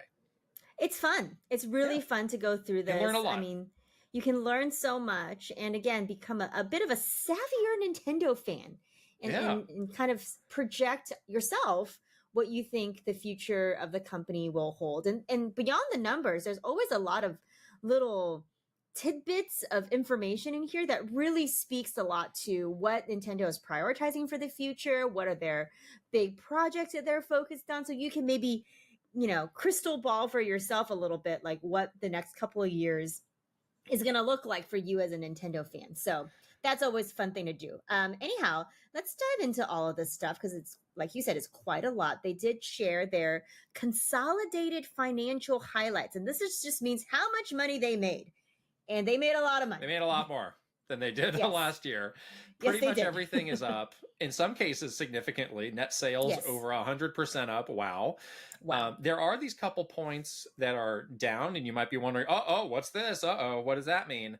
And they explained this. They said, well, this was the period where the Switch 2 came out. So a lot of this was money that was coming in based on hardware, which just has a lower profit margin than a lot of the other things that we were selling. And of course, we also had the interesting wrinkle of tariffs in this time, which kind of squeezed those profit margins even more. So that's a very reasonable explanation for why those profit specific ones are a bit down. Yeah, but you know, they can expect to close that gap, so to speak, over time, because what they're going to make a lot of money on for a very long time is software. So they're as soon as they kind of settle in on this, you can expect those numbers, those down areas to shrink significantly, because they'll start to sell more software to you at a very high price point. Right. And to be clear, there is still a lot of profit. Look at that. Yes, number. yes, of course. We're yes. like, wow, that is, and so things are going great. Things are going so great that they have raised their forecasts for almost everything. Wow. And pretty significantly. Like, we know Nintendo's very conservative. Sometimes they will, set a conservative forecast, or sometimes even proactively lower that because it's like, oh, we're not sure. They're like, hey, business is booming. We're going to raise this stuff by like double digits almost across the board. It's crazy. Yeah, pretty unprecedented. Yeah. Good for them. Yeah, they really are just like, it seems to be going extremely well for them. And the other thing that's related to this is something that we've been talking about a lot is they have been able to keep this stuff in stock. Yes. And they've seen the trajectory of the sales sort of velocity of the stuff they've been keeping in stock. They're selling through at a very good pace. And so since they're able to keep it in stock, they are able to, raise these forecasts. So yeah, Switch 2, they had a previous forecast of 15 million units. Now it's 19 million units, which is more. A lot in the first sort of, not even the first calendar year, but the first fiscal year of this thing being out in the world. To sell almost 20 million units before the thing's been out for even a full year is incredible stuff. So, wow. Yes. It's remarkable to be able to raise the, the amount that you're going to sell of your new piece of hardware by 25%. And to your point, that's a testament to how much they were willing to make. And I think that's a theme that we're going to be coming back to throughout this whole update. Is just like, this is kind of the secret behind how that is driving all of this positive momentum that they have. Right. The Switch hardware forecast did get taken down a little bit. Interestingly, the software one got raised.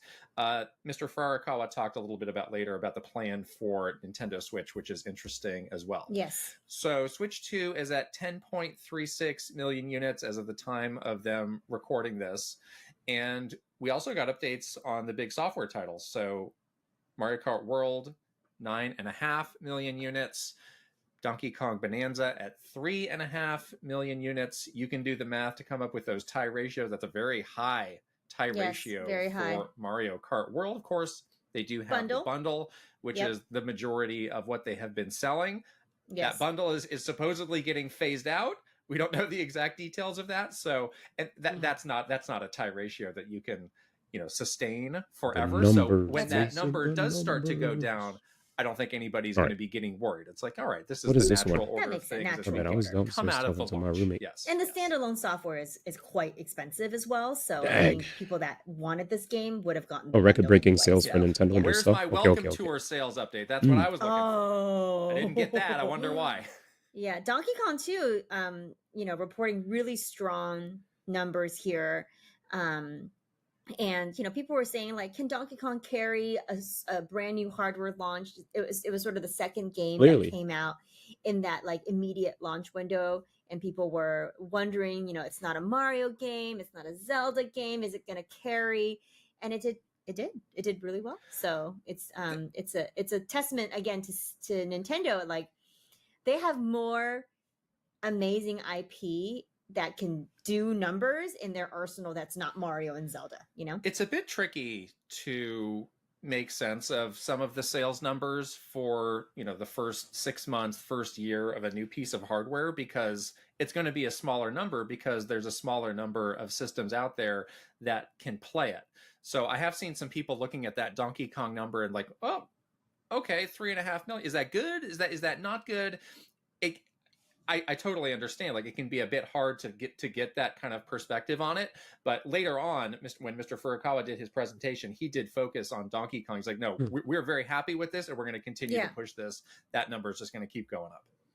Exactly. So let's get into what Mr. Furukawa said. And this was kind of the second phase of this communication, where he goes up and he makes a big presentation, and all these slides are just up there on that IR site. And that's where we pulled all this information from. And he kind of led off with, you know, this pretty interesting point of Switch 2. We had a really hot start here. We have been also supporting Nintendo Switch, but from this point forward, software development will be focused on the Switch 2. And that's always a question in these transitions of like, well, how long is this transition going to take? How long are you going to need to be making software for the old thing to slowly move people along who are these laggards? In this case, it's like, no, we're moving on. Yeah, no, I'm actually really happy to see this, because GM, thank you so much for the drag GM, it up so much. Yes, you want transitions. Thank you so much for the Switch 2 raid. is backwards compatible. My bad. There's definitely going to be some Wasn't even here. late coming Switch game, Shoot. especially from third parties or indie developers. Fighting that, GM you don't want it TK. to just completely not Go. be something people are playing or completely unplayable. But since there's backwards compatibility, you don't have to worry about that too much. But from a first party perspective, D1 Unite it is, return? Nah. good to see that they are starting to Nah. really like kind of cut that Playing DK, cord but I'm trying to eat and dinner. move into this new phase of the Switch 2. And we saw this transition becoming a little bit clunky at the end of the PS4 PS5 life cycle, where it just felt like it dragged out for too long, For years. For years, exactly. So I'm glad to see that they are making a concerted effort to sort of move on and move forward and support, really centering around support for Switch 2. Well, we're going to be beating this dead horse. What was the difference between the PS5 and the Switch 2? Switch 2 was readily in stock, where nobody could find a PS5. So I think that transition could have been a lot faster for PlayStation, right? If they had that stock. That's no blame on them. They were doing this in the teeth of the pandemic. That was incredibly hard. It's just like this is just a different situation for how these consoles were launched. Exactly. So they talked a bit about the stock situation, and they said, we've been able to manage the demand in most regions. There are still some regions where the Switch 2 is a little bit hard to find, and they're saying, Mr. Furukawa was saying, we're going to be flexible. We want to meet the demand in all of the regions to say, if you want a Switch 2, you can just get one. But they're like, yeah, we're gonna be monitoring this, and we can kind of flex up and down based on how much we think the market needs, which is again kind of the key to this whole thing. Yeah, I know that they have said in Japan that that's still a very challenging thing. The lottery system is still in place for a lot of those for people that want to buy a Switch 2 in Japan. So yes, they seem to be well aware of how this success is really due to the in stock. So I think it's pretty clear to them that yes, to maintain this momentum, as they like to say, and meet the newly raised forecast, they're just going to need to have this stuff in stock. So yeah. Then he made some remarks about software, and obviously we saw the tie ratio for Mario Kart World. He kind of positioned it a little bit of a different way, saying about 9 out of 10 people who purchased a Switch 2 have played that's crazy, by the way. Mario Kart World. 9 out of anyway, 10, you slice bro. it, like there's a lot of people who just have exposure to this. And again, like there's so many narratives online about like, oh, Mario Kart World is a failure, or nobody's playing that, or it's a dead game. It's like, oh, let's kind of pump the brakes on those, because that is clearly fulfilling the goal for this piece of software of being the central thing that people experience on the Switch 2 during the launch. Yeah, exactly. So I don't think Mario Kart 8 or Mario Kart World was a failure. Yeah. Yeah. And then Donkey Kong Bonanza, again, like it's hard. It is hard to tell, just based on a number when you're early in the life cycle. And they said, no, this is great. We got a lot of support from players. The number is good. And they specifically pointed out that they're going to put effort to make this another evergreen title for the Switch 2. So that's a strong indicator that, you know, we're going to be seeing more from this game, you know, not from necessarily updates, but just from visibility in the way that Nintendo talks about the Switch 2 library. So I do expect that number to rise pretty steadily as people keep picking up hardware. That's going to be one of the games that they think a lot about getting from a very early point. It does seem like Nintendo is happy with the results so far. Excuse me. And they have been doing some, you know, additional. They did the DLC update recently. They did do a special event for the Emerald Rush. So they are making a big effort to keep people playing, to keep people interested, to keep people coming back to this game. And I think they know to have like a evergreen title. You know, I think that what they want for Donkey Kong Bonanza is for it to kind of enjoy the long play that people had with Mario Kart 8 Deluxe. So I can see them continuing to support this game, whether it's through visibility or even through smaller updates and smaller in-game events and things like that. So that does seem like it's going to be a roadmap of what they're going to be using to support this game for a very long time. Yeah, this next slide is an interesting one, just in the way that they are presenting the information. All right, I'm ready to play. The way that Because this is a long video. Let's look at this first line here. Yeah. 80% of Nintendo Switch 2 players have transitioned from Nintendo Switch. Not only early adopters, but consumers who started playing Nintendo Switch at various points of its life cycle have also transitioned. That's a lot. Yeah. I mean, they did break records. All right, let's play. A very good video. There's actually a lot of data there that a lot of people don't know about. All the people do is just comment on the negativity. One fort. All right, let's enjoy Zebra. Yeah, all that yapping, bro, got me tired and hungry.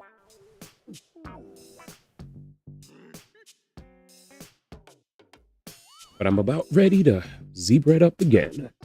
So let's zebra. Zebra. Zebra ta ta pa pa ta zebra. Zebra ta pa pa pa ta zebra. Zebra pa ta ta ta zebra. Zebra. This is an appropriate level. Let's get it. This hat looks crazy on her, but we'll let it rock. Anyways, shout outs to GM again. Thanks for the raid, man. Dive to the next leg. I need help. Actually, could I teleport back here? You can.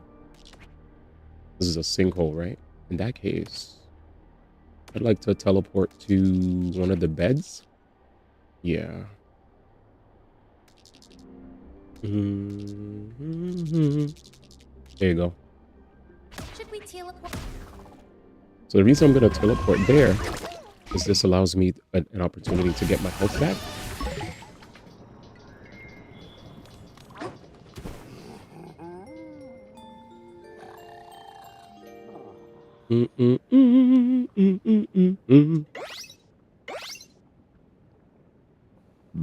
I gotta be careful because the game, I won't say this game is like OD hard, but I will say that I gotta be careful. I think we beat the boss already. Yeah, I think we beat the boss already, so we're chilling.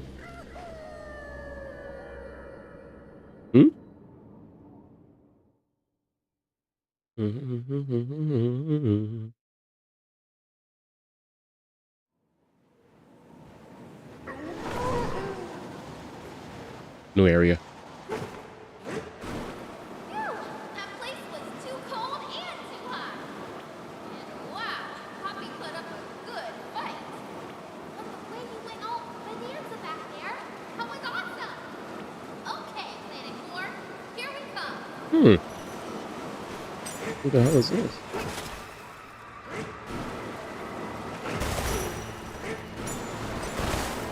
Damn. There's a blue thing.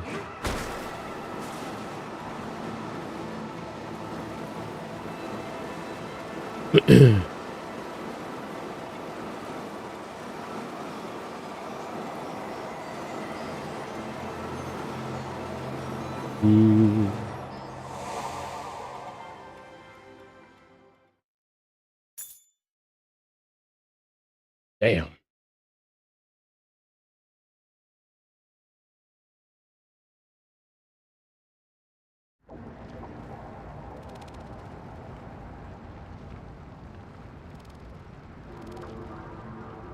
The junction.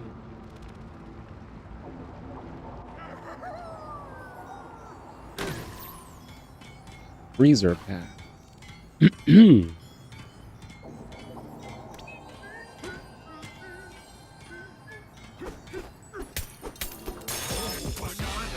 Banana.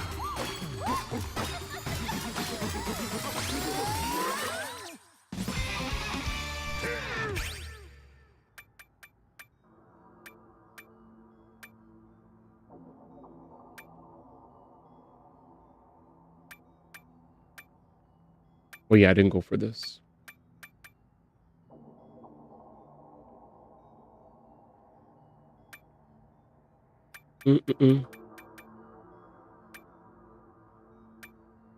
Bonanza's will last.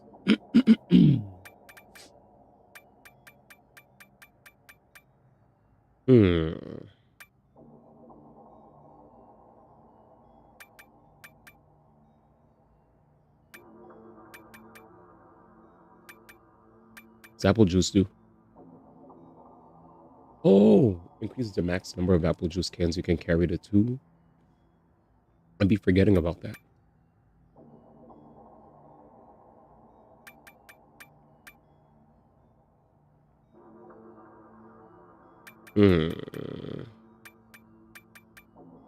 More health? I like how the game is telling me to get it. Get this. Screw it.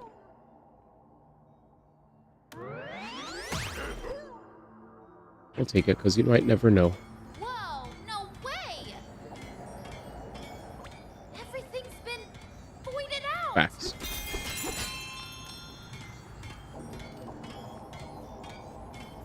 Hey, what happened, man?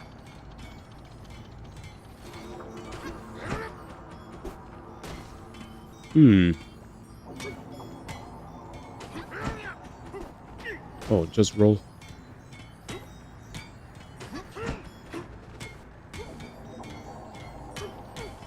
Oh. You're not trapping. Tools, there's a bridge here, but it's saying under the weight of the purple metal. If you discharge that strange device over there, the bridge will return. Bet. See you soon. Yo! They're targeting us. Facts.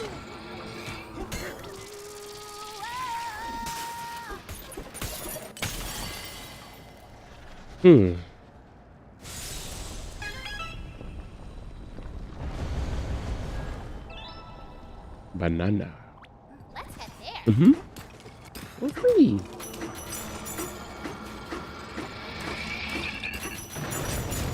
Aim here.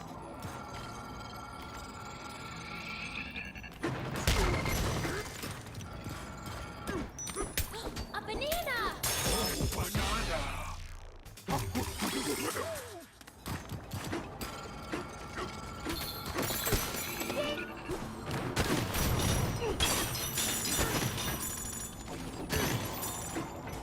That's Void's machine, right? Why isn't it moving?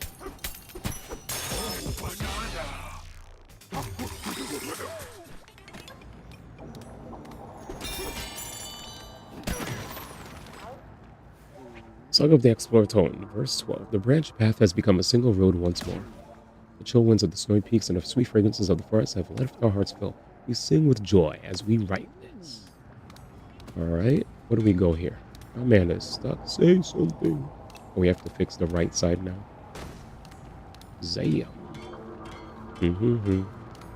Purple metal on the freezer bridge is fine. Facts. You see that contraction, you can't get to that side anymore because of it.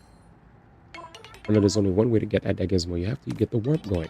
First, use a gong to teleport back to the divide. Once you're there, take the path to the forest layer. Okay.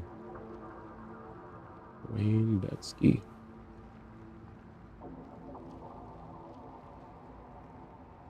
Let me see.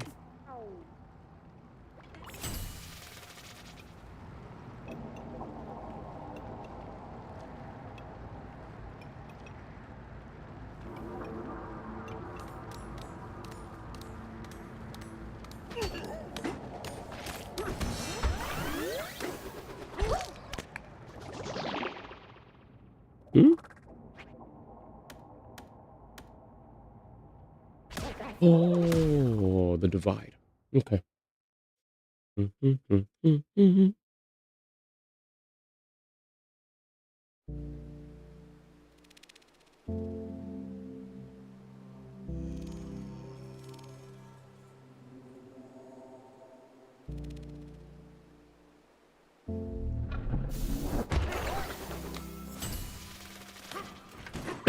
Hey, we're back here? Hmm.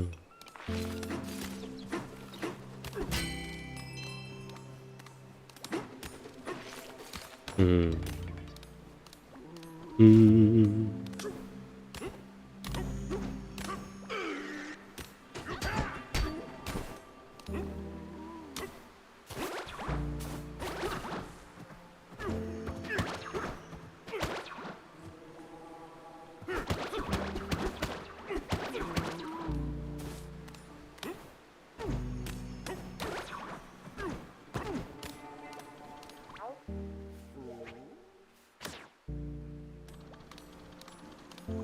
Let's go a different way this time. Mm-hmm.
All right, give me a second.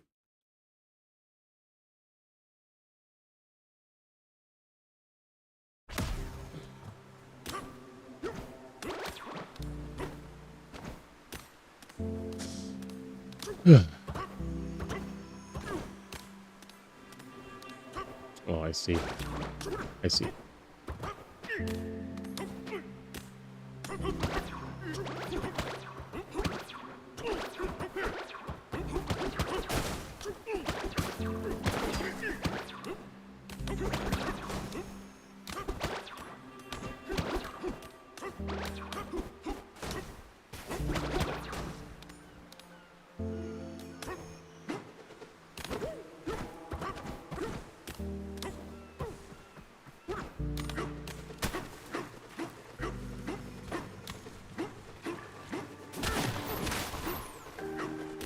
What's up, little guy? What up?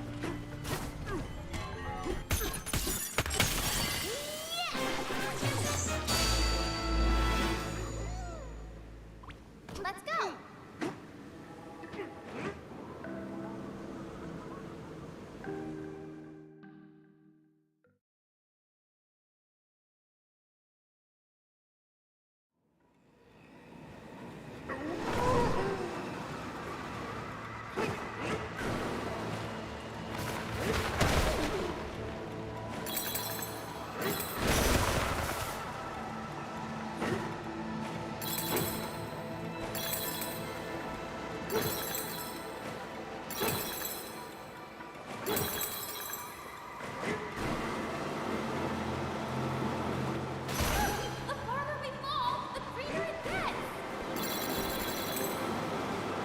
Nice.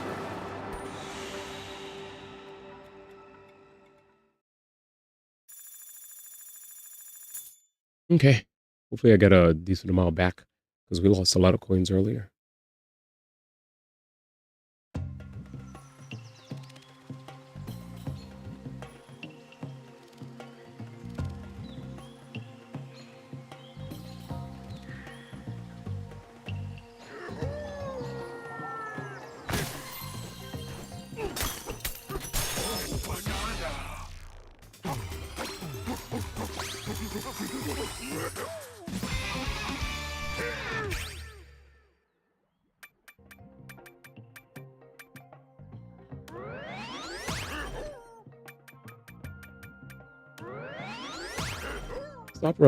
Stop recommending me stuff, bro.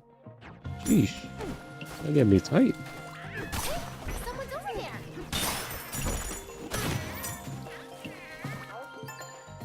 Oh, we have guests. Welcome, welcome. It pains me to say, but a rather vexing chap by the name of Void came through here not long ago. I think a thorn infestation of further poison has plagued us ever since.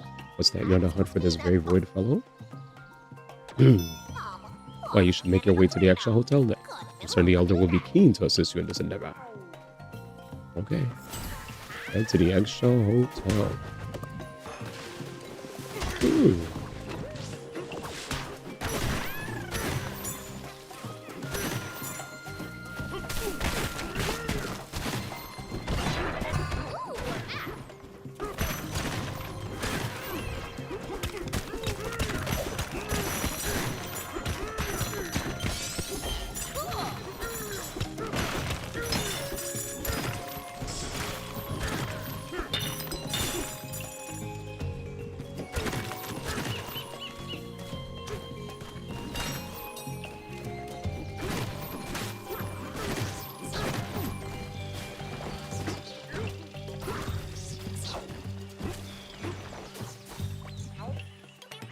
Oh yeah. Time for a break.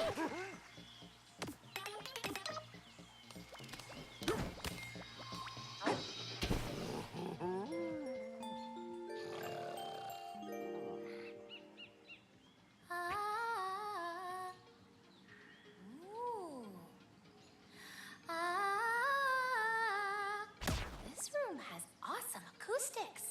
I bet I'd sound even better if I aim for the back wall.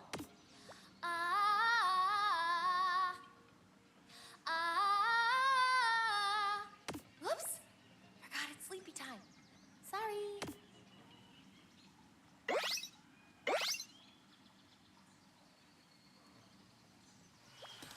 Refreshed and ready to go.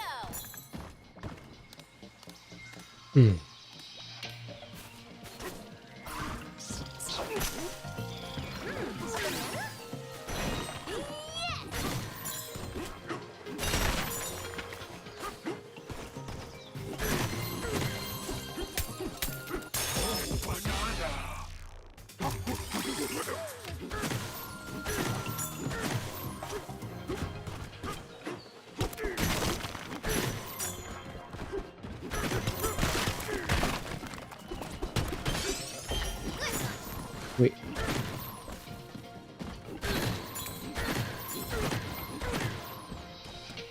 What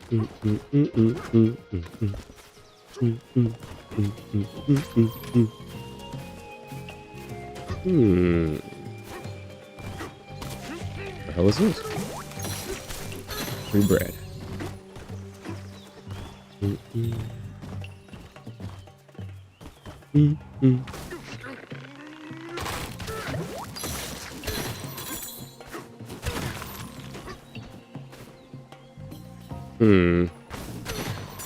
Banana?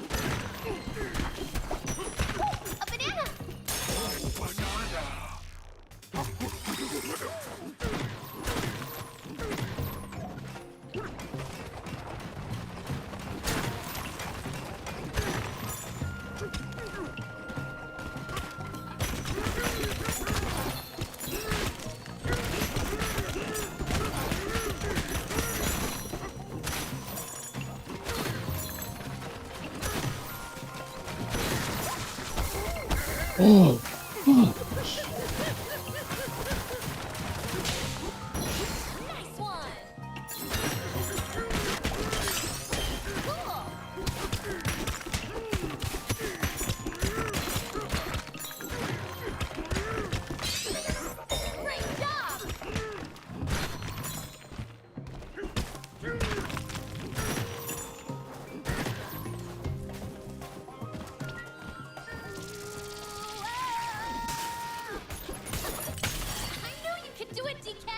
Mm. Focus.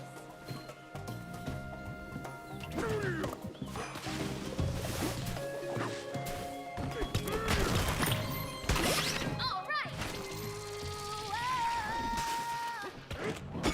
Let's go. Mm.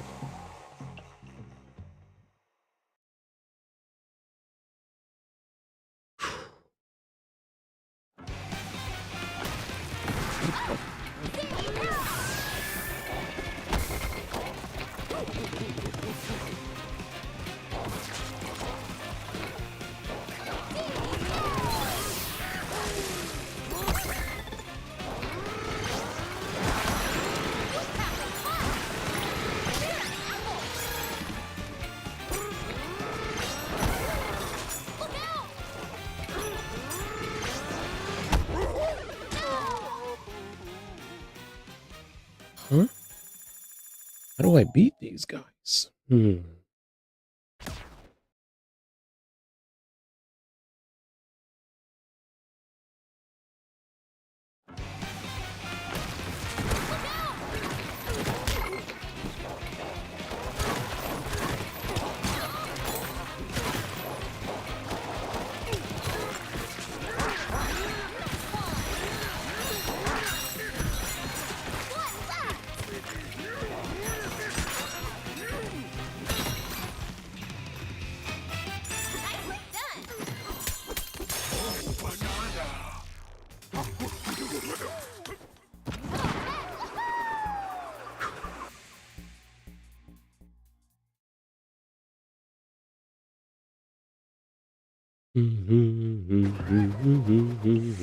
What an adventure!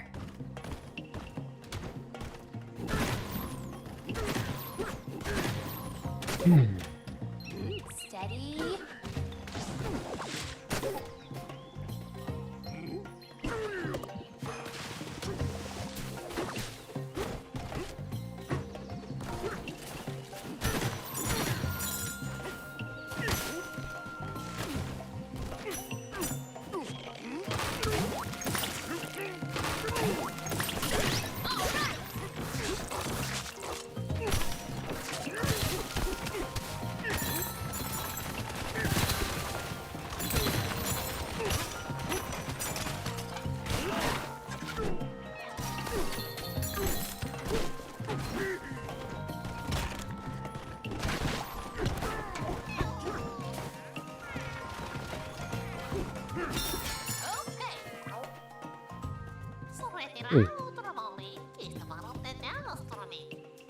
But enormous egg over yonder is our hotel. I work there along with many fine feathered staff members.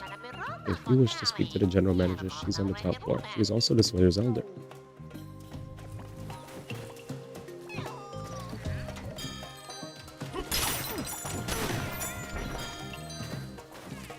There's a path down there. Let's jump.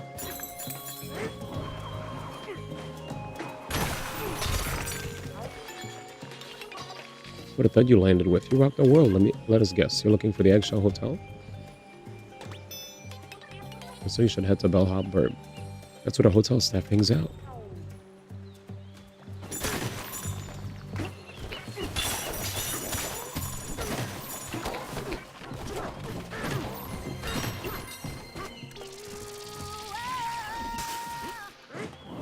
Battle face on.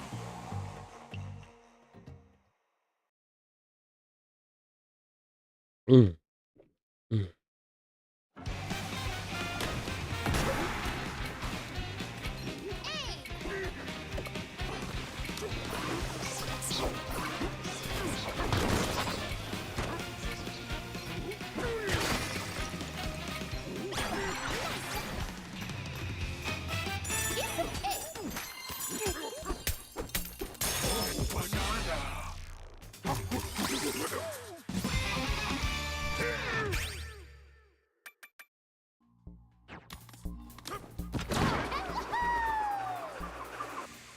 Mm, mm, mm, mm, mm, mm, mm, mm. Need one more. What an adventure! Mm-hmm. Hmm. this way. Mhm.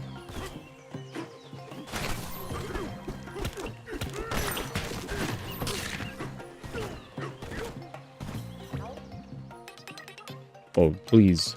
I'll spend. Nice.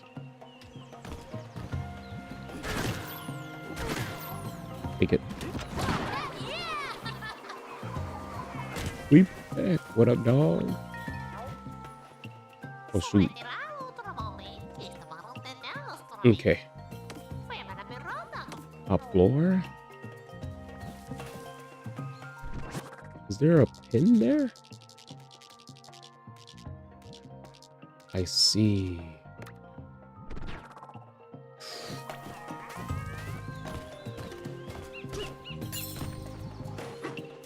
Shit. Excuse me.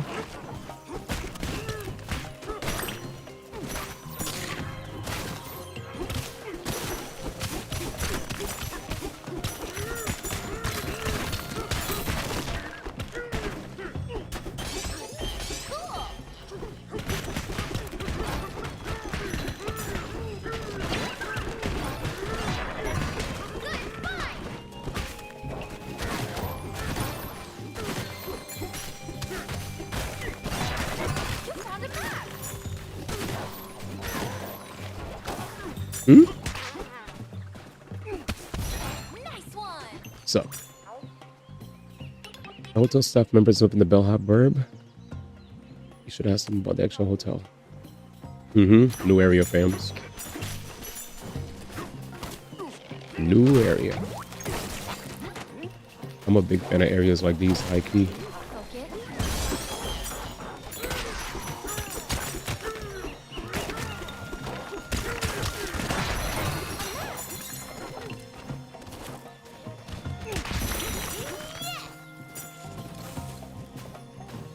Well, shit.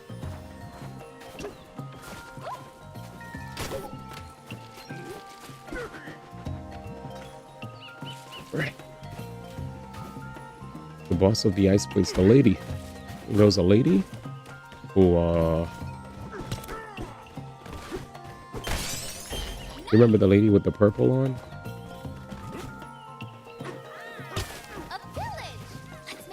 Mm-hmm.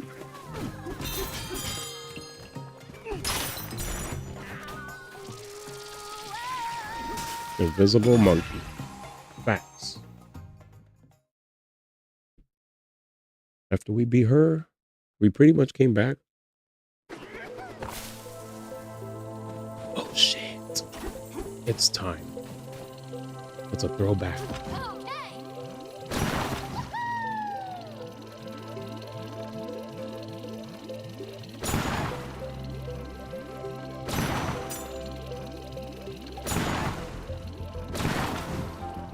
This is my theme, bro.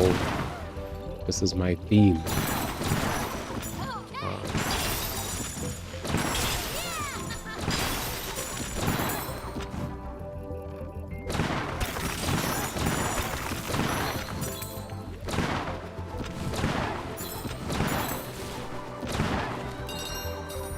This theme is so good.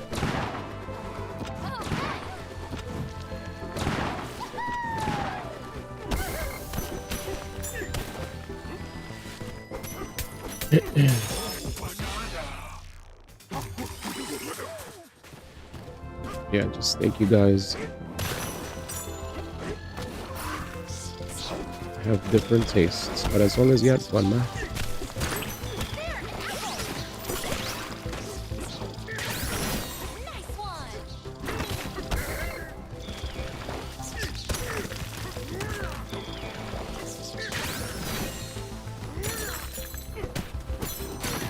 Hmm?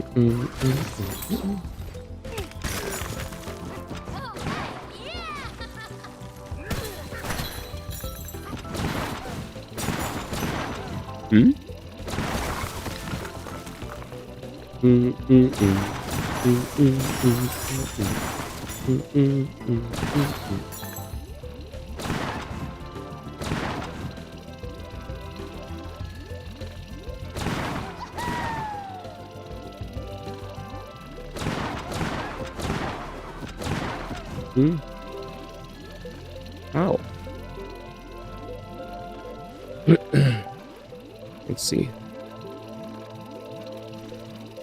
Let's see, Invisible Monkey. You did the stealth section, SNES days. Yep, this brings me back to Super Nintendo days.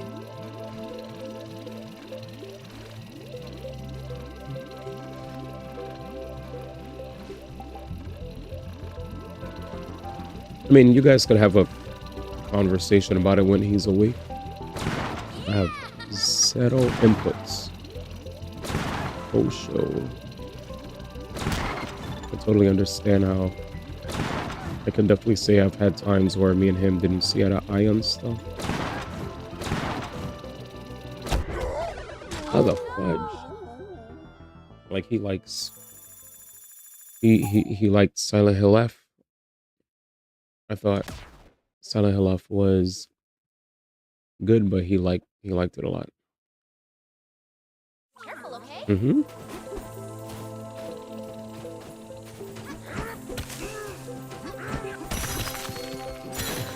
So it is what it is.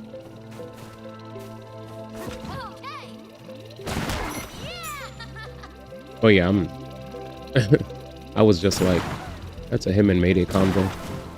I can't. I don't know what to do. That's a him and Mayday combo. Since they played, you know.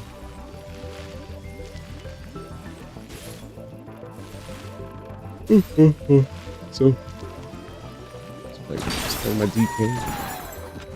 Chill.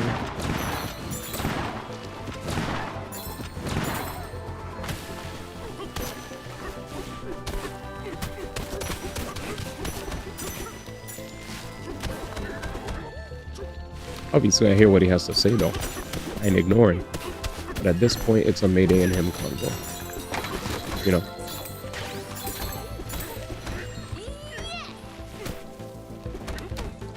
At this point, that's between them two.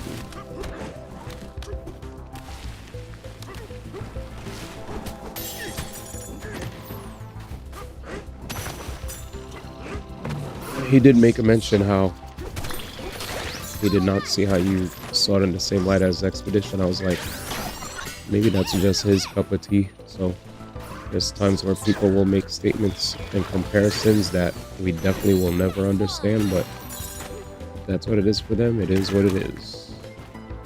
It's like, when I heard him say that, I definitely thought that was quite the statement, but I wasn't gonna battle. I was just like, I'm happy that you like the game.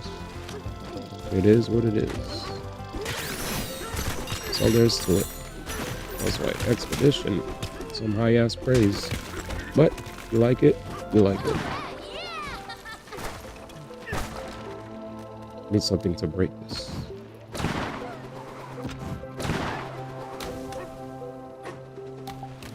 Take a piece.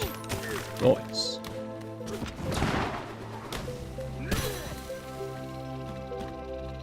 Damn, I can't look down. Dude, wait. If I have the rock. It's the rock.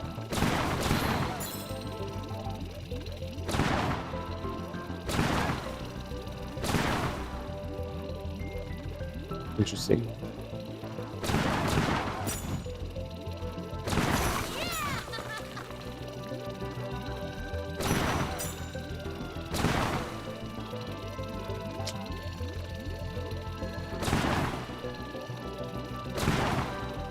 I wonder if it could aim down. Maybe what proper timing?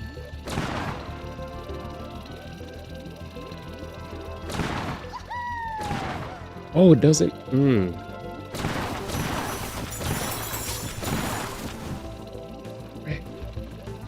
Wait, you could exit.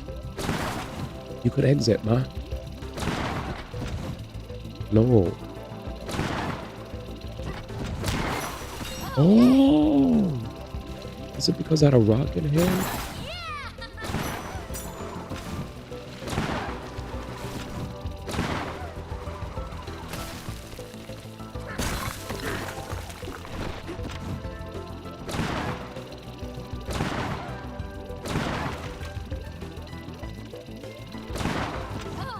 Sheesh.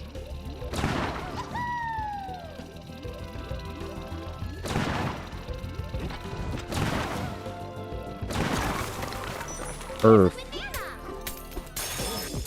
Good shit. Finish the level, ma. Get him out of here.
Yeah, and just like, you know, also, I also ascertained that since you have a bias towards wuxia and you don't really get a chance to play many games outside of like free games, I totally understand that, you know, you love wuxia and you do like MMOs, um, that, you know, well, you definitely said you like wuxia, right?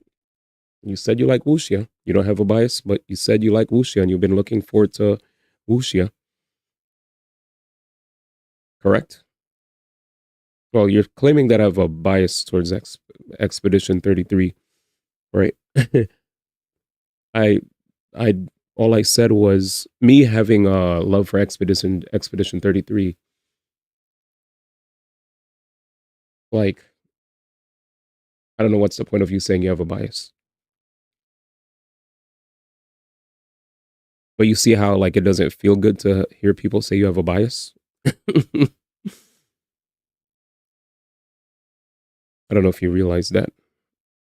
What up, Onward? Holy shit, they brought back Sticker Brush Symphony, top 10 video game song of all time. Yeah. So you don't have a bias towards wuxia. Okay, if that's what you say, I'll listen.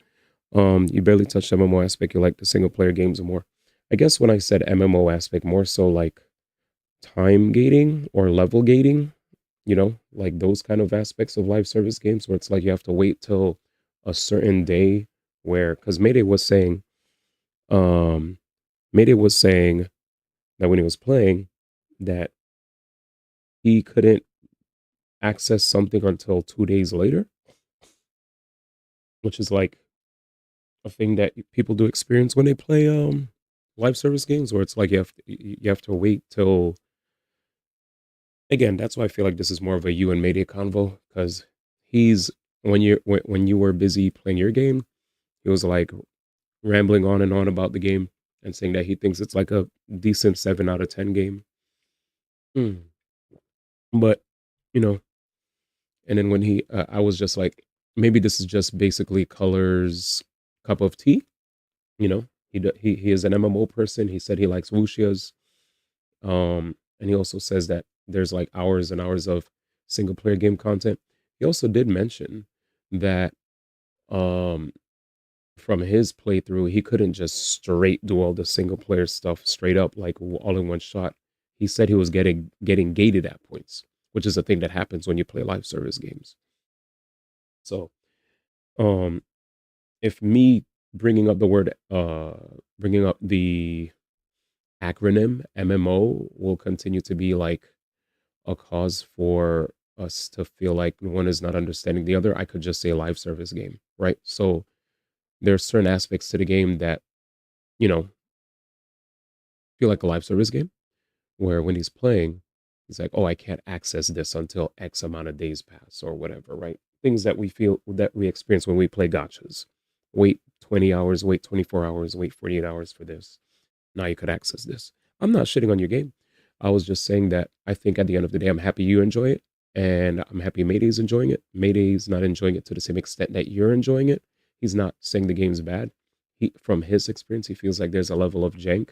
Me, because I don't really want to play any live service stuff, period, anymore, right? Like as far as like single player, um, my bias is more towards the fact that it's a live service game.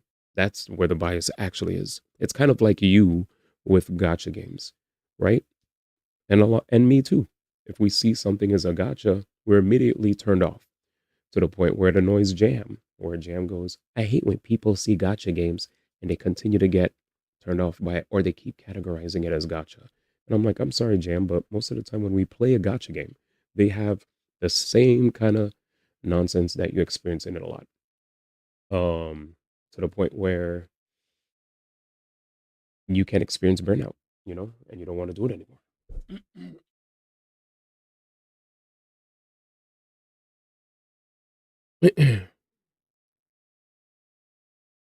Yeah. And I ain't got no beef with you. This ain't no argument. The main gate exam at skill to max level is halted for a day. Yeah. I guess for him, he like brought it up. It wasn't like a deal breaker for him or anything. There's so much content that it doesn't stop you from playing the game. Yeah, he found other stuff to do in the meantime. Yes, you despise gotcha, but if the gotcha is good enough, you'll at least try it out because it's mad easy to quit. Yeah, I hear you.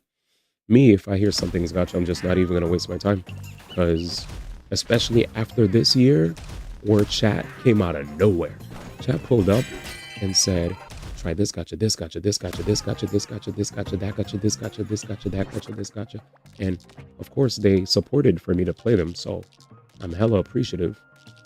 I'm not even complaining about that opportunity, but I will say one thing: being exposed to that many gotcha games in a short amount of time super solidified in my mind, like beyond a shadow of a doubt, super solidified in my mind that I'm definitely not trying to get into any more live service gotcha games at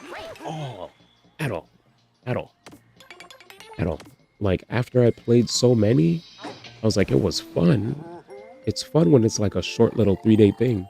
That's why when Homeboy tried to pull up and say $1,000 for Love in Deep Space, I was like, my nigga, this is not, you're going too far. Yes, the money is nice, but you're bugging. You're bugging. Hanging onto your back all the time must be a better workout You're than I bugging. realized. It was supposed to be a fun distraction that we would all enjoy, not a job. And when he did that, I was like, yeah, you're nuts. You're nuts. You're nuts. You're nuts. You're nuts. You're absolutely nuts.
Give me 1 second. Let me take a picture and send it to my roommate.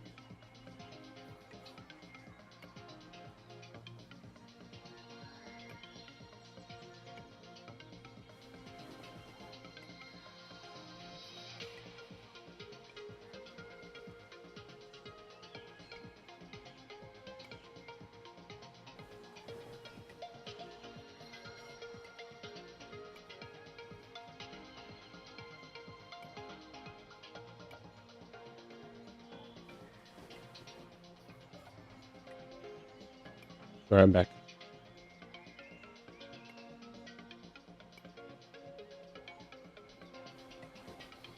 I love immersion in my games. I talk about immersion a lot. I don't know what gamers have you spoke to that don't like immersion? Immersion is literally like one of the things. Yeah, I don't know about. I definitely don't know which people you've. Well, I guess not caring about immersion.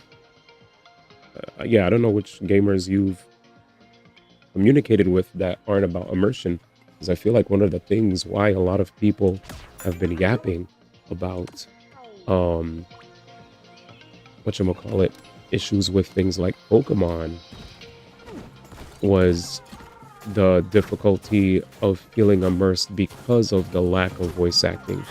The reason why a lot of people now are even complaining about the voice of Miles McKenzie in Metroid Prime is because Metroid Prime is a game that's known for you being immersed in a distant planet, right? You're in a distant planet and you're immersed, you know, due to the quiet, like it's isolating, it's quiet, it's just you and the enemies that you're beating up on. All of a sudden, that immersion's broken because you have a loud-ass Jim saying random quips while you're supposed to be Samus, you know, the bounty hunter that's trying to enjoy, you know, just silent exploration in an isolated planet, and instead you got random dude yapping in your ears. So I don't know if I could say that most gamers don't care about immersion, because I would love to hear what supports that claim, because one of the things that a lot of people care about is being one of the things that a lot of people care about when it comes to video games is escaping, right? That's like big. So to be under the impression that gamers don't care about immersion is a very interesting take, because when we play, we want to be lost in the world of whatever we're playing, right? Like just now when I was playing, I spent like a decent amount of time quiet because I was just enamored with the world around me and how I'm interacting with it. Almost forgot that I was streaming, you know. But I don't know. I feel like I don't know if it's fair to say most gamers. Maybe you know some gamers that don't care about immersion because they like to spam skip, right? And for those, I totally understand. Maybe you're talking about the people that play narrative-based games and they just spam skip. Maybe that's what you're talking about. Like the people that play gachas, the people that play, you know, I know what you mean. You're probably talking about the people that skip. It has to be. Let me read.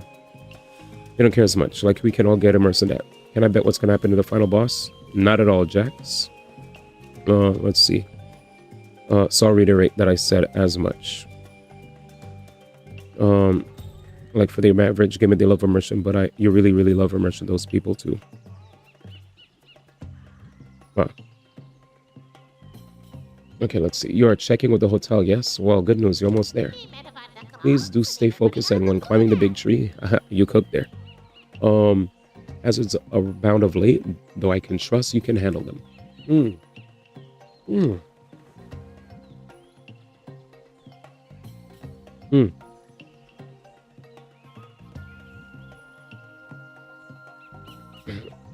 Well, just because some people may not care about leaves as much as you doesn't discount how much they appreciate immersion. They probably get it out of different ways. I think that's probably like, I think that's a very unique example.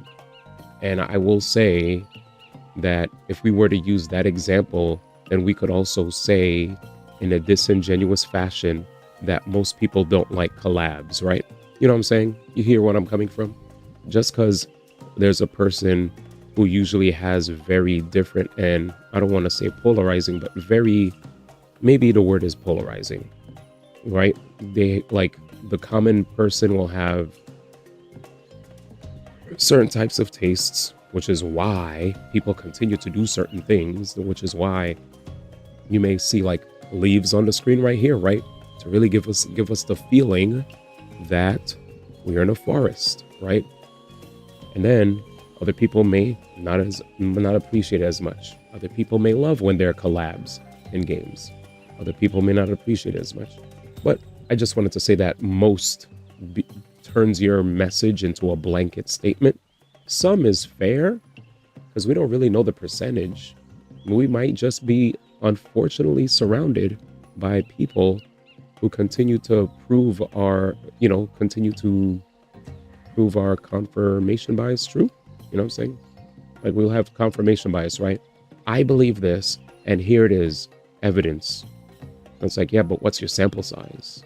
How many people do you know actually, like how many different people do you speak to you that actually care or don't care about, immersion? Because for me, on the console front side of things, as far as how games are received, immersion is always a big talking point when it comes to games. Hence why I went back to my example of a worldwide conversation of people feeling like they'll be taken out of that feeling of playing a Metroid Prime game.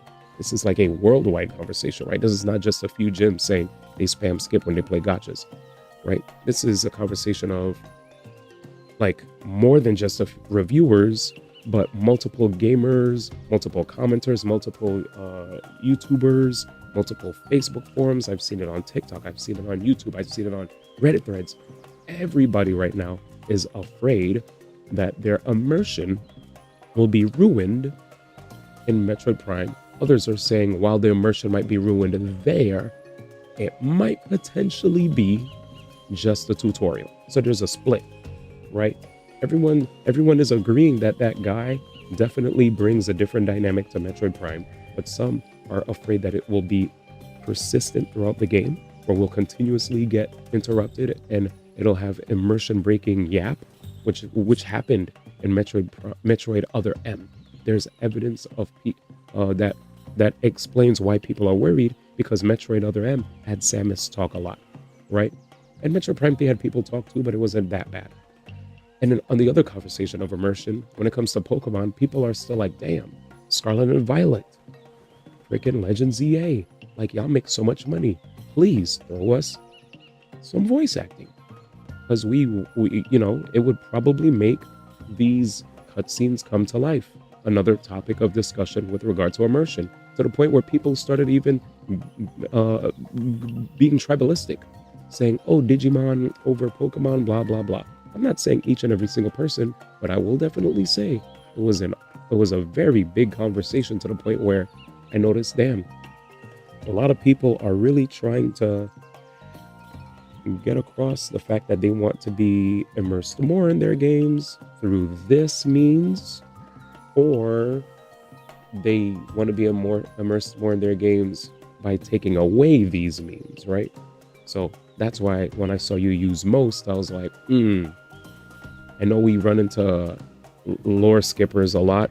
I agree that they exist, but they probably, I just wanted to say that while those guys exist, I don't know if that speaks for the multiple conversations we have in the gacha space about lore.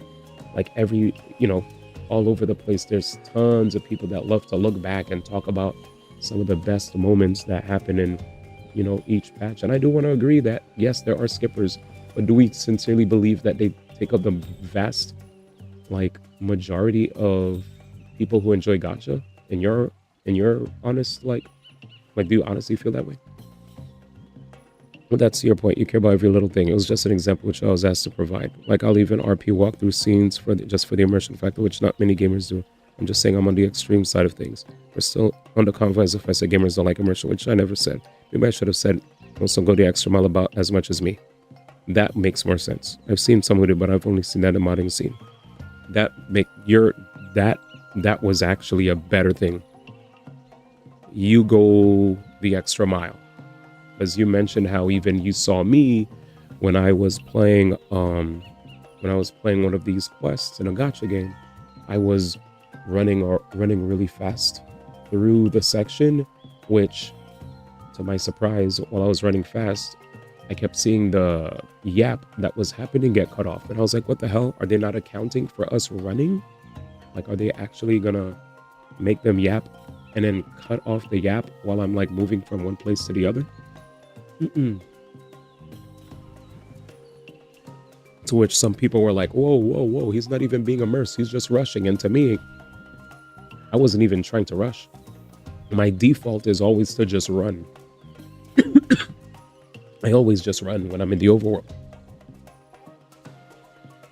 That's what I do. I don't do it because I'm not having fun. I do it because that's my default, like, action.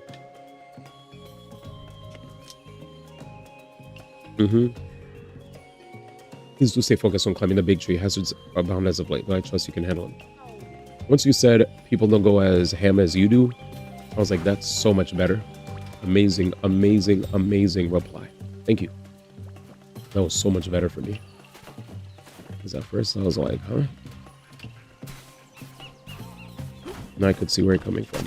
And not like feel like, you know, like, what the hell is this guy talking about? But yeah. Like I said, sometimes we speak in ways that give the vibe of us making blanket statements, which isn't originally your intent. I don't think that's your intent at all. But I just wanted to say that I'm trying to understand you, which is why I talk. Like, the way I talk because I'm trying to understand where you're coming from. Which I think you recognize that. Which I say thanks. I say thank you, man. Anyways, at the end of the day, I think while I continue to experience you know, Mayday sharing how he feels about the game. The more he talks about it, I just tell him like, hey man, if color, I legit thought you were here while he was talking about it. I was like, either color gave up talking about it, or he's not here. They're covered in mud. What do you? You can't just barge in here and track dirt all over the dirt. Oh, I guess I'm pretty muddy too, huh? Good night. I mean, he kept praising the game. All he said was a little jank here and there. Got some goodsies. Mia just said, I'm happy you're enjoying the game, man. See ya. If you're enjoying it, I'm happy. Because it's not like he said he didn't like it. I just know sometimes it's fun to have people to share. It's fun to sometimes have people that you like a game with, you know? And to not have that feeling can be kind of lame.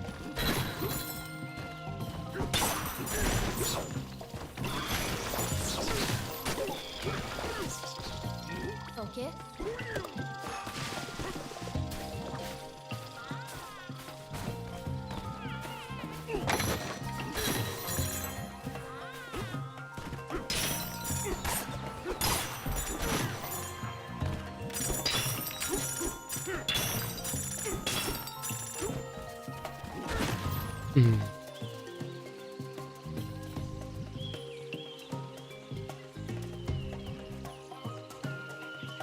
Is this the real number? Smile. No, I still definitely agree with the stuff section during the twin blitzing on the second day. He just didn't use the tool available to him.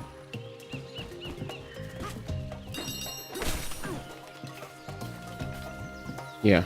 Well, I can't say I agree until once you said like he didn't use the tools available to him. I was like, then y'all will probably have to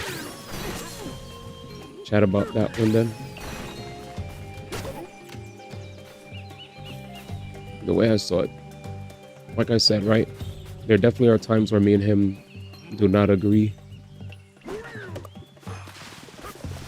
Like I absolutely love Metaphor, and I don't even remember what happened, but I felt like very confused that it wasn't like obvious as all day to him that Metaphor was peaked. But I also felt like he was probably just trolling me because I really liked the game. I was like, there's no way you don't see that this is peaked.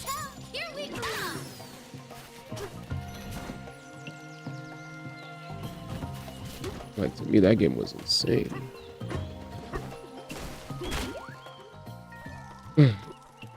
To be fair, this is one of the few times where you like a game a decent amount of chatter members so I can openly talk about. Oh.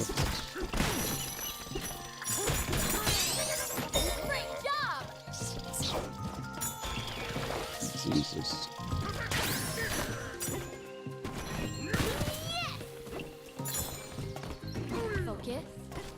Okay. Your games up metal or you aren't a cup of tea, you just think you're not into what's RPGs, and it is what it is. Oh shit. Oh shit. Right. I appreciate you had a good time though. Oh, it's a banana. Which other people did you meet that played it as well? I'm guessing Mayday and oh, the pool? I'm going. Mayday and Betrayed? Was it Betrayed? Because I actually don't even know what other chatters have mentioned that they played it.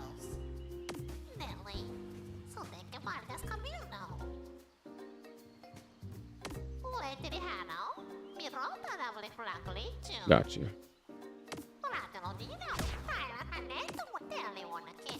Let's see. Okay, I'm ready. So, access the garden from the pool. Thanks, lady. Let me take the banana. Oh, frames. I forgot about frames. That guy definitely... In my head, I was thinking about... My head was thinking about... I was like, okay, who's here every day that I've seen talk about it? Then once you mentioned Betrayed, I was like, oh. What's up? Yep, I'm a visitor from the surface. Damn, this bird is old.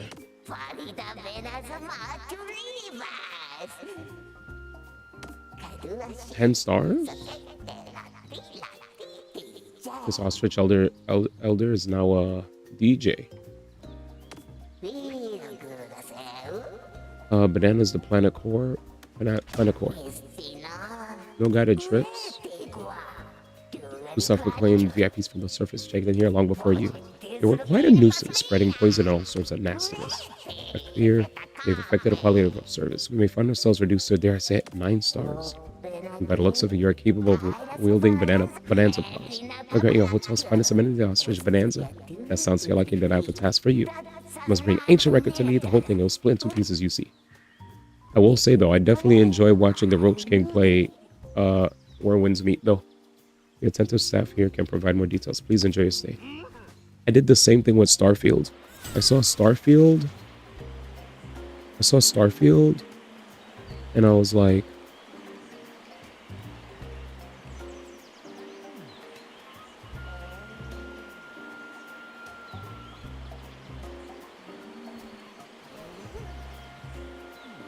let's see.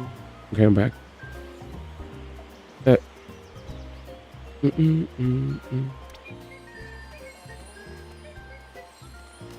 You're like, I've never seen him play it. Huh? I don't know what it. I don't remember what he uses. I'm sorry. I think he probably did use something big before, but I don't remember if he used other stuff. All right, we gotta find the ancient record. It's split in 2. Yeah, the hotel pool and the garden.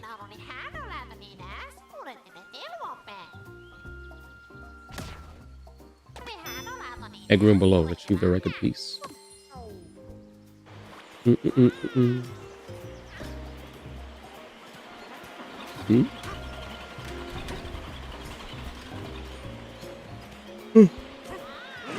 Yeah, I can't exactly say I know what he used, but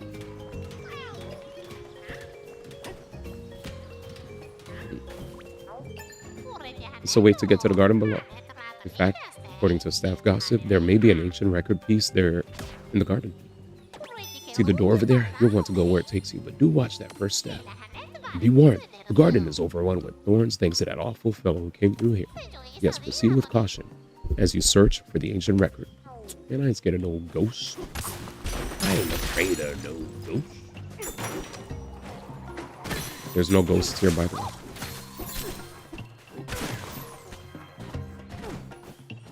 You love games that have tank, healer, deeps. A lot of games, a lot of RPGs have that. Regardless of turn-based.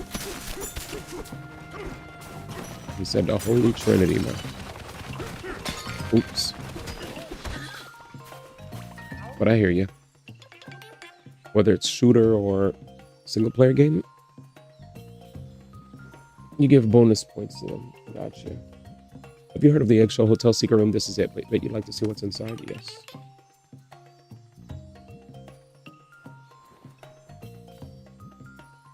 Okay. Yeah, it's just a bias. For sure.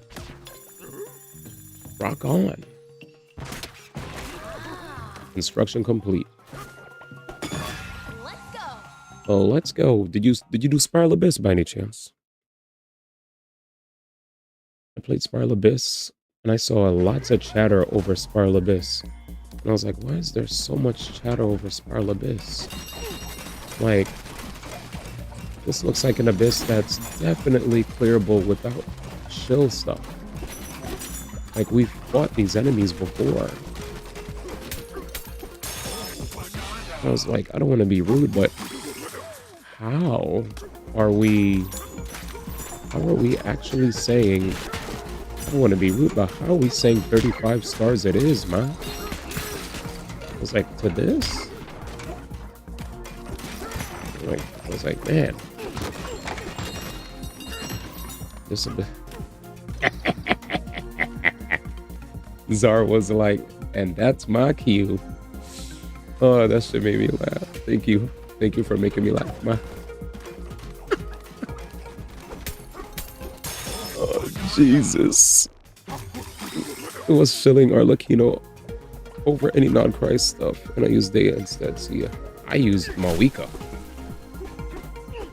I literally logged in.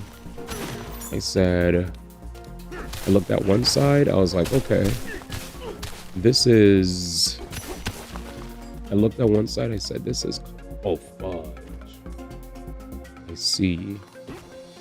I looked at one side and said, this clearly is for like something dendro. I looked at the other side. I was like, this is clearly for. That sucks. So just wait for him to extend. I was like, this is. Got it. See ya. Yeah, I was like, this is dendro. This is dendro. This is dendro. Got it. Whatever. And Yuna even posted a clear with like easy characters that everybody could use. So I was like, all right. I woke up. I saw a lot of conversations. I was like, I bet this is not even hard. I logged in and I was like, screw this. I'm not even gonna try to make a statement.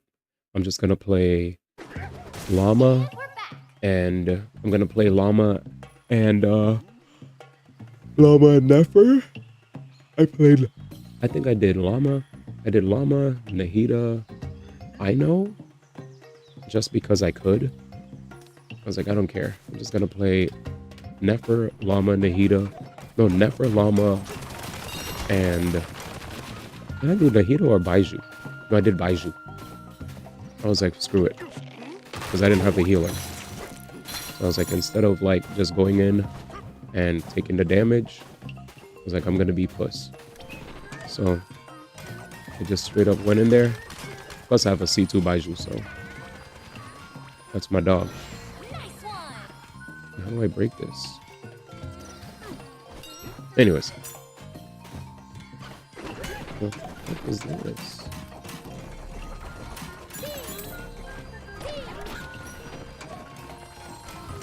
Oh. Anyway, the part that I wanted to get across more so than anything is the fact that when I played, I was like, wait, doesn't this guy have Nilu? I know he has stuff. And then when I read that apparently one of the homies joined after joining Fontaine. So I guess they don't have access to... Oh shoot. Let me read. Is it us? It is first class for 58 months. We going bonanza, I see. Yo, thank you so much for the 58 months in a row. Izzy does it. I appreciate you, fams. Thank you. Thank you. We are definitely going bonanza with a B-A-N-A-N-A. I think I put too many N-A's in there. Let me drink some more water. But yeah, thank you, man. Let me see. Yeah, I think I went ham. But I appreciate you, man. Hope work is treating you well. Hope you got hope the mental health is good up here. Hope the family is good. All that. Let's see. I saw a Bloom team and a Pyro team. It came Nefra and Mawika. That's what I did. I did met Nefra and Mawika. Dea was the most fun character in the game too. But it's only because you built your account for her. Abyss is never hard. Period. You went, played your game, cleared, went back to bed. Facts. Most chill endgame in Hoyo is still Deadly Assault. According to the fly on the wall, we might actually have a better version of that end game. And if that happens, the heavens will truly have opened up. Like, those niggas have to not be making money off of that game for them to be constantly making changes, bro. I'm like, damn, these niggas is desperate to make money. They're so desperate to make money that they'll do everything within their power to keep changing the game, from removing TV to adding this, adding that, adding this. I saw a tweet that somebody said today where they replayed playing Zenless 1.0 after, like, they have an account that's up to date.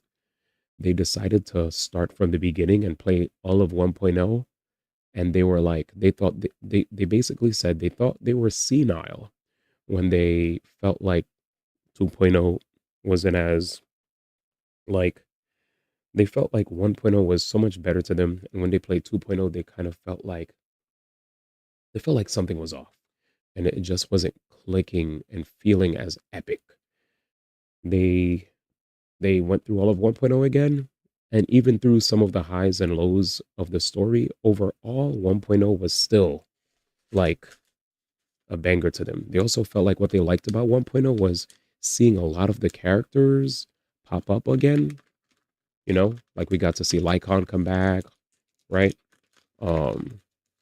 After a lot of Victoria housekeeping representation in the beginning, it was cool to see Lycon come back later. It was cool to see a bunch of the Sons of Caledon characters. It was cool to see a bunch of HSO6.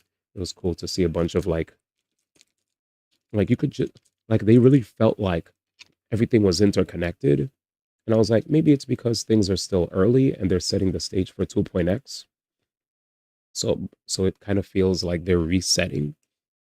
But they were saying that they really felt like the presence of multiple factions in 1.0, and it feels like 2.0 it's a bit more like they just feel like things are a bit more separate, but we'll see.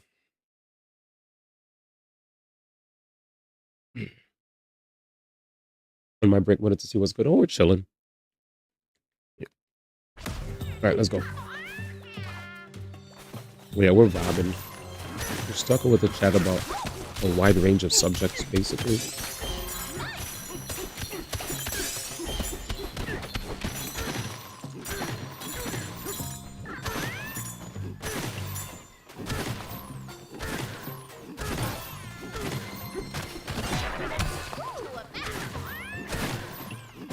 And just scan them.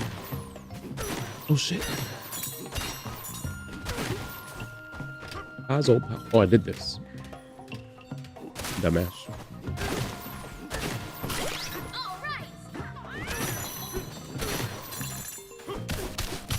Yeah. I'm ready.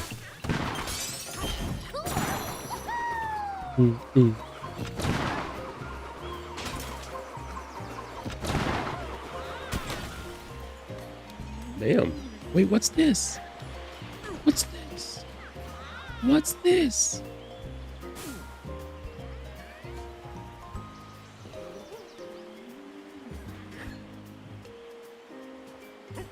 Sons of Cal had best story. You should have turned that one. How's Kong Light feel like in the game?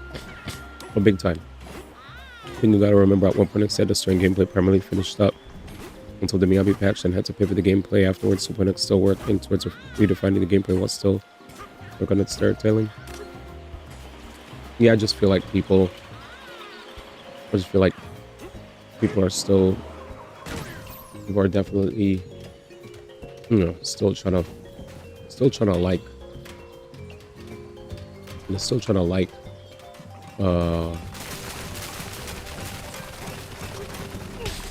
mean, I definitely said that when I played 2.0 that I was fine with story, that I was more so like annoyed at how they tried to do too much with the whole like, hey, here's a way for you guys to get rewarded for constantly logging in by doing this whole, you know, by doing the you know, by doing the daily thing. But once you max it out,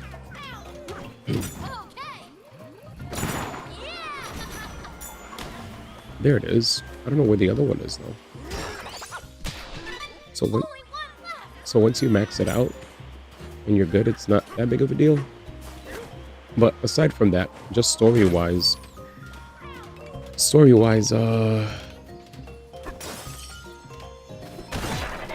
mean, I didn't hate it. I didn't hate the story, but it just definitely felt like there were a lot of moving pieces all over the place that I had to be cognizant of, and I guess it kind of felt like, I guess what I'm trying to say is people really like seeing a bunch of the different members of the Zenless universe cross paths. Like they like seeing different people from different factions like I'm almost omnipresent. Like 1 second you'll see Ambi, 1 second you'll see Nicole, you'll see, you know what I'm saying, you'll see like even if we moved on to other patches, you still sometimes saw sprinkles of other characters from previous patches still like pop in. And you're kind of, I guess if you look at it like, you know, I guess the reason they mentioned this, right, is because like as far as 2.x is concerned, 2.x definitely feels like Yixuan. It feels like, all I want to say is, I guess I feel like Alice and Yuzuha or Loki. Alice and Yuzuha Loki give off filler vibes. Like, I'm not trying to say their story wasn't canon, but it definitely feels like the people like Minato, Yadari, Lucia, like, and Yixuan, I kind of get the feeling that those guys are definitely more present or important. I'm not trying to act like Yuzuha and Alice's stories have no significance, but I definitely felt like they came and gone mad quick. I don't know. Maybe that's just me.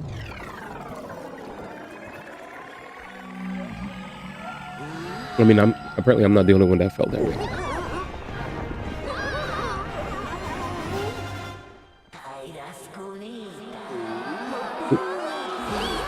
Uh-oh. Wait a second. New power. New song, new song.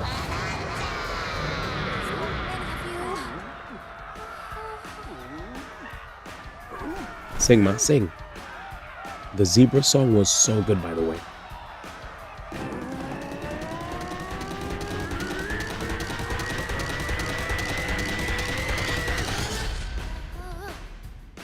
Okay, here I go.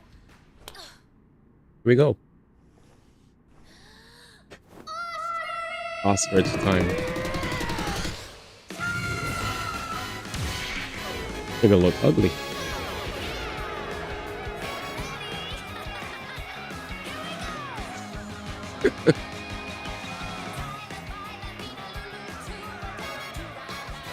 Zebra is way better.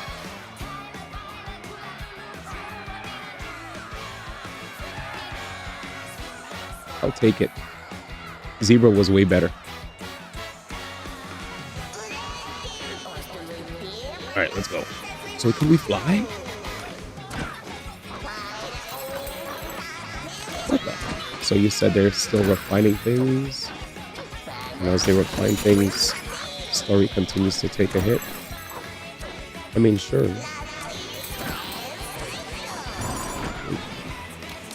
I just think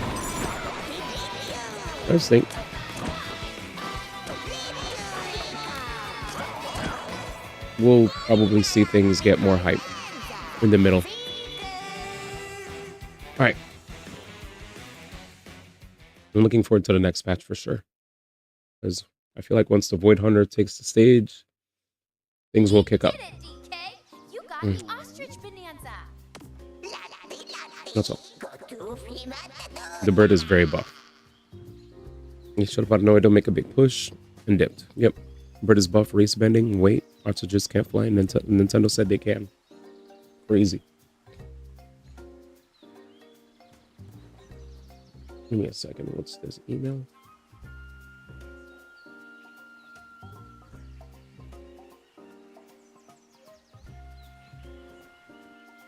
What the hell is this?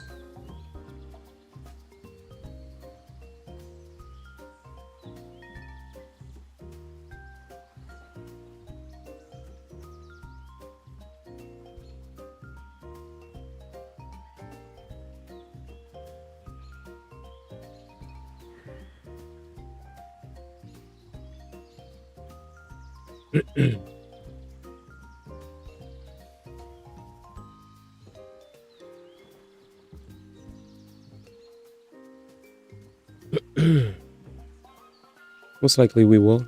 Once people quit crying about the temple thing and they focus more on actually telling the story in a proper way or figure out what they actually want to do with the hollow exploration.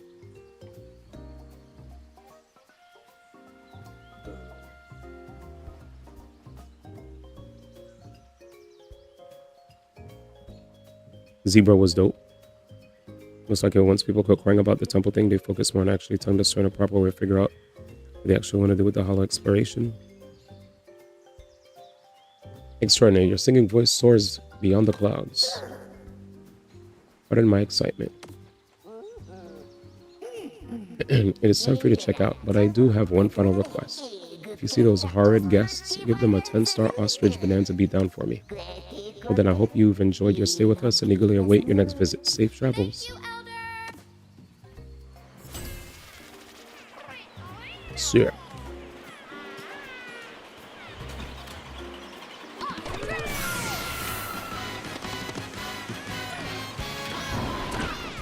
All I'm gonna tell you guys is Zebra was lit, dude. Zebra was absolutely lit. Right, so what are you doing? Oh, what's up? What's up? I was hoping to check on the sub layer below, but found this rather repugnant face blocking the way. So what do we do? Oh, we could fly there? Seems to require the key that has been placed atop a precarious perch. Extremely rude. Most likely will people quit crying about something they focus more on actually telling story properly or figure out what they actually want to do with the hollow exploration. We'll take an ostrich to ride the objects or receive that key. I said to realize I'm an ostrich. Alas, I'm quite terrified of heights.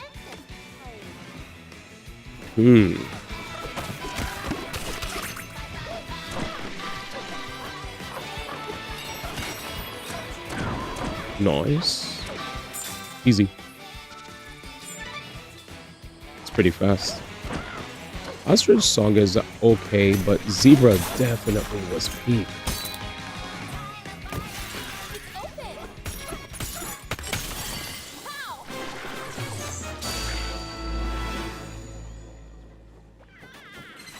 What do you think's waiting for us out there, DK? Sublayer 601.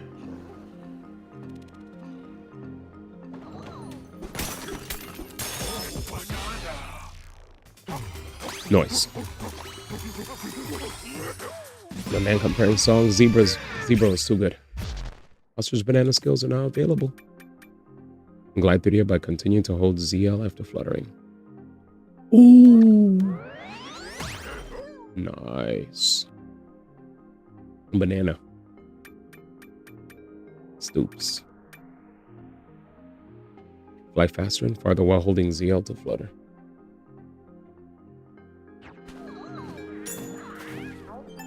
So,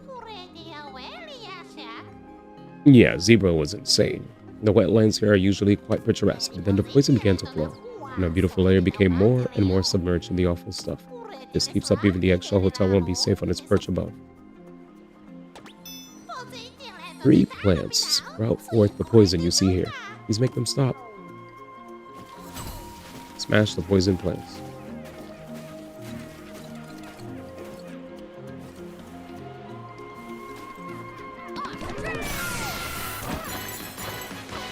We have no idea.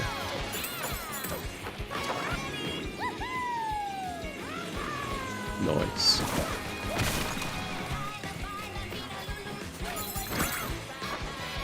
Whee. Ooh. Nice. Let's go.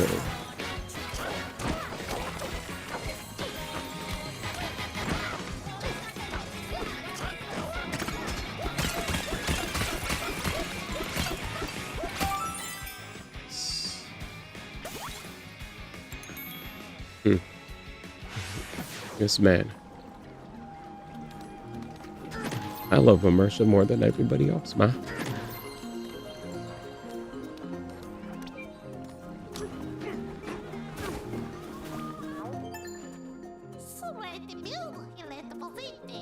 Beautiful plant up there. It's spouting poison all over everything. You can ride the air current up there, but a rock is in the way.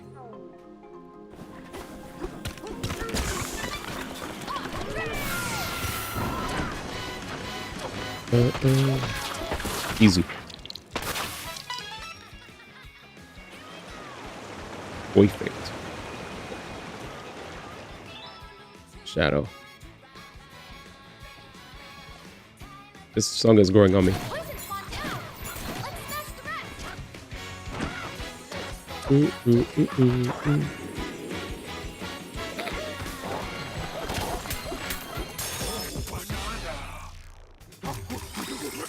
Nice.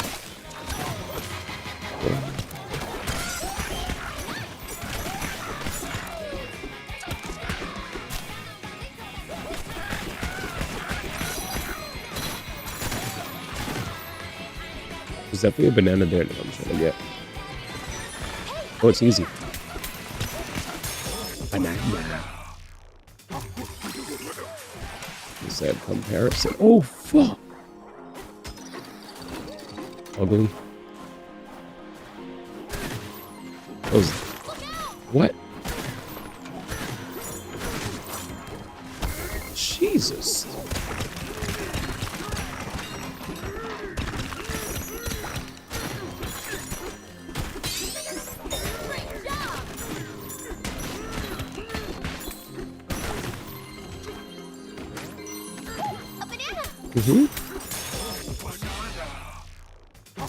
There's bananas hanging off the platforms that look too sus, just like the other day when you had to climb on that object.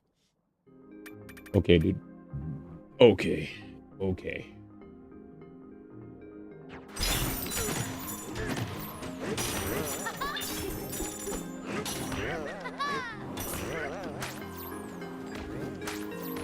Man, it's boingy.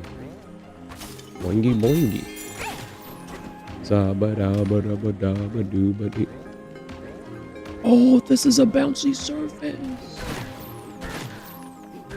Heard that. Is that a banana? Nope. What a beautiful area. I'm so happy that I actually decided to pick the...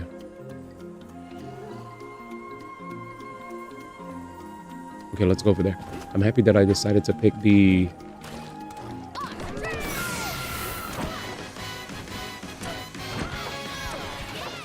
I'm happy that I decided to pick the...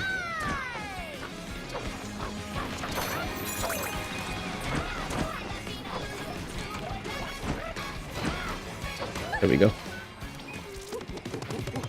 I'm happy that I decided to pick the ice area first, because Jesus. Why are there piles of crap everywhere and why are you jumping in it? Brother.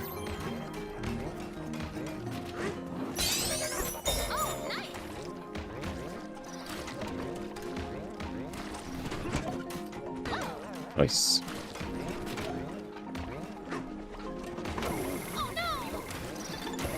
Oh my God, are you serious? Jesus. Tap dancing Christ. That's gonna be a lot.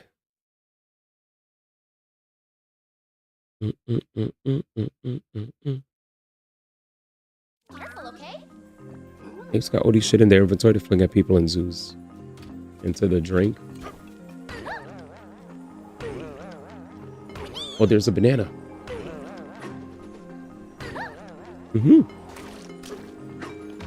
There's no way. Okay, we're dead. Again. He can't even climb now. Okay, thank God. What is that, man?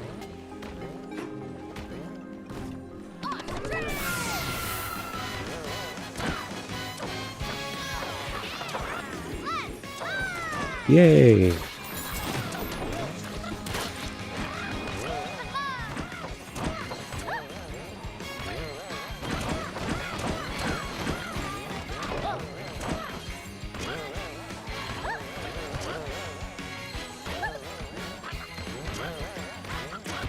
I was about to say, man. That was awkward.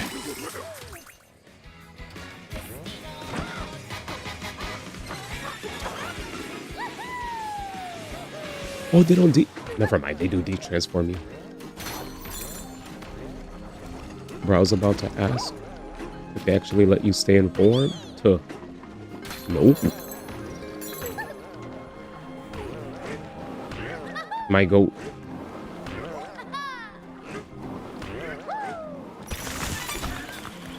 Ah. I know that, man. I was testing ya.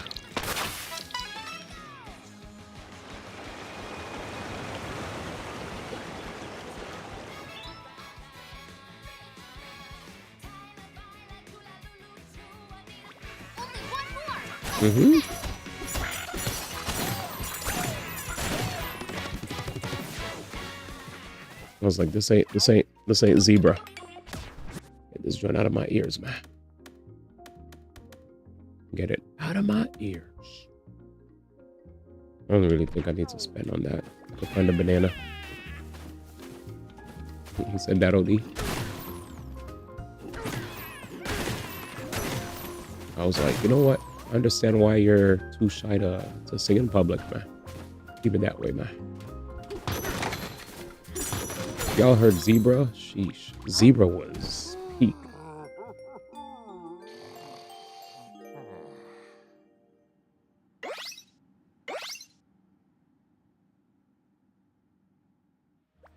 All right, let's go. About bananas, didn't ya?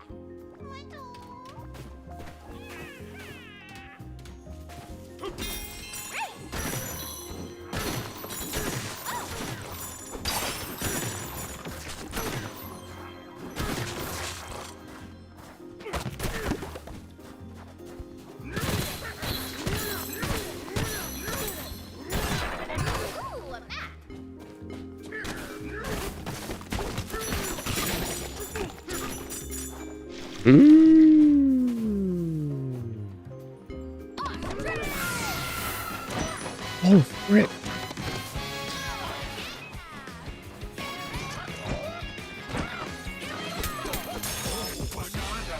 Perfect.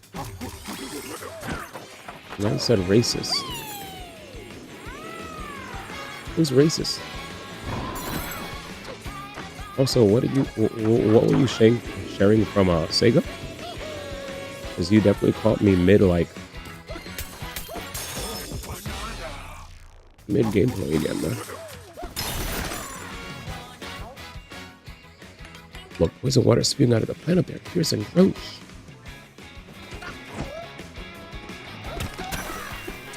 Shadow. Sick. He said Shadow's back.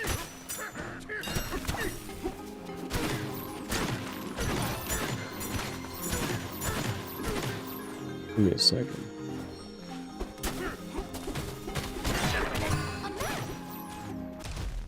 What is this? Bubba approved is insane, by the way.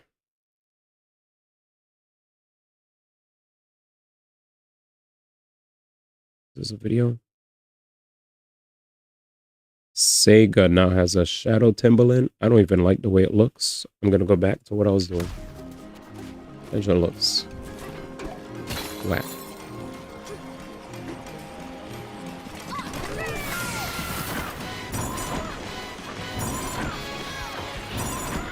It's like, it's not even this. I've never seen black Tims.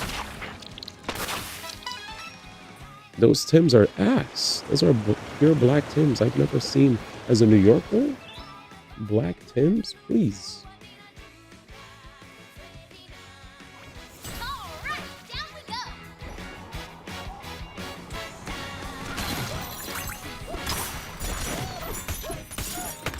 That's why I was like, I'm gonna look for a second, but it's probably gonna be ah, and I was right.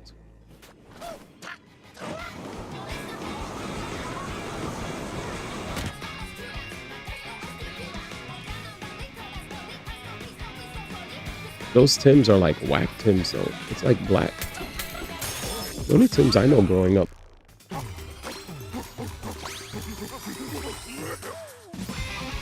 I mean, they fit his color. That's about all I can tell you.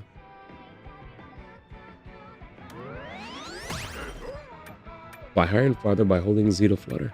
If Soul likes it, that's all that matters. Drop an egg bomb below you by pressing ZR in midair.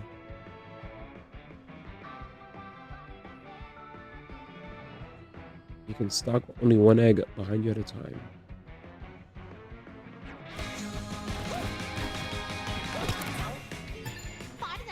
Extremely vexing gas bred a seed over yonder. It was a small seed, and yet in an instant it grew into a forest of thorns and began spilling a tide of poison. The forest layer, once renowned for its hospitality, quickly became the foreboding wasteland before you. This foul flora is the source of the thorns and a poison that plague this beautiful place. It must be stopped.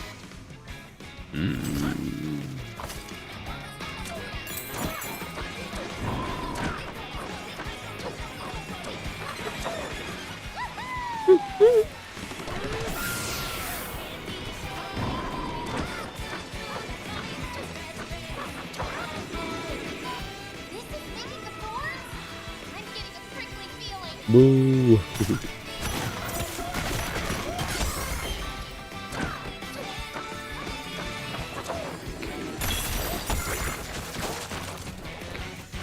Relax. Okay.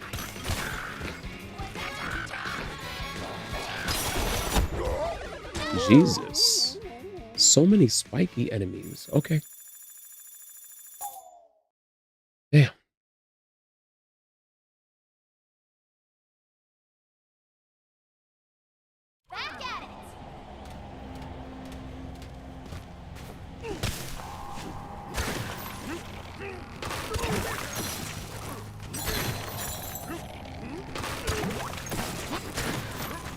Oh. You have more?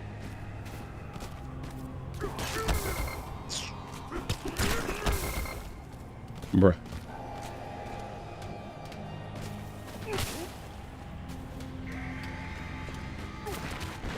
Give me a second, man.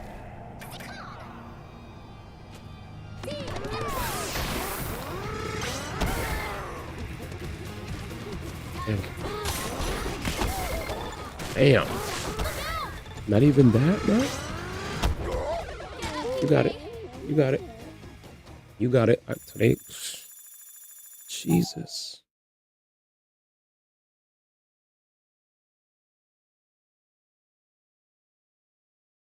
Can't stop us.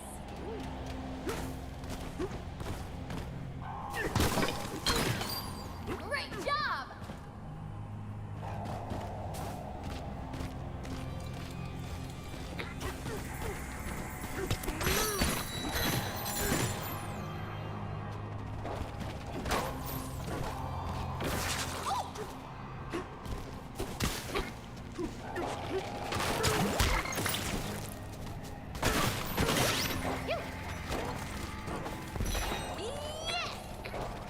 I think it's time to fly, man. Yep.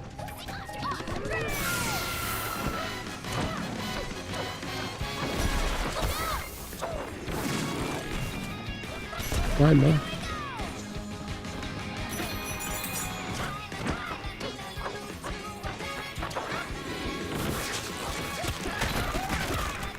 Wait, what do I do here?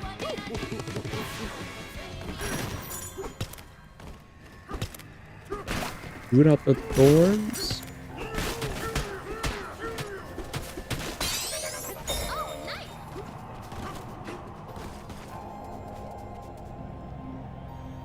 Let's see.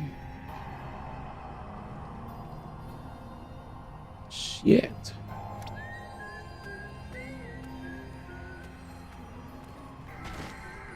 This way? Oh.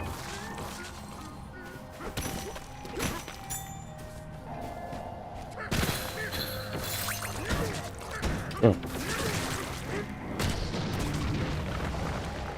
Got it. Boss fight?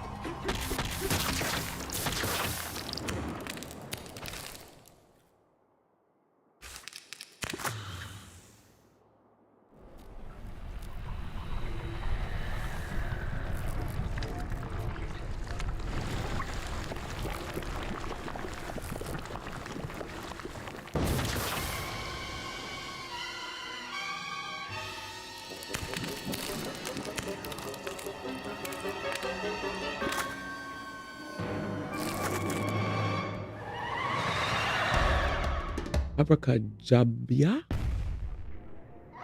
Use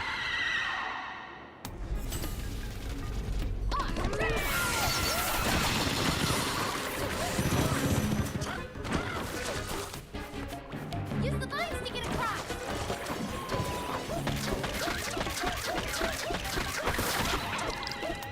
Let me hit him, man. Goody. Recharge.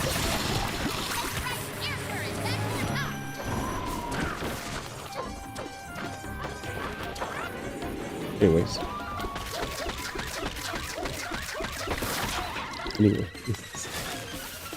Anyways.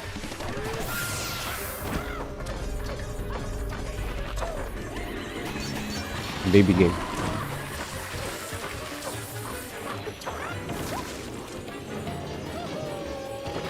Right. Right.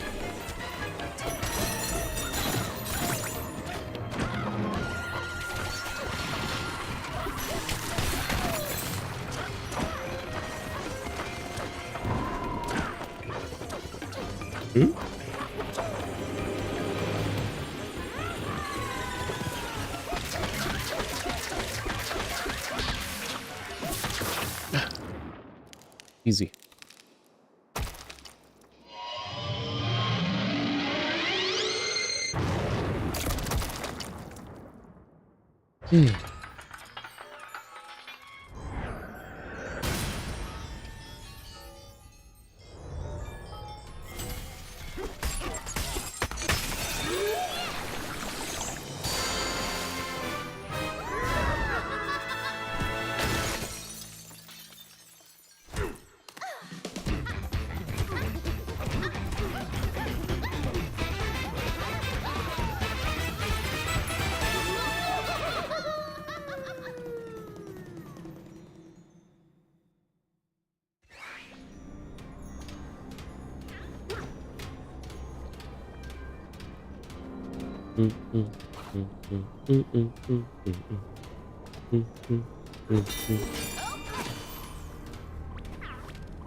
Reduces damage from poison water. Restores your banana energy as you defeat enemies. Extends your ostrich time.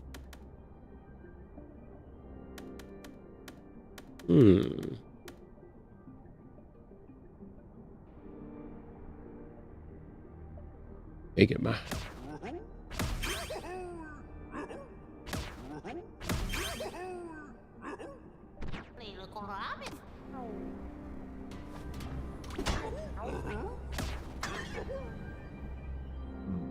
Now I just need the rhino, man.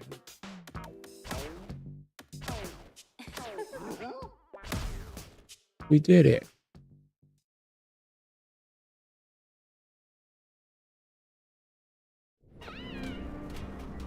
But yeah, I need to see if I could get something for me.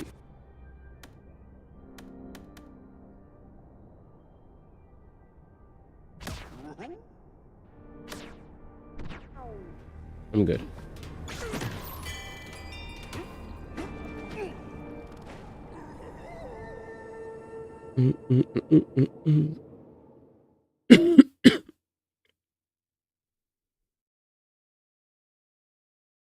Man said Sonic got the brown Tims.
The junction.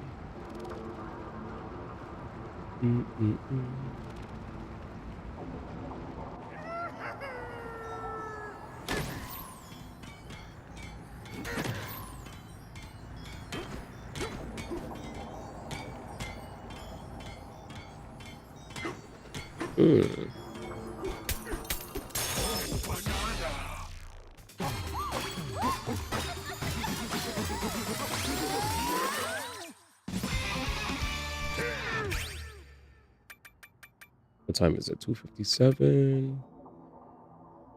Egg bomb. Melon juice. What do I need that for?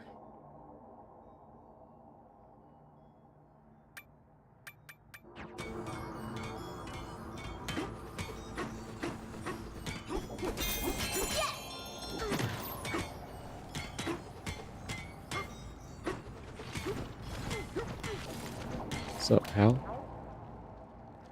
You know, try to take the tones. There's a bridge here, but it's sank under the weight of the purple metal. If you destroy that strange device over there, the bridge should return. Oh,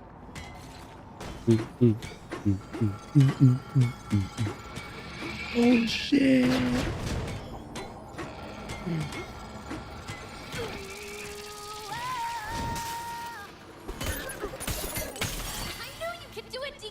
Don't you start transformation gauge refills, but you probably notice you got a full meter in like 2 seconds.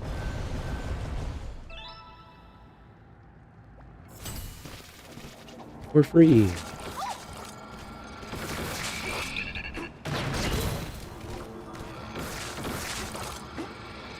Oh, he didn't grab.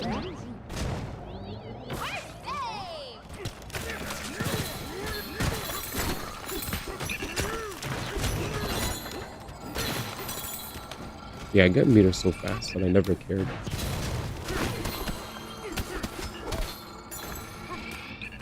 Wait. Hmm.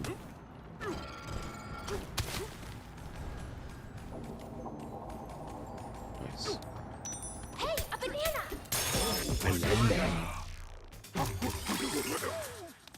Oh, you can punch it. You can punch it. You can punch it.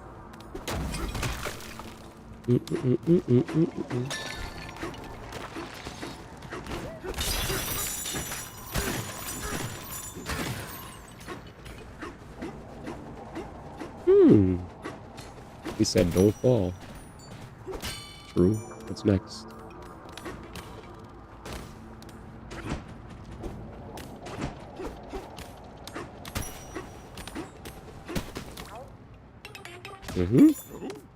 I wanna get away.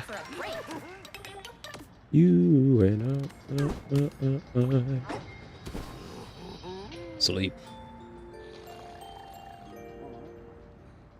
Bruh. Hey, DK, you awake? What is it? Those fractones that got trapped in that unbreakable void stuff. Not able to move. Not able to sing. All those poor things. I can't stop thinking about them. Whenever we find a fractone trapped like that, we have to set it free. Okay? Good night.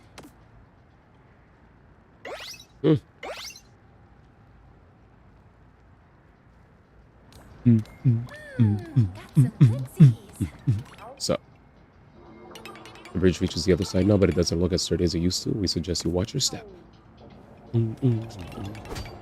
Purple freezer, forest bridge. Is that void up ahead? Where?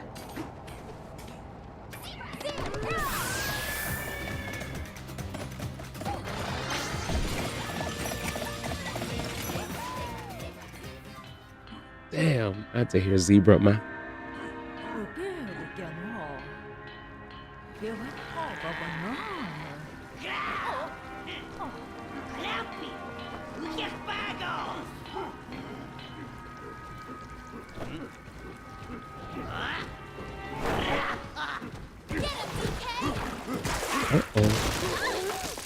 Of course.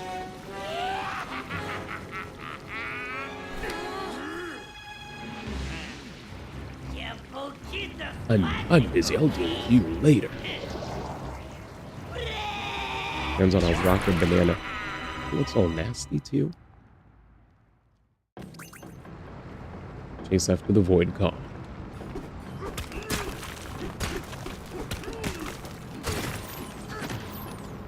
Zebra.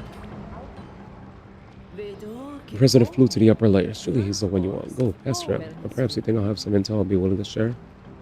Let's fight. Absolutely not. I do not work under overtime unless I'm paid to do so. They want from me. What's this thing?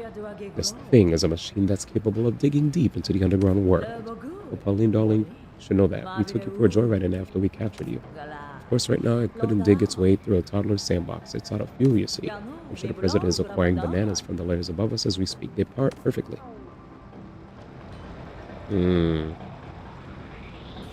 Got it. Should we teal up? You think I'm gonna run back? Open. Zebra. Zebra. Zebra.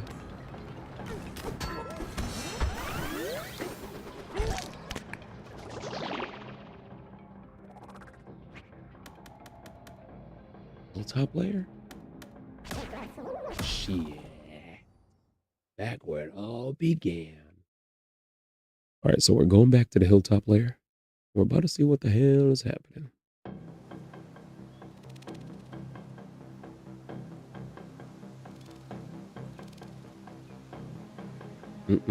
The air's tense here. OD bananas.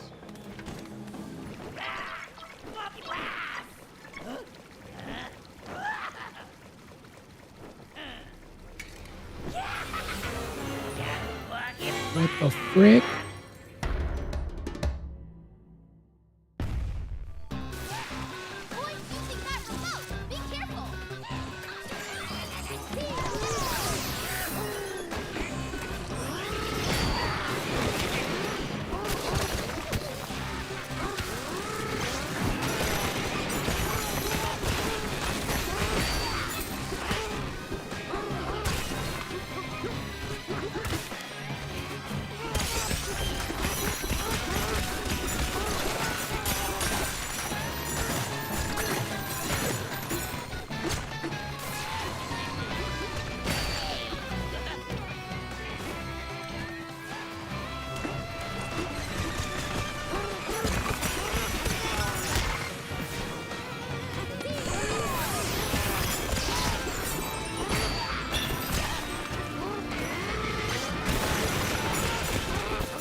be running.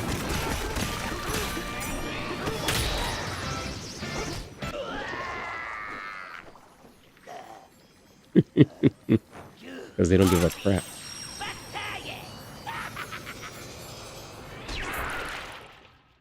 He said, "I." We gotta go after it.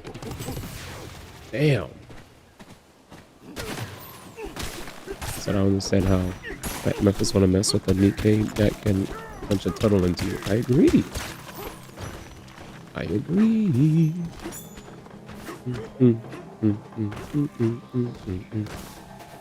Zebra.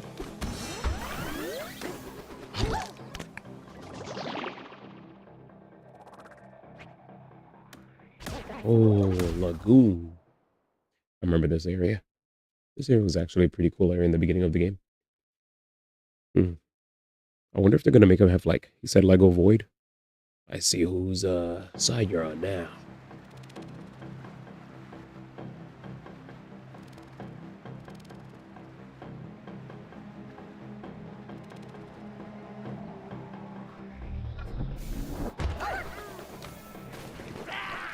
Not again. Not a freaking again.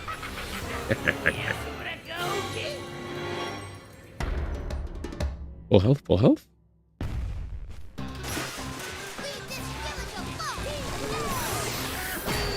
Yep, 3. That's okay.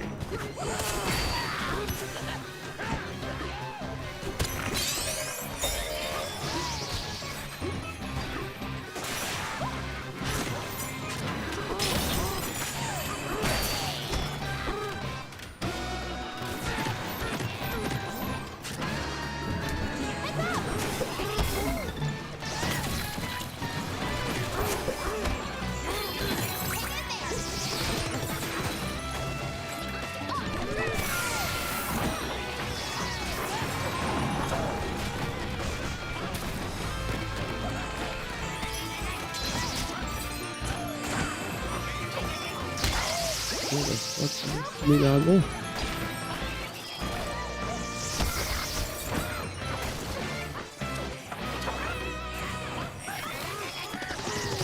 Okay. Nigga be camping.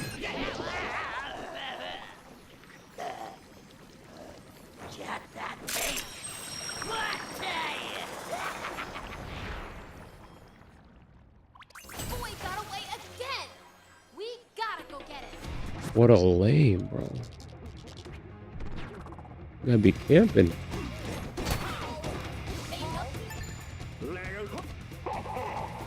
Oh, you turn the choppy waters back into smooth sailing. What a greedy pest. How could he steal an old Kong's banana snacks like that?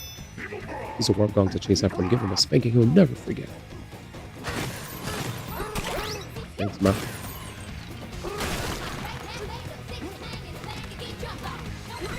Yeah, this song goes. I love it. Iba, Ibado, Ibado.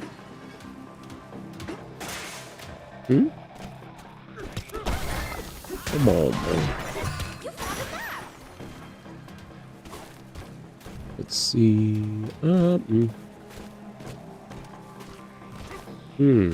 Swims?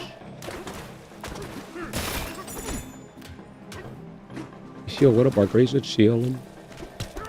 He don't like DK. Right now we're fighting a boss. Fella just said you punch tunnels into people, I'd be camping too. True. That's definitely why he's camping. Wait, where's my...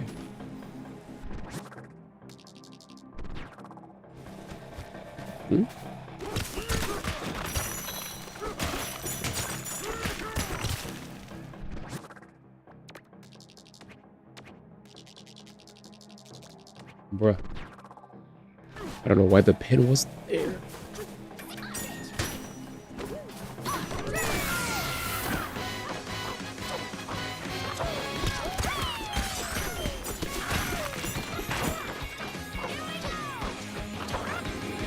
My man.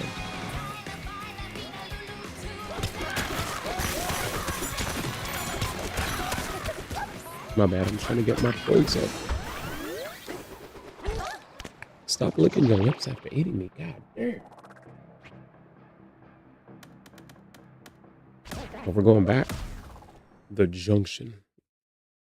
He said tasty.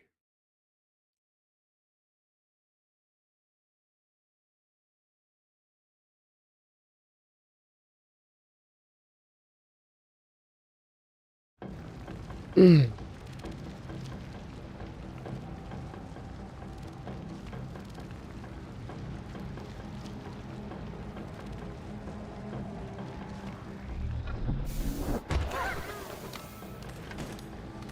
Ooh.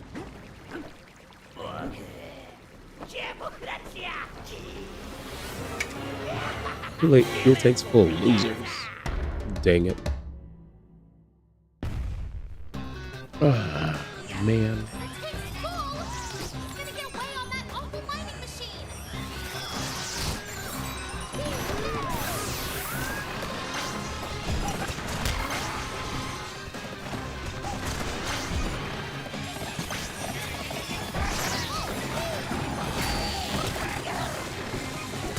Shit.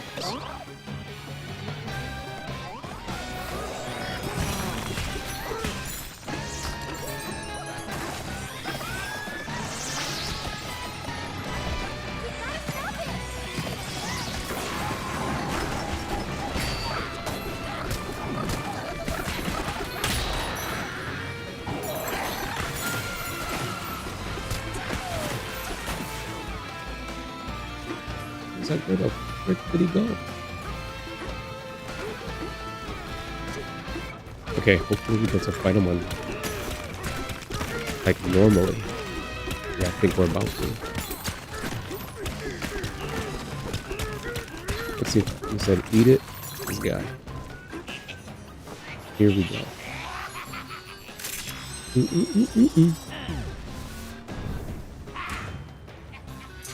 Not again.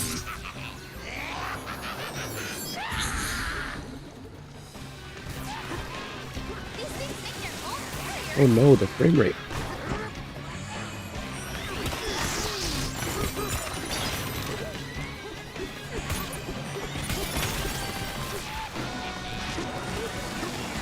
Hey, yo, the game is chugging.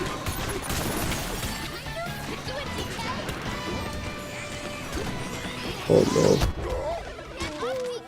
Oh no. The game looked like it was about to blow up, bro. Holy feels lagman.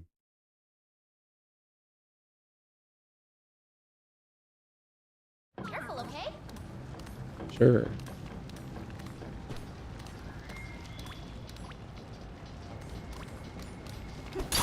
I saw that. I was about to be like, damn, should I buy something? That looked terrible.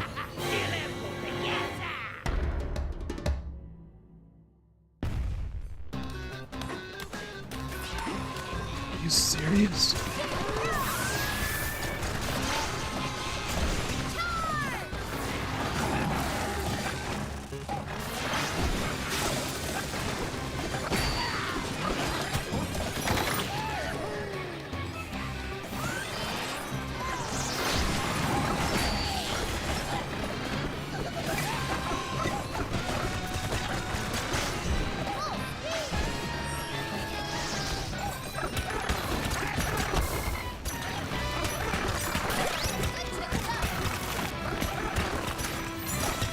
Let's get some free like charge. Yeah, we'll try fight. Free charge, free charge.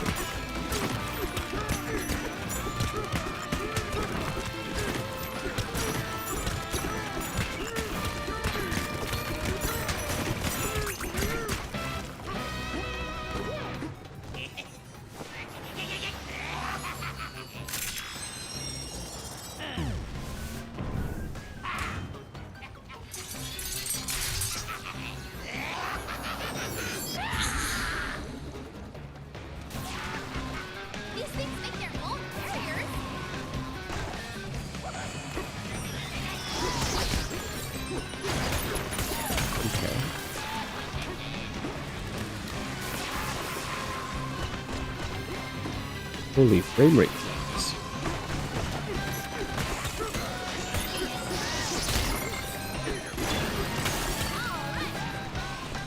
Oh.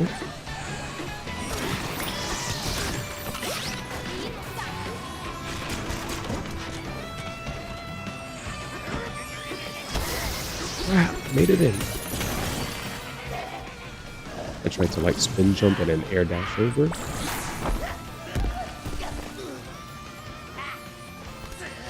Time to beat that ass.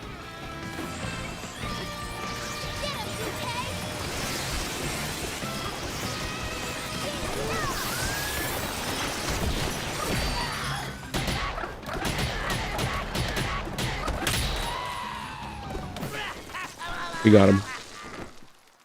Oh yeah. You did it, DK! Double jump. Forgot. He said a name I won't forget. Of course not for you, so stay away!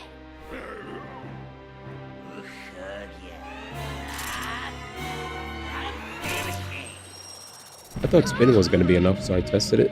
Oh. Boing.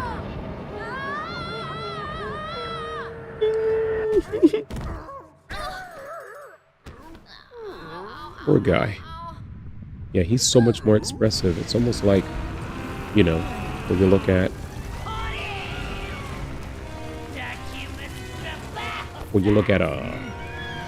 Wind Waker Link. Why won't you leave me alone? Facts. Special power? So even if you get to the planet where your wish won't come true? Oof. My own special power? Hmm?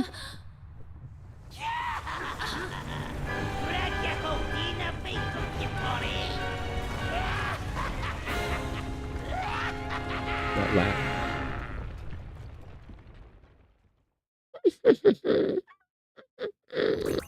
What the hell? Dive to the next layer. You're welcome, man. Oh. Dude, that was a fun fight. I ain't gonna lie. That was fun. Charge into punch into charge into punch. Zebra is just godlike. Zebra. Zebra. Beepa. Beepa. Deepa. Zebra. Zebra. Deepa. Deepa. Zebra. Oh, I love Zebra, man. Zebra's godlike. Jesus, here we go. Blue? Mm-hmm.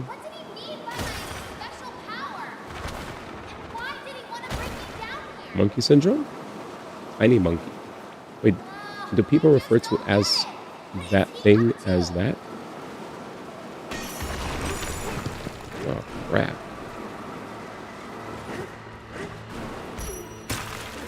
That'll be...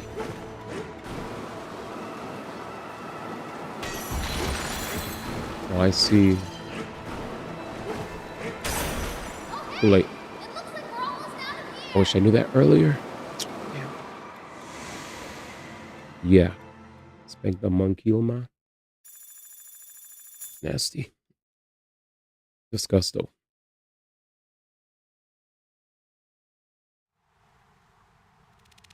Resort lair. So I finally found a layer where my upgraded hands actually could match. Because my hands have been upgraded for a long time.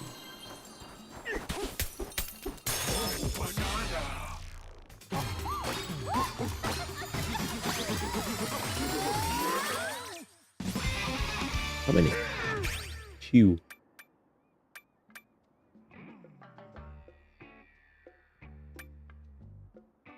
Punch power.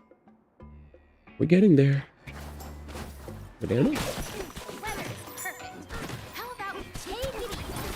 She said take it easy for a bit. Are you crazy? Don't have time for that. Alright, where do we go?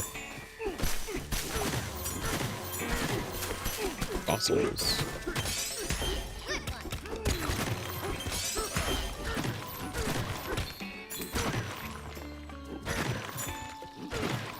Nothing.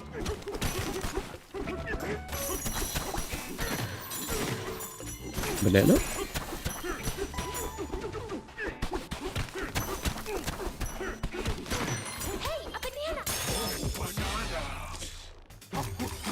Yo, I'll be mashing. I'll be mashing. Wrong?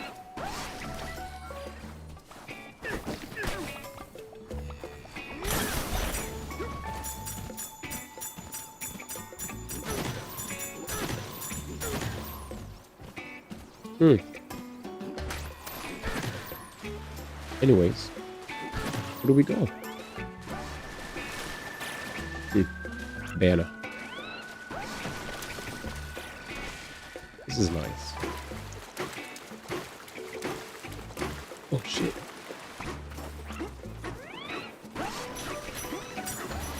What's wrong, buddy? I keep hitting them, bro. Greetings, visitors. You've arrived at the restful and relaxing resort layer. Giant fruit is our local specialty, as you can see, but we must warn you, although this paradise is usually quite peaceful, an enormous dirt pile flew through here not long ago, and things haven't been as laid back ever since. See the shark monsters over there? It dropped them off and then it just left. So if your itinerary includes a tropical retreat up ahead, please enjoy, but be careful.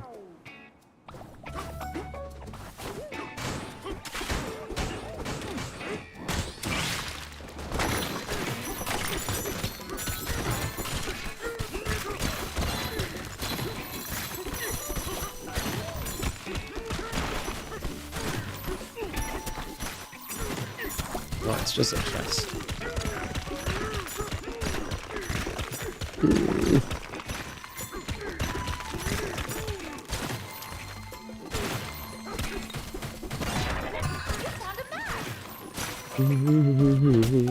The Master's Paradise.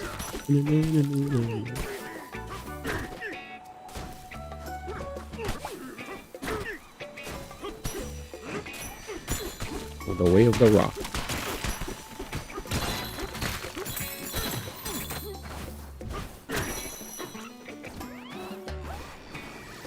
Alright, where do I go?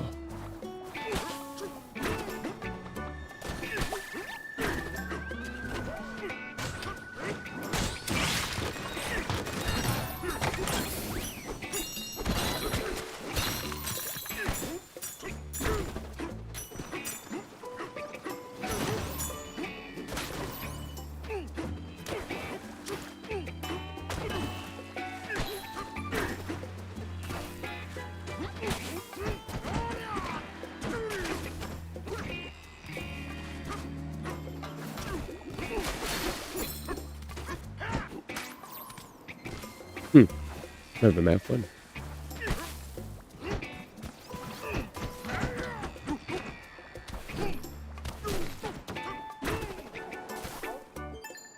Spam. Some kind of flying dirt pile breeze through here earlier. It stopped up there at the big watermelon. Not sure why. Speaking of that melon, did you two come here and try to climb its mighty rind? There's a veteran melon climber on that island over there, but they'll have some advice for you.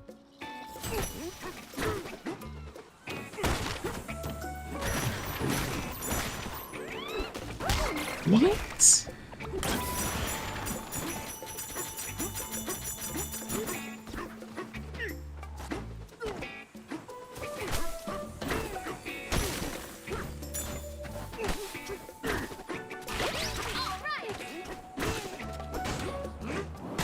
Perfect.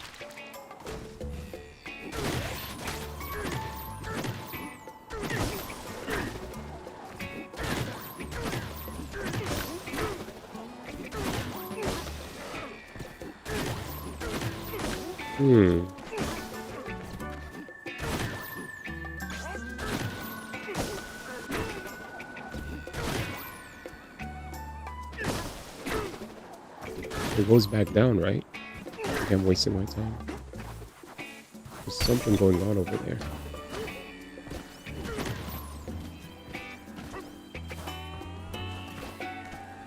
There's definitely something up there. What's going on, buddy?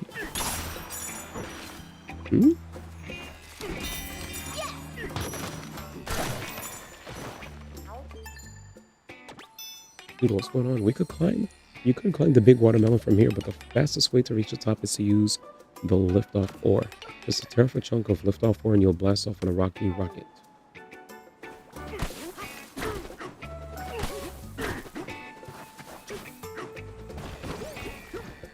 Hmm.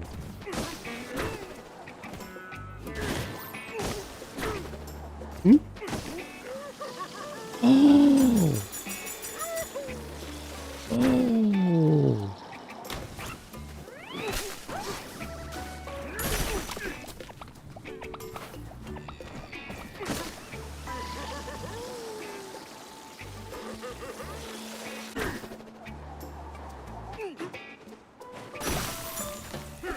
Very cool.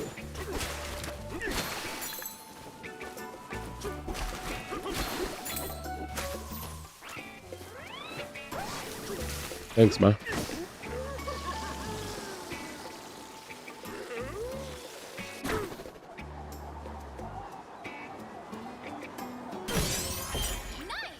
Monk learning.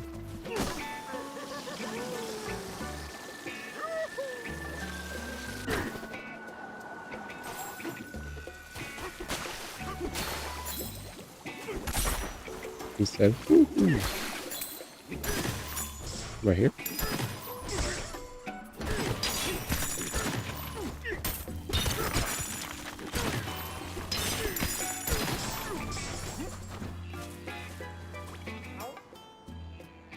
If you hit one of those chunky things with a chunk, it'll shift into a solid platform. We haven't seen what happens when you hit one with a liftoff ore. Okay. Yeah, what does he say, monk instead of monkey? Questions of the universe. Ooh, soul. Focus. Monk.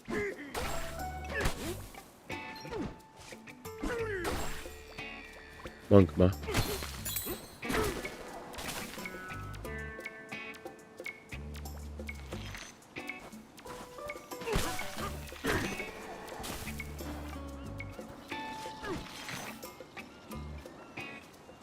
You?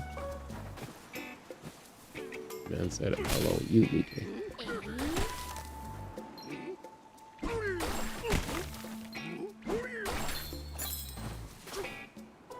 Oh no.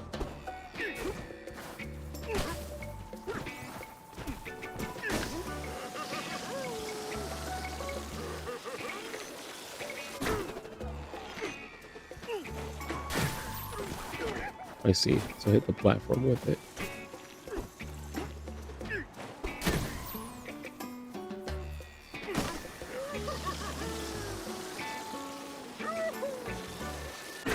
Right. Go back.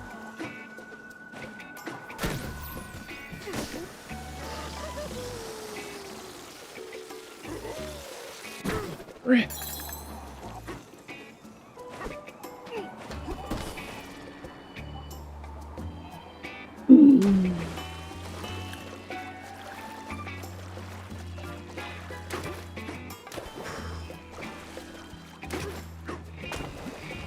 Gotta love it, man.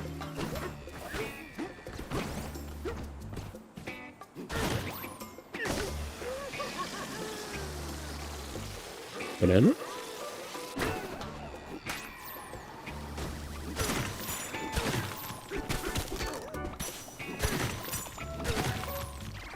Mm-mm.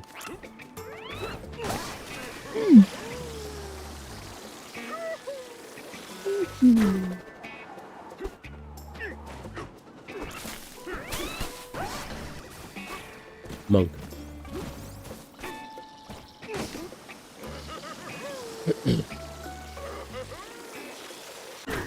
Oh, I see what they're saying.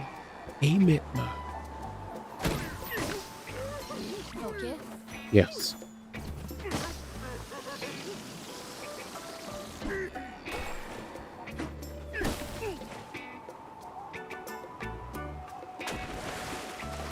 Okay. No, I definitely won't stay like that.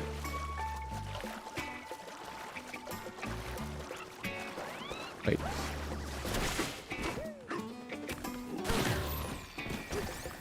Monk? You say monk. You're the one that be saying monk ma. You're the true monk ma.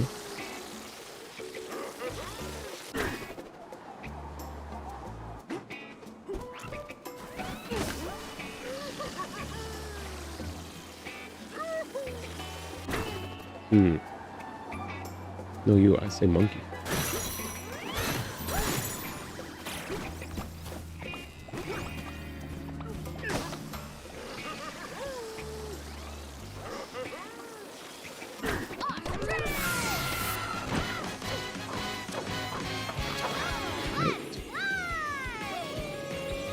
I'll try to cheat, man.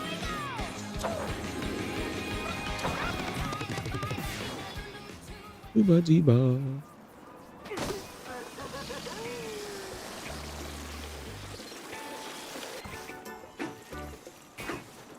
You're wild.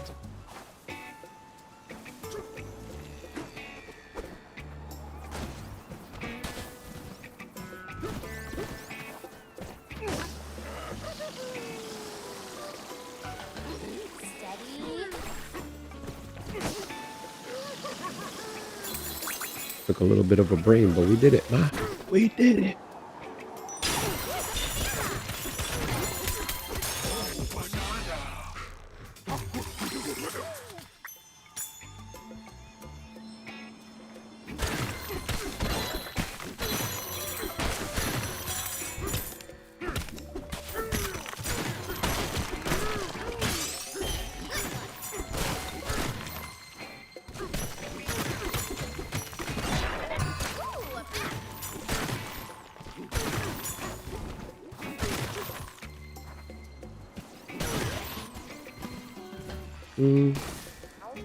What's up, man? Great job reaching the top. Big watermelon's so close you can almost taste it. You come this far, so why not go even farther? Those in the know will tell you the best way to conquer the big watermelon, get way up high, then take a dive. He said that's a beanie. Yeah, there's a lot of that in this game. There's a lot, man.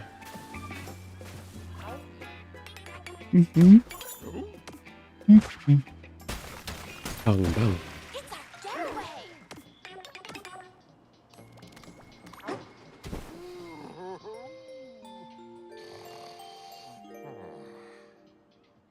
Hey DK, you awake? Me? Swimming by the shore, floating in the air, eating huge, yummy fruit. I love this place. We should stay here forever. Oh, but if we could do this every day, it wouldn't feel special anymore. Well, we'll just have to come back and visit a bunch of times. Right, DK? Good night. Oh. This is gonna be a great day. I just know it. So wholesome.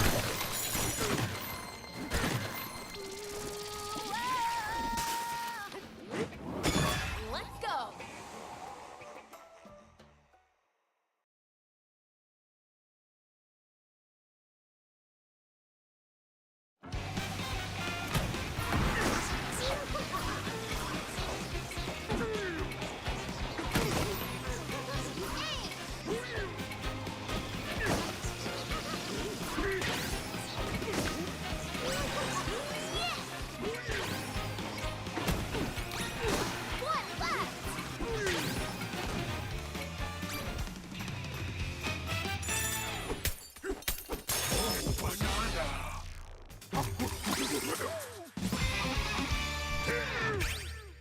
That's 3. I don't think I need melon juice. I'm gonna save. I'm kind of cooking. Gyms are bothering me to upgrade when I'm good. It's good that I gave myself more health though. Because Jesus. I should save.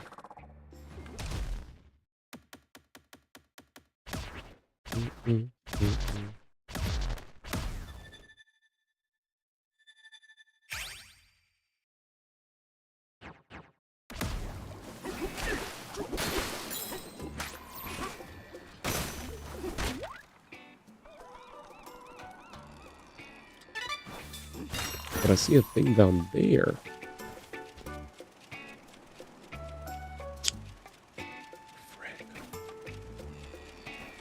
Do I want to chance it, ma? Okay, thank God. Dude, I was about to just jump willy-nilly.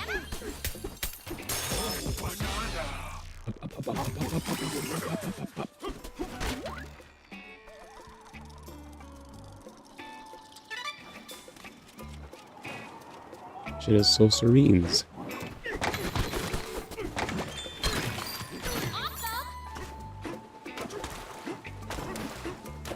My friends are here. My friends are here. I swear there's a game I play where the character goes, my friends are here. But I don't remember. Is it a gacha? Was that 100 Line Last Defense Academy? Ooh. Is it time?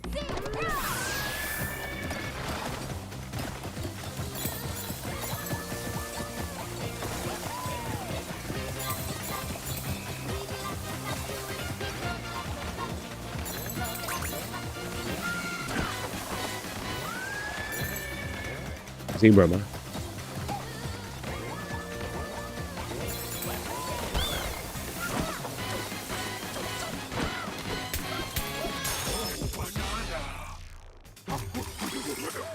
Oh, that's Mantis.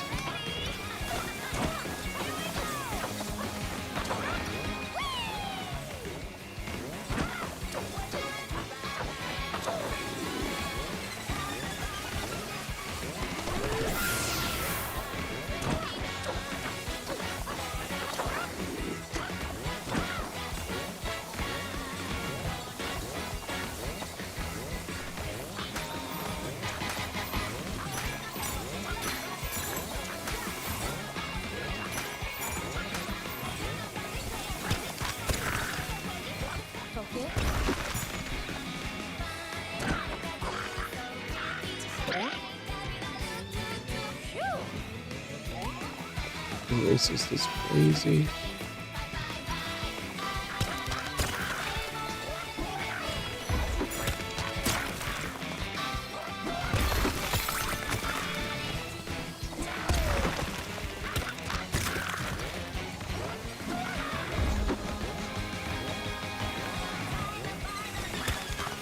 Booty buzzy ball.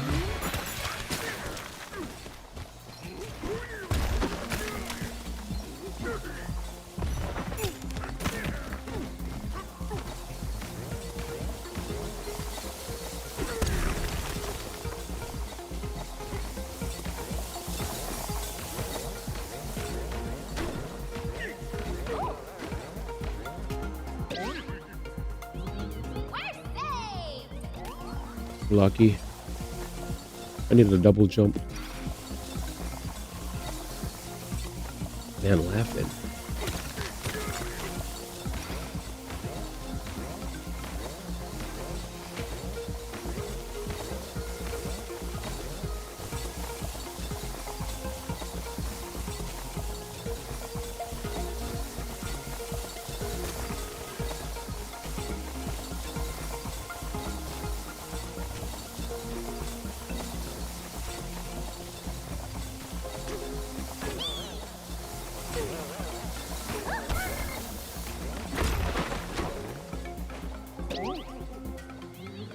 That was close.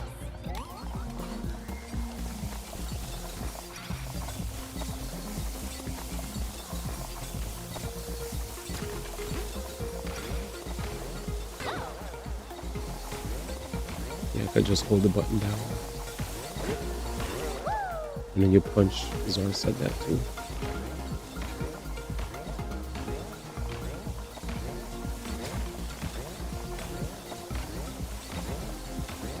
Almost there, ma. Don't give up, ma.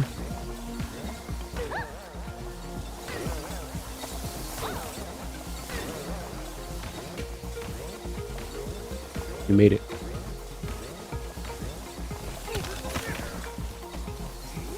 Fuck you.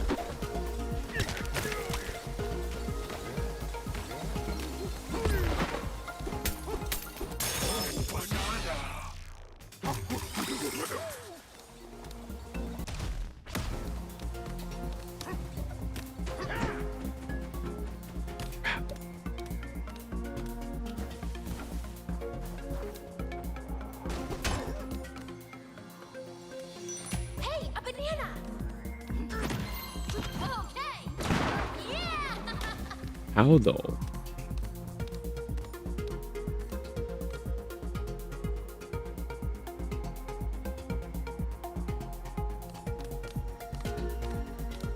You guys coming back?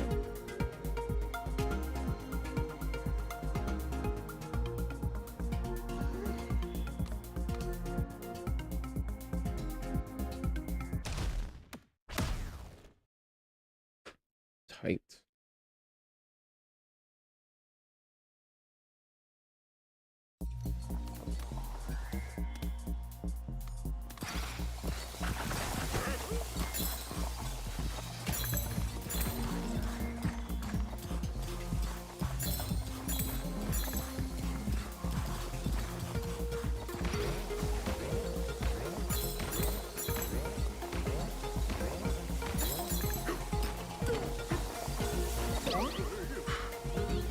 That was close. The beginning, ma?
What the fudge, man?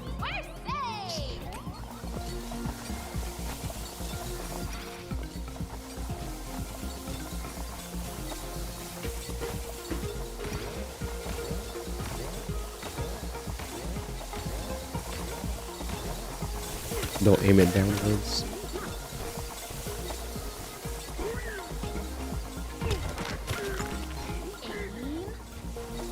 Stop saying aim, man.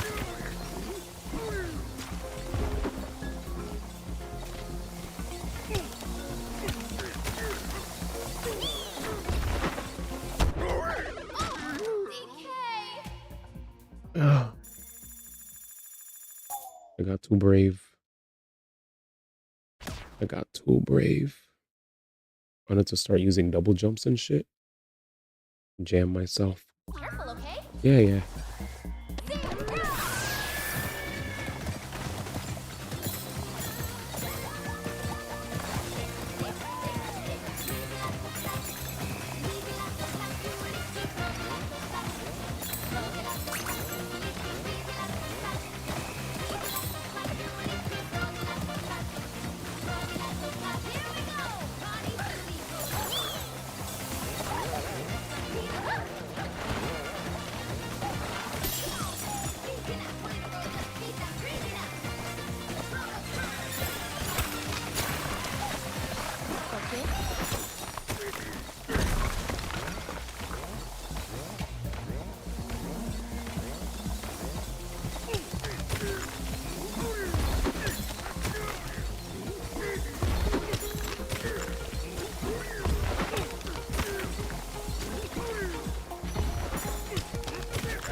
Jesus.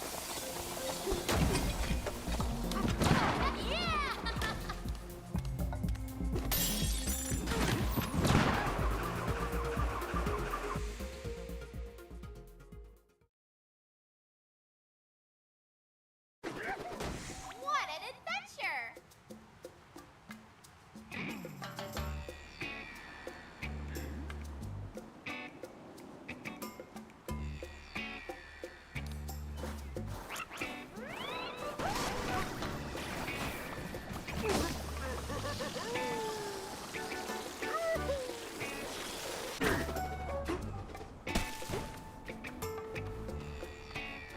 Bruh. Could I go all the way up there?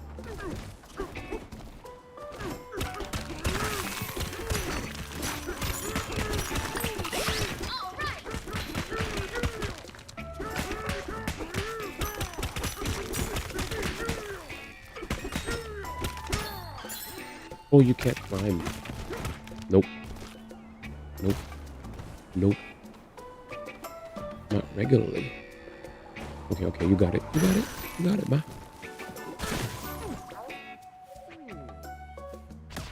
What's going on? It's warm here. The sunlight is strong. It feels nice to dip our feet in the water. We feel saltiness against our stone hide.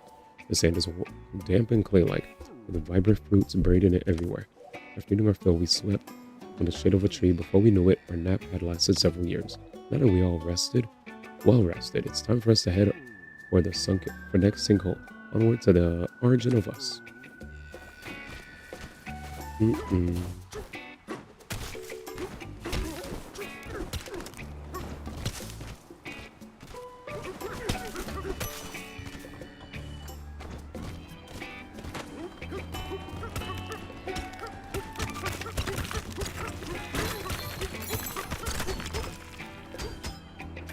Damn. Damn. How?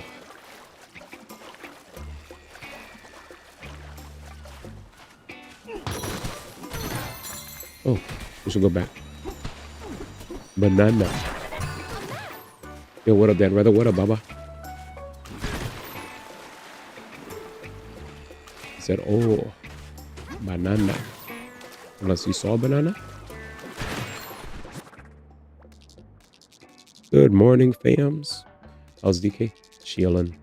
We're climbing. Should we teal up? Just woke. Nice.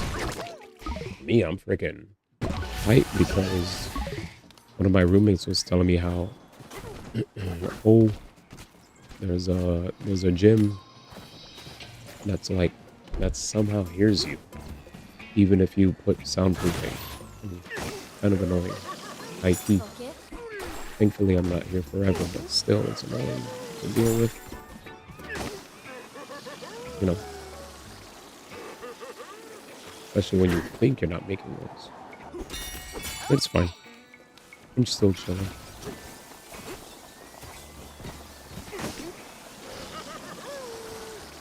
And shoutouts to the Baba Cat.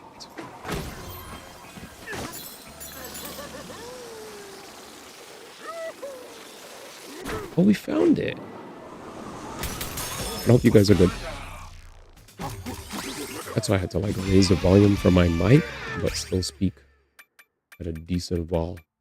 Melon juice? Bubba? Man's calling everybody Bubba.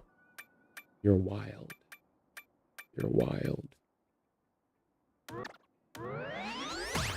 You're a wild one. Hey, I heard you are a wild one. Ooh, ooh. Bubba. What up, Bubba? I'm good. How about you? You're that cute. This melon is cute!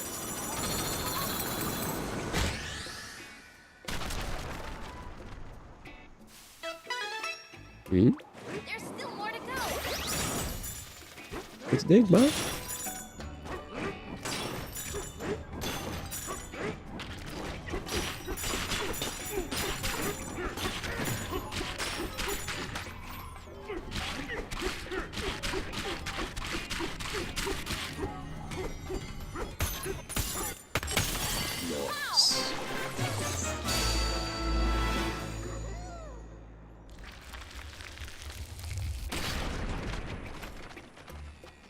Wow, talk about making a splash. Hell yeah. Jeez, man.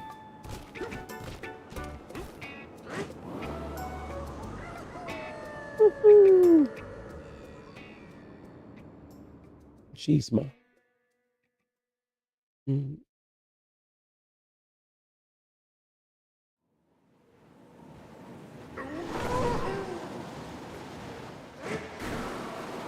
Bye, Weird Fruit!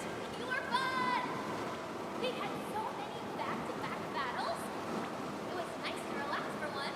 That was my least favorite level. Free. Watermelon was so cool. Too bad it wasn't a huge banana, right? That level was an ass. Heck, I got hit.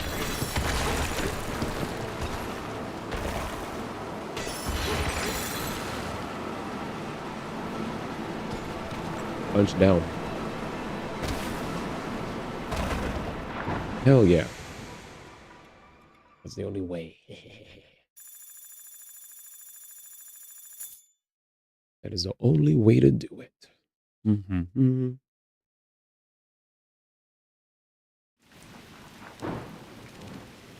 Tempest Lair. 07 to that level. Man is building. Banana.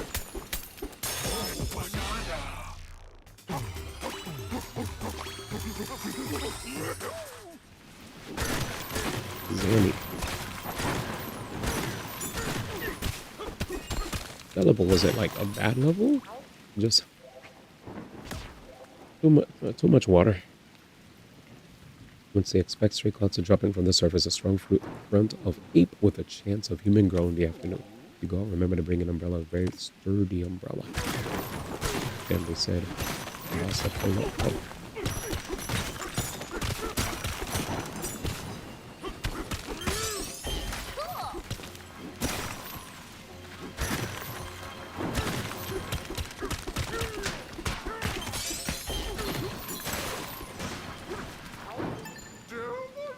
Oh, such phenomenal weather. We haven't seen anything like this in our years of forecasting. Our visit was at my feet. I beg your pardon. I was so taken by the surrounding stars that I didn't see you.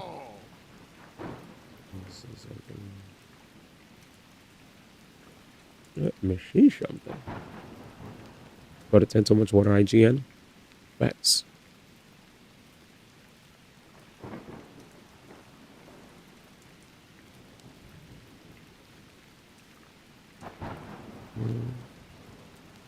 Allow me to welcome you to the Tempest Lair.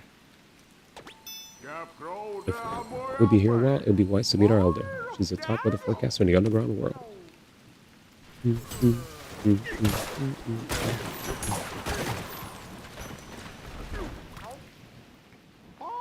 you need to cross the lift platform, is a fantastic way to do so. Just throw a chunk at the underside of the platform to weigh it down.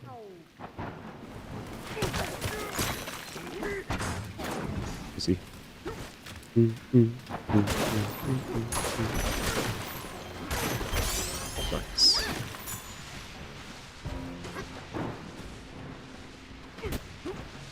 I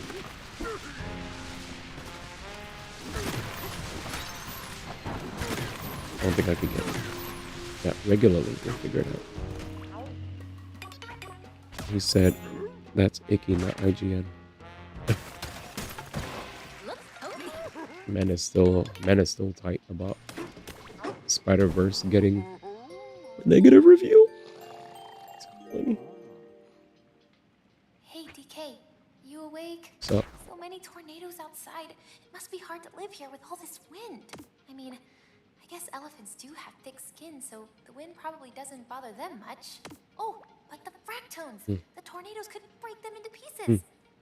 Though, I guess they just grow back. Maybe it's not so bad living here after all. Good night. Night.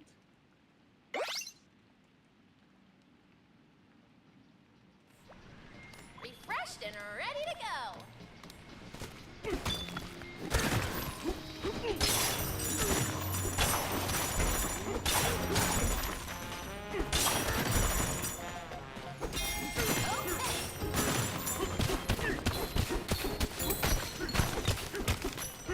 like World Gaming rated Concord higher than operators. Dedge.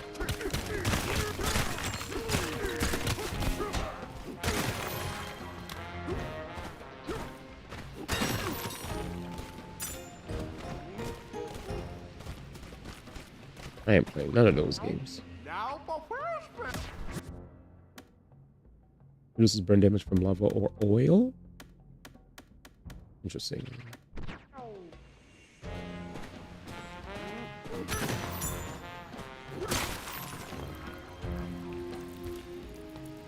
The lava may burn you, but that auto learn you. Shut yo.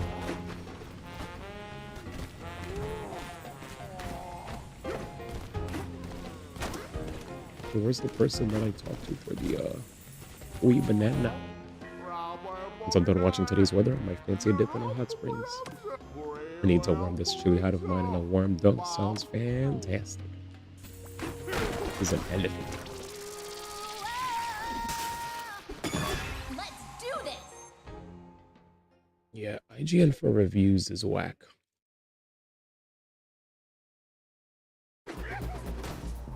Oh, fudge this again.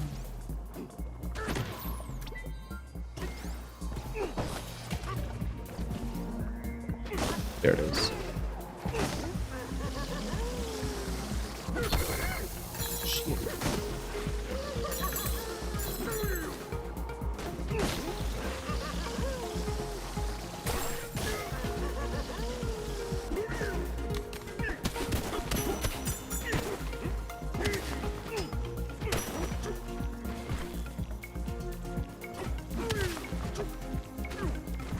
I wonder.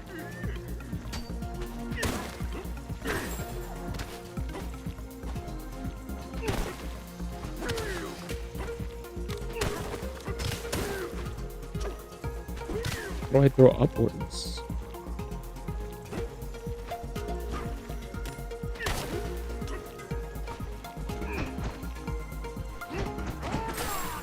There it is.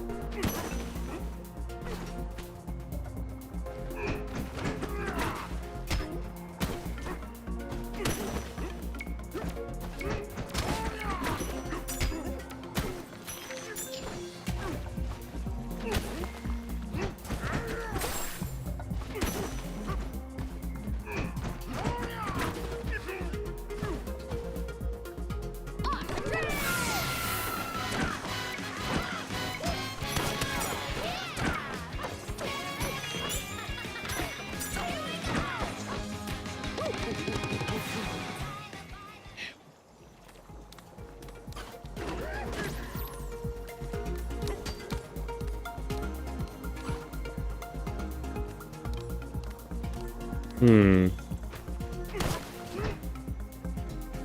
I didn't know that was below me.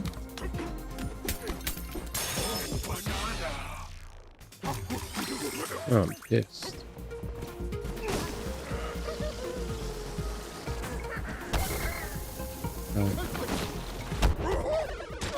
I'm so mad I wasn't looking at the screen, bro. Let me lock in.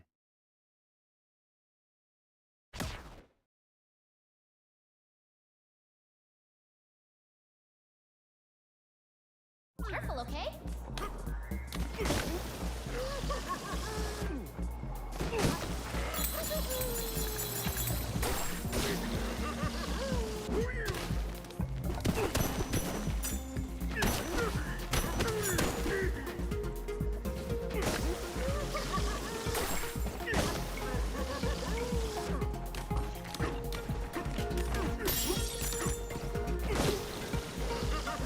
I go. Your dash. Ah, this shit feels good, man. Now relax, relax.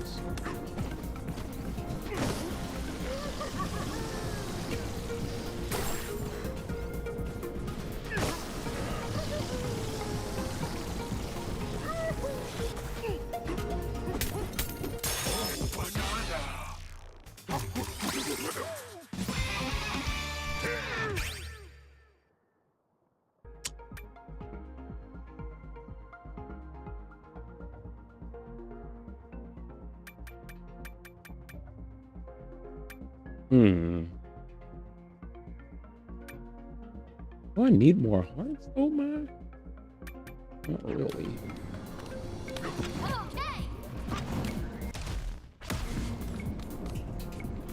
Right.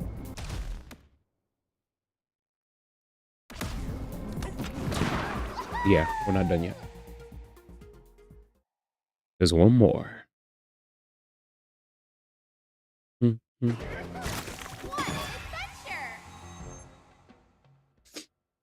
Where would the last one be? I really like how these stages are, though. This will call back to the old days, man.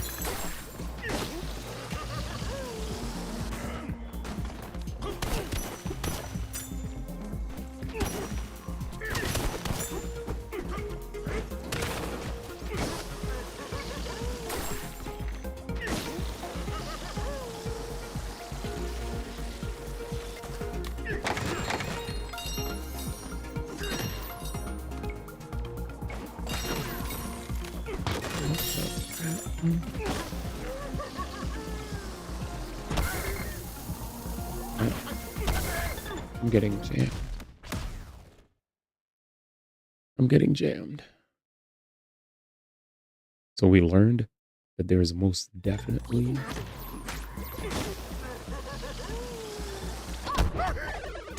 wait, it doesn't refresh your hearts. Oh, this game knows. Okay, I respect that shit. I respect that. So the cool thing about this game is clearly I tried to cheat the game.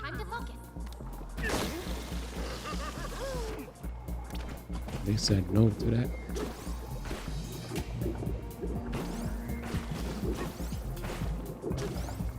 And that'll be.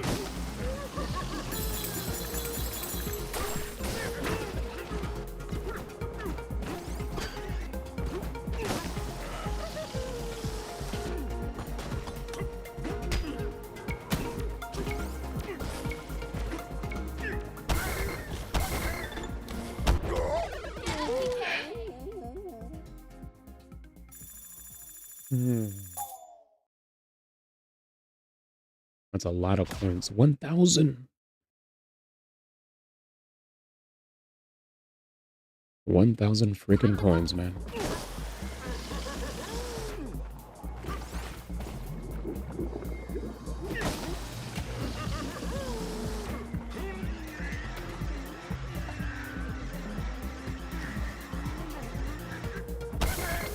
Okay.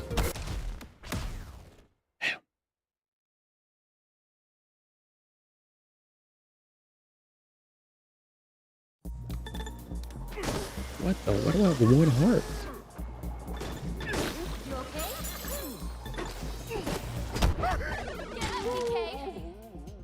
I have an idea. It just hit me. Let's see if this works. The idea is this. If you're a broke boy, all right. Just say so. Let's get going. Egg.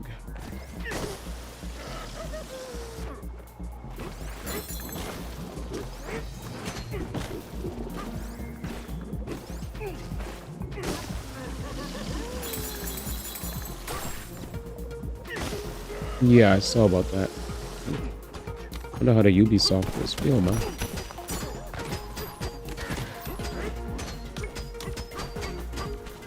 I know some people might joke and be like, who's investing in them motherfuckers?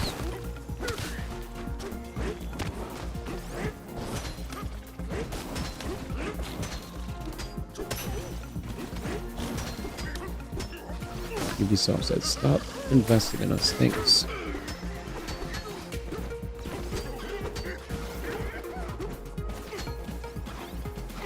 Wait. Stop investing in us, man. Now.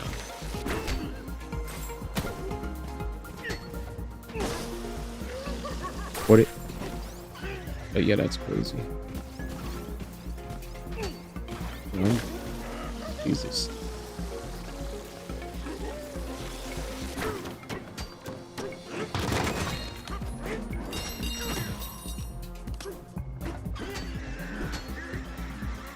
Word. Now, speaking of, if you're a broke boy, just say so. Sheesh.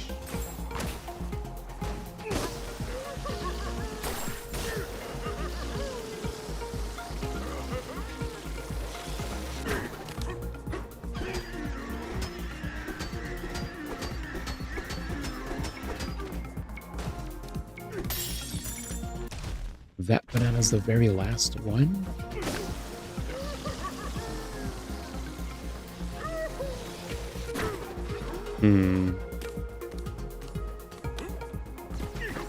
Let's see this. Watch this.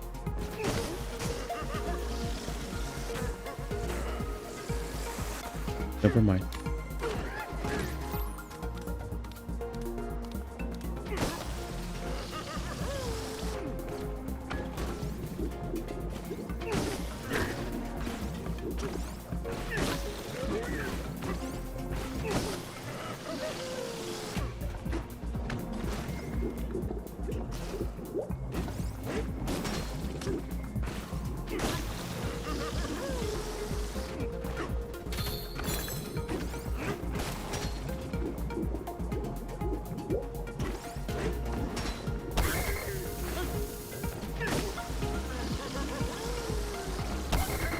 Oh, I see.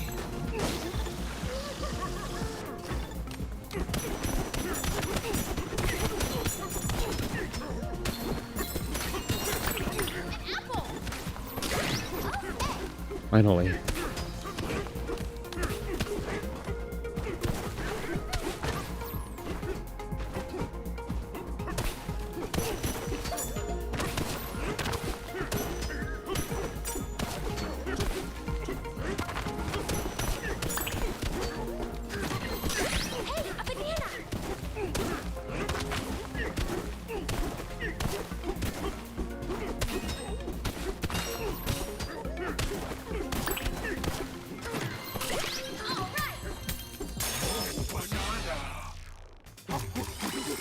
That's pretty low, though.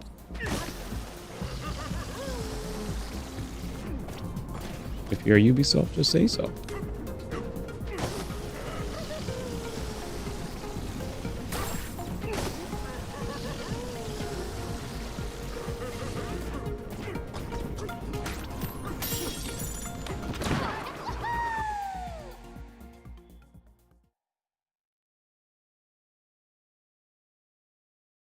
What's an Ultra Rumble?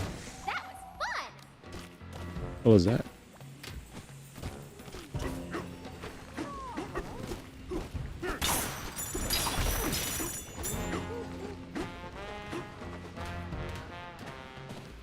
Home!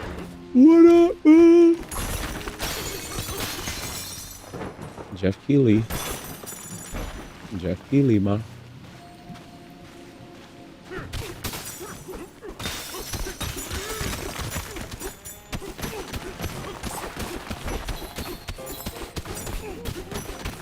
My Hero. Oh yeah, that game.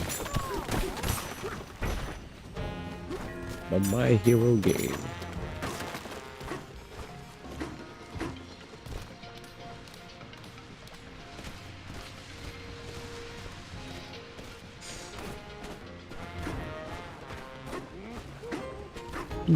Hello there.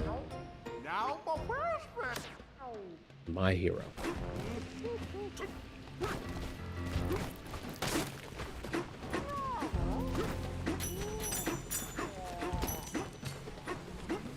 What up, man? Oh well, I see we have visitors. Welcome, little lost clouds. You braved some unwieldy weather to make it here. In my younger days, I rose to become the top meteorologist of this village. Now I watch the weather as the village's elder and blast thunderous beats as a fan favorite DJ. Tell me, who do you see in your own forecast? Bananas, the weather may not help you there. Heavy rains, intense lightning strikes. You might have to take a rain check on any banana hunting plans. Where if you're heading, it'd be wise to prepare for severe weather. Suppose I could teach you how to use my elephant Bonanza, which is great for navigating in nature's wrath. If you retrieve my ancient record, I'll be happy to spin up the lesson for you. The young elephant over there will give you all the details. Twinge in my knee, that means strong storms are on the way. Be careful out there, little clouds.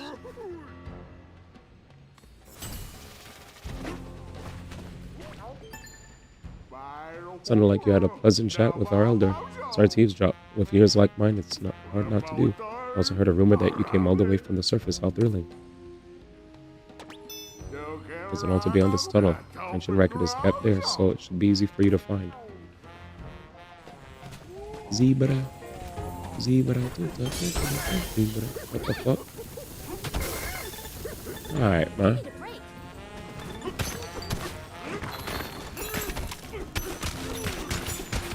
The war begins tonight. I can't wait for the Keely Awards, man. I remember mad streamers used to play My Hero. All I know is Expedition better be in. You know. Expedition better be there, man. That game was OD.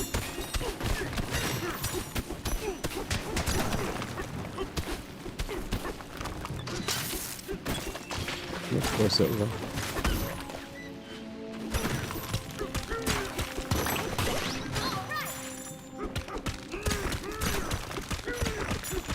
I don't even know where this wind is going sometimes. You just be going. Hey, what if it's not? Well, I mean, I'm not the only one that's going to be sad about it, huh? That's for sure. It'll be more than me.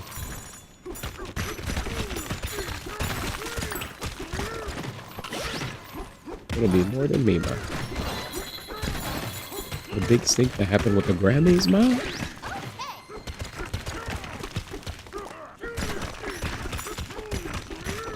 It says enough, man.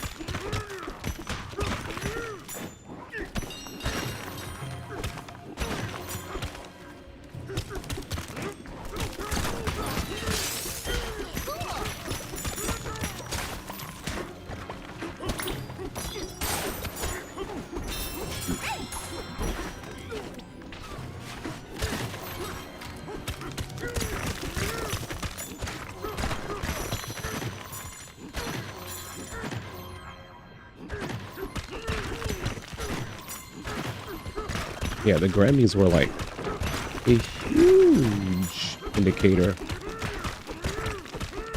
of how mad the people were. An Expedition didn't get in there. His body shoe. Hoodie.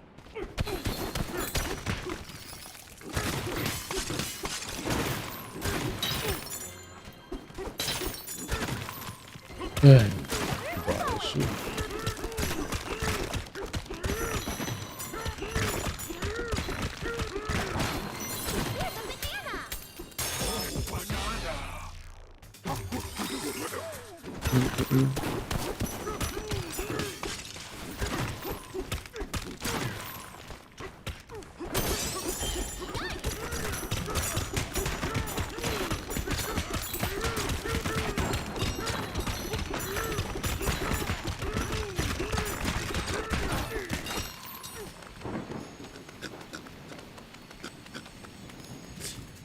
Nigga be smashing everything, son. This nigga be smashing. I'm gonna be watching Twix like it's TV tonight when the news drops. Oh my god. Should we teleport? Let's go back. Yep, that's I remember when you said, what if it's not? I was like, that's a good one. What if it's not? It's a good one. A puzzling predicament. The Caldera altar is supposed to be right here, but it sank into the lava. Our device must be to blame. There's a nary doubt in my snap, but I specialize in studying whether or not navigating cave walls. Gotcha. See ya. Alright. As long as I can nav. This is OP.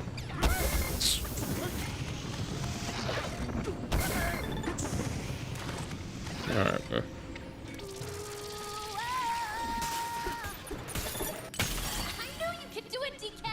Jesus. Get rid of the lava too? Thanks, man. More things getting robbed. It's the altar. Now where's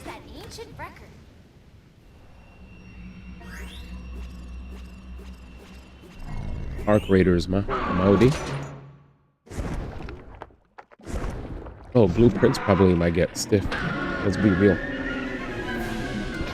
Blueprints. Dag, his snout is big.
What the fuck is this?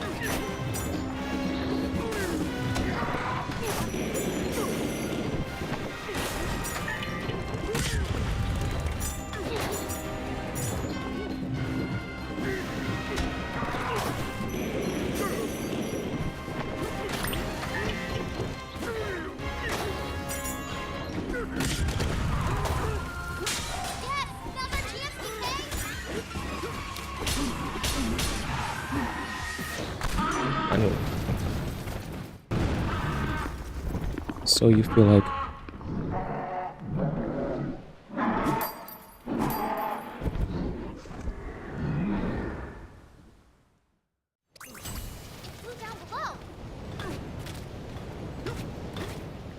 he did?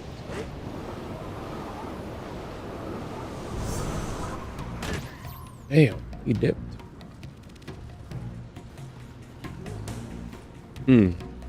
Well,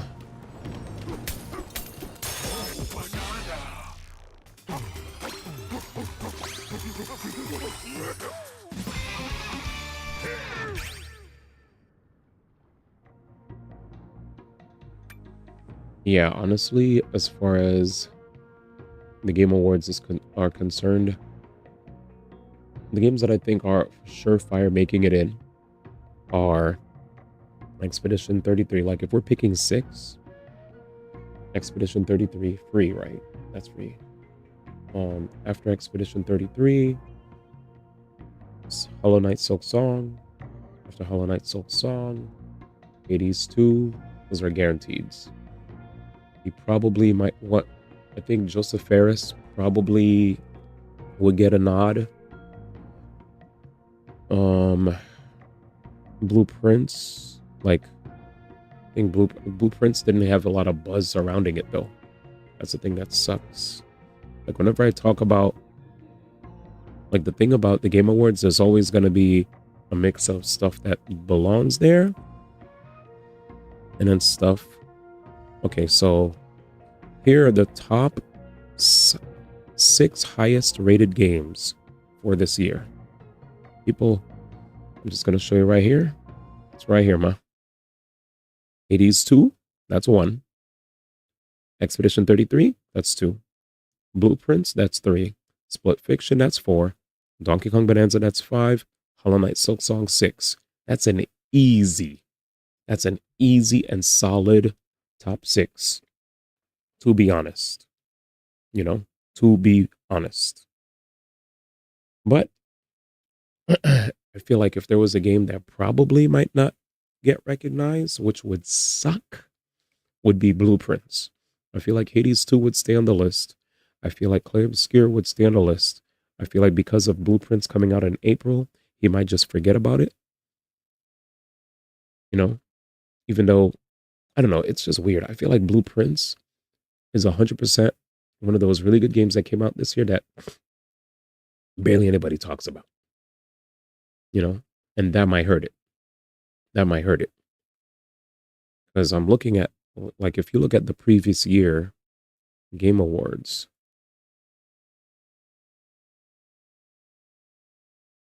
like this Nikkei went crazy. Look at this. So previous year Game Awards, Astrobot was listed, Metaphor was listed. He put Elden Ring Shadow DLC, Buggin', Final Fantasy VII Rebirth. He skipped these games probably because they were Satisfactory wasn't even mentioned. Balach, he skipped Satisfactory and Animal Well. OD. I don't know if I think UFO is a collection of games, and I think Slay the Princess was like a remake. Let's see. Slay the Princess Pristine. Is it a remake? No, it's not a remake. It's an expanded director's cut. Next. Caves of Cud. Caves of Cud. Is it a remake? No, it's not a remake. It is an original science fantasy roguelike RPG that was in development for over 15 years before its full release in December 2024. The game has been consistently developed and expanded upon by Freehold Games since its first beta. So this got released in December. And because it got released in December, it unfortunately didn't make the list, which same thing happened to Xenoblade. Animal Well. We know what Animal Well is. We know what Satisfactory is. So you only had like Astrobot, DLC game, Metaphor, Final Fantasy Rebirth, a director's cut of a game that came out again, a collection of games. Satisfactory literally came out that year. Satisfactory. It's not a remake, it's an original factory building simulator that was in development for years before its 1.0 release. So just like Caves of Cud, it was a game that was just OD in development for years. But yeah, he put Astrobot, Elden Ring, Metaphor, Final Fantasy Rebirth. Probably looked at all these games, said, all right, get these shits out of here. I think he mentioned Satisfactory in other categories. Then he grabbed Balatro because virality. And then look at the games he skipped, my boy. He skipped Mad Games here. Thank goodness you're home. Tekken 8. He skipped Tekken. No fighting games. Recognition. Horizon Forbidden West, the complete edition. Woody, like a dragon. I think Horizon Forbidden West also came out in 2022. This was a unique game. This should have been recognized. This right here, Like a Dragon Infinite Wealth got skipped for nonsense. You don't know what it got skipped for? Even Mouthwashing had a higher rating than it. Nonsense. Look at that. They skipped Mad Games. Indiana Jones came out that year. Dragon's Dogma 2 came out that year. He skipped that too? He skipped those. He skipped Zelda, Echoes of Wisdom. Right? He's kept skipping and skipping, man. Skipped OD. Skip.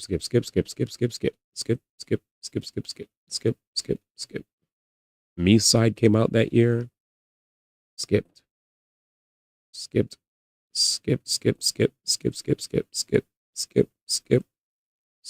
He kept skipping. They OD skipped. They skip. They skipped Stellar Blade. Here it is. The 135th, according to Metacritic, best game of the year. 135th place. That nigga just wanted chaos. He said, guys, where's Black Myth Wukong? It's how many pages deep on Metacritic? 6, whatever, just put it in there. Sir, but Yakuza Like a Dragon Infinite Wealth is literally like highly rated. Who the hell remembers that game? I don't remember it. What's the name of that game again? All right, sir, we'll put in Black Myth Wukong. We'll put it in. Just saying. So with all that said, anything can happen, man. I think to appease the people, at most he will have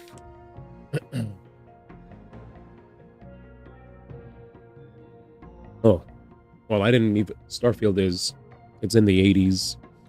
You didn't play me side? Yeah, I didn't really have enough time Halloween this year.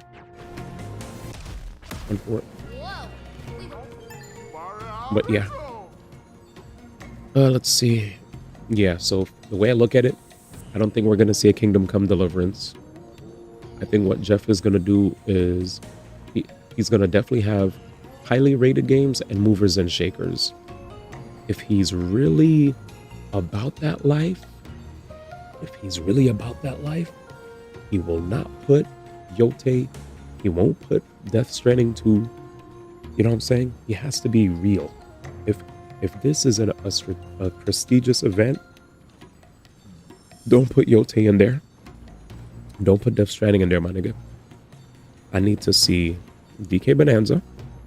I need to see Expedition 33. I need to see Hades 2. I need to see Split Fish, Blueprints, Hollow Knight Silk Song, and we're going home. That's it. All nines. There's no if a lot of times when I keep saying this year's a really good year for gaming, and niggas don't listen to what I'm saying, and they're like, oh my god, this nigga stay glazing every year for gaming. It's like, no, you have to understand, this is like the first year in a minute where we've had 6 Game of the Year worthy games that weren't remakes, that weren't you know what I'm saying? These weren't remakes, these weren't remasters, my boy. These were games, like an actual standalone, unique title. You know what I'm saying? It doesn't matter if it's a sequel or not. What matters most is when you looked at 2024, we had Metaphor, and then he put DLC in there, and then there was like a collection that was in the 90s. There was like another game. There were 2 games that got ignored, or I guess being games that might have been out before, but they had like beta releases, or they I don't know. It clearly looks like some of those games that got skipped that were in the 90s were the games that released in December, or games that probably were out already, but then they finally officially released even though they were out before. I don't know. It's weird, but you could tell he didn't care about those games. He skipped over. He had Animal well on the list, but he didn't put in a Game of the Year nominee. He just went straight for what he felt like was a big mover and shaker. So that's why I think out of the 6 that I mentioned, I think Blueprints, every time I bring up Blueprints, I don't get shit out of the chat, except from, it's only Nate that knows about Blueprints, and Mayday. Only Mayday and Nate know about that game. Everybody else, if I say Blueprints, that shit is like, the fuck is that? You don't know what a Blueprints is.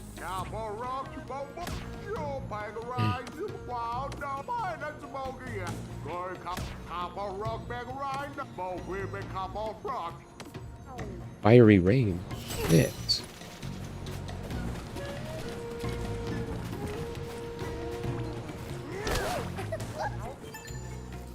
Oh, there it is.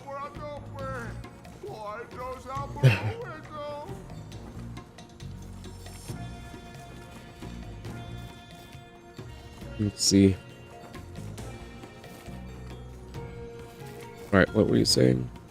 Loki, I don't know about Split Fiction or Kingdom Come Deliverance or Blueprints or even Yote Loki. At least one of them getting clapped. Nick has been yapping about Dispatch getting into. Yeah, they did Trails Dirty Weapon to R90. It's a remake though. Yeah, I think so. Loki, I feel like unless it's TJ talk, nobody gonna be talking about Kingdom Come. Nobody's gonna talk about Kingdom Come Deliverance. That shit is dead and gone, my bro. Too much. Split Fiction, I think, could make it because it's Joseph Ferris. Fuck the Oscars. How you gonna just say? I don't think he's gonna snub Joseph Ferris. Well, here's why. because It Takes Two took home a Game of the Year award. He's probably not gonna disrespect that game. Let's be real. FFS, I'll never be pissed at the lack of recognition over DD2. I'm a laugh sorry if somehow Indiana Jones yanks a slot. It won't. And you didn't even play me side for Halloween? Oh yeah, I explained myself already. LMAO, Loki, I hope you keep that same spirit this year, man. I was Starfield, Starflop. LMAO, I miss calling it that. Up. Hogwarts Legacy was better than Starfield, not gonna lie. And we're gonna have Swindon too, man. Not. They can send Yote to the Woke Awards. Glazing. Black Beacon is gonna end a service. I heard about that. I think it was a video of what's his name? Gotcha Smack made a video talking about how another Gotcha game end of services. We still ending. Big facts, man. Only Blueprints, funny name to call Mega Man. Remake laws didn't stop i4 from pulling up to TGAs though. That's true. Gotcha Smack, yeah, bad devs.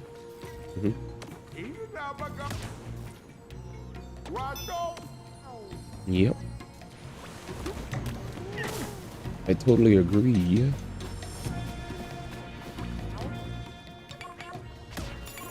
I totally agree, by the way. That, you know. A nigga Jarvis, chat. Look at this nigga. My nigga Jarvis.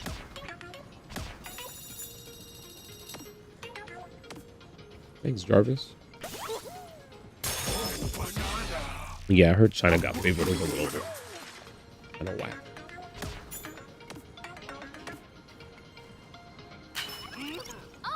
Oh, this nigga gave me some tunes, man. Okay, nigga.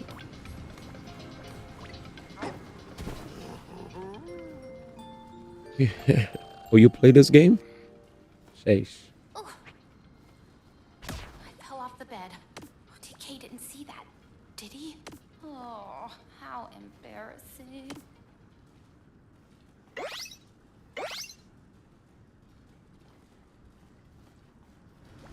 You quit. This is gonna be a great day. I just know it. Like you said, I quit a while ago. And I'm never going back. Run away, love, la la la la. Run away, love, la la la la. Run away, love, run away, love. Dang, man.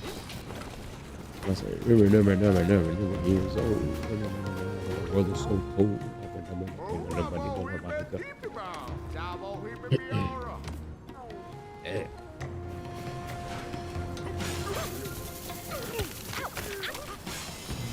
Song was Odie sad. Oh, you did get this game? Yeah, I find this very fun, man. Run away, love. Run away, love. I know. Oh, now you can put it all the way up there. Hey.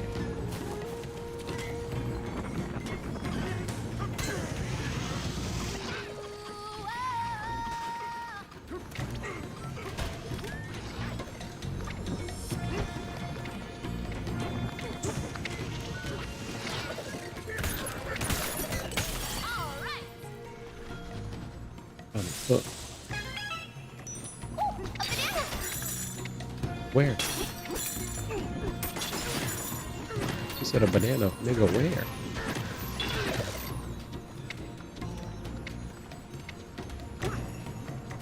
Oh, true. I missed that song. I used to meme the fuck out of it. Facts. That was like shit.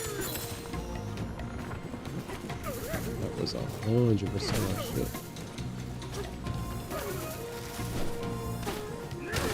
Run away, love.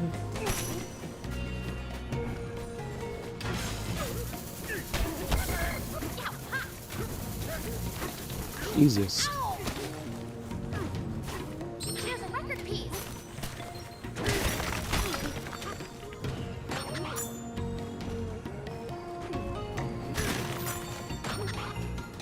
Yeah, we used to sing that way back, chat.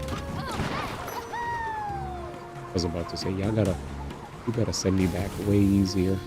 This is too much nonsense, bro.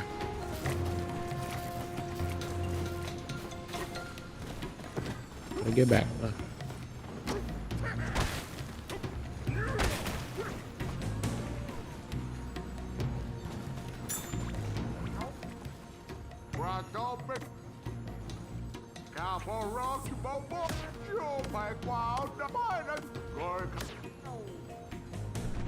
He said that song fits.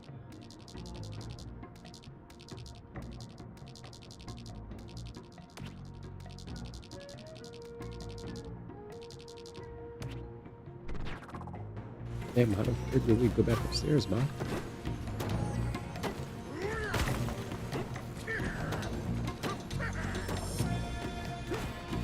Okay.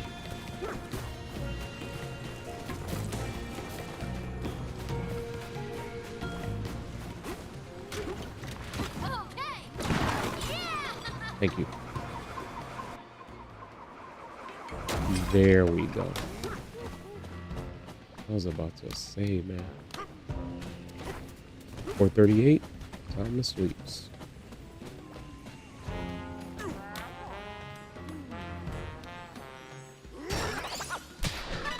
Only one left.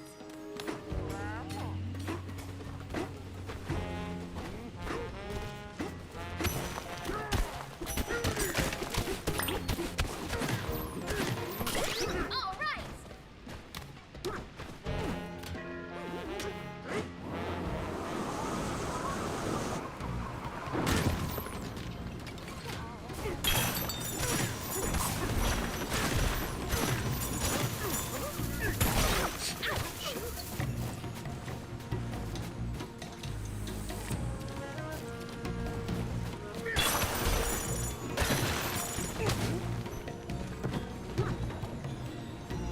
How the fuck do we get over there?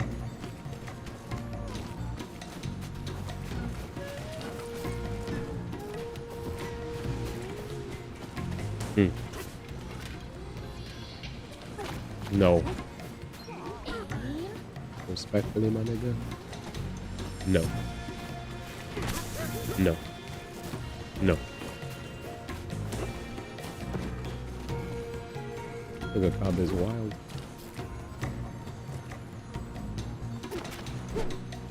He said, why are you entertaining this idea of fat?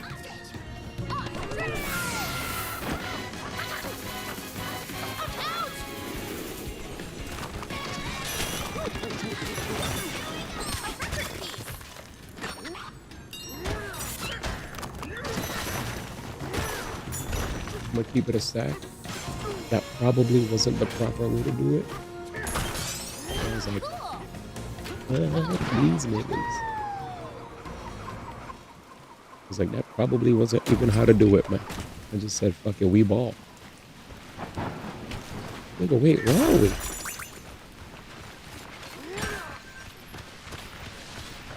Nigga, this is not the area.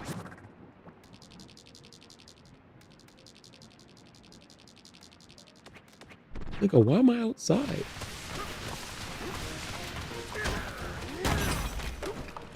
Okay. So you can't even get in the club. Nigga, get in.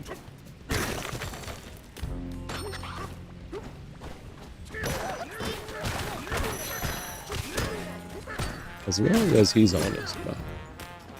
New ability. Let's go. Mm-hmm.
That's better. That's not bad at all. The bird was ugly. It's fine. Yeah, better than ostrich.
He wasn't grabbing shit.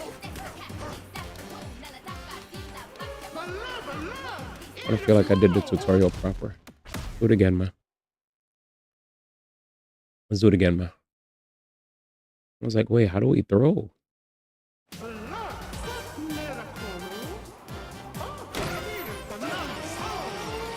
Okay. Okay, we inhale the terrain.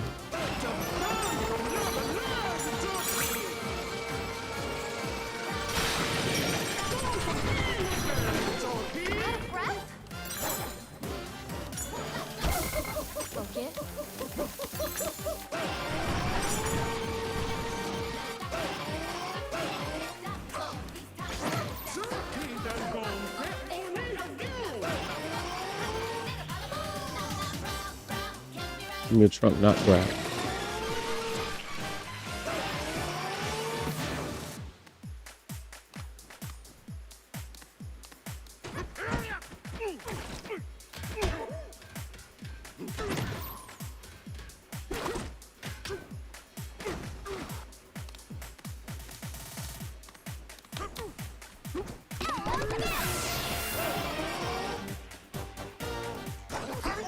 There you go. You have to tap it.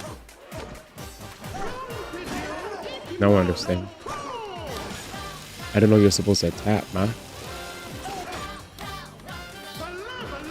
Shut up, man.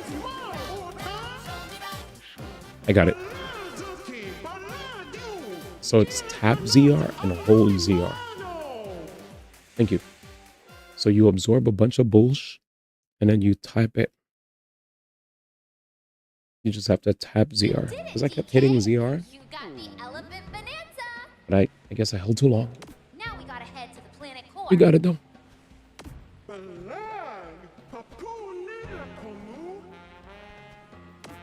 She said, just in time for the girl with the lovely singing voice. I have a breaking forecast for you.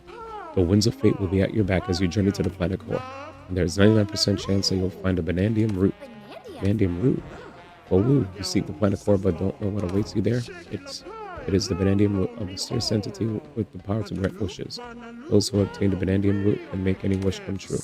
It slumbers far below, deep within the planet core, ripe for an awakening. So once we reach the planet core, we'll find the banandium root too? Got it. Oh, woo. I have no doubt that the two of you will find it down there. As the next step, the elephant Bonanza will let you breeze through the rest of the hot shower cave with little trouble. Now off you go. Continue your journey and make your wishes come true. Thank you,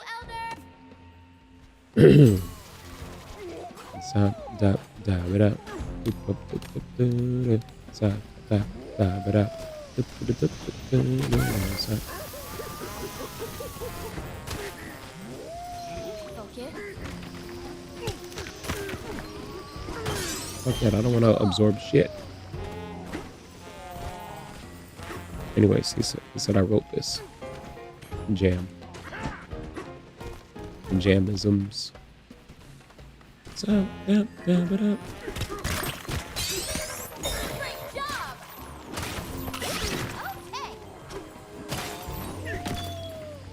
All right, where do I go now?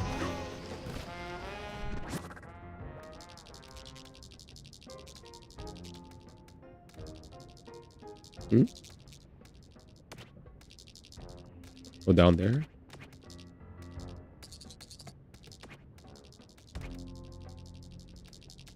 Should we teal up?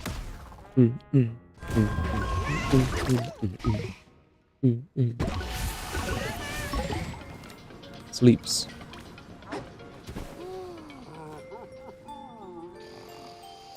I need to get some new pants. Where's Jarvis?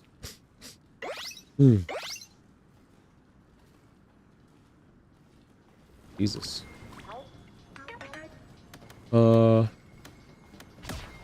Loge.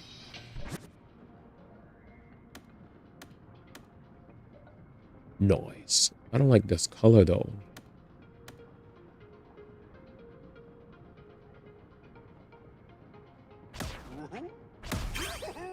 It is what it is.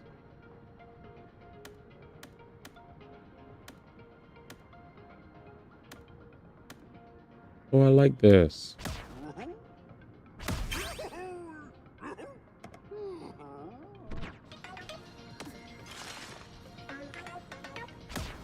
This nigga. Jarvis, ma. Nigga stay asking questions. Jarv, ma. He said Iron Man coming for you.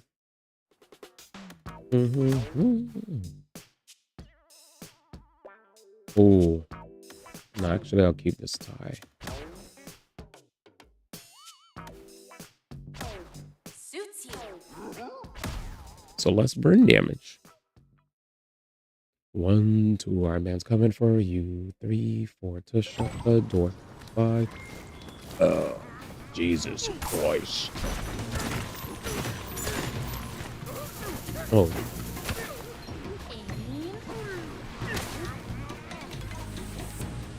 Let's see, how do I get the hit? Nike, I can't even see. Alright, watch this. We're about to go over here. And it said maximum pulse.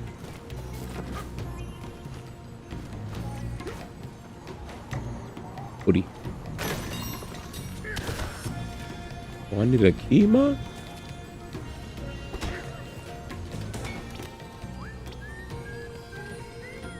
Nikkei said, where's your key?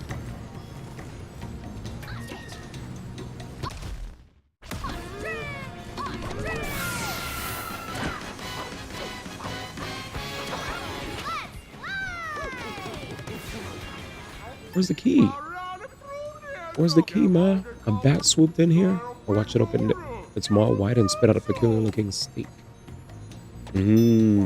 What's worse, I would drop the key into that spot of all the spots here. Thanks, ma.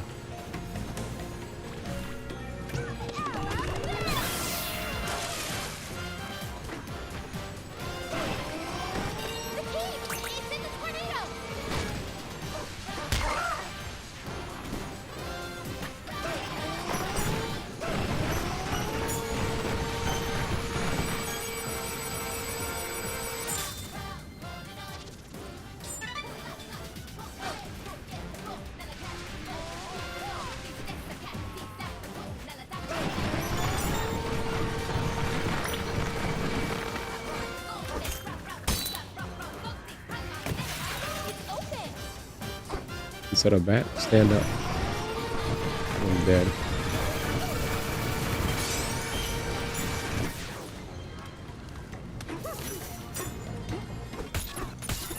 Forgot how wild Yannick's were, man.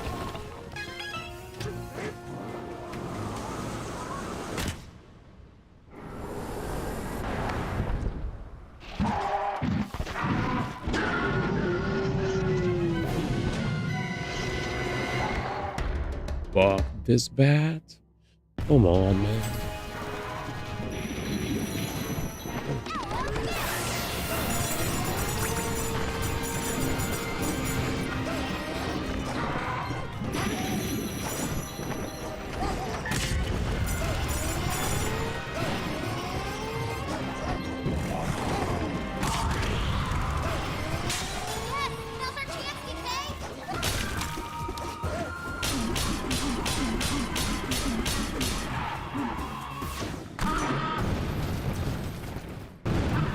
Yes, Jim.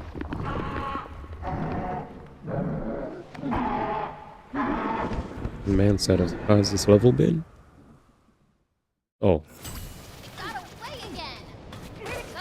Pretty fast. Honestly. I feel like we kind of been zooming now. High key. I see a banana top left of the screen.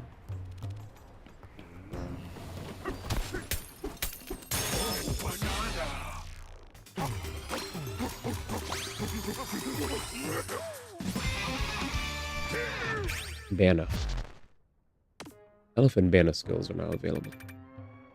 Allows you to store up to 10 chunks of terrain. Nice.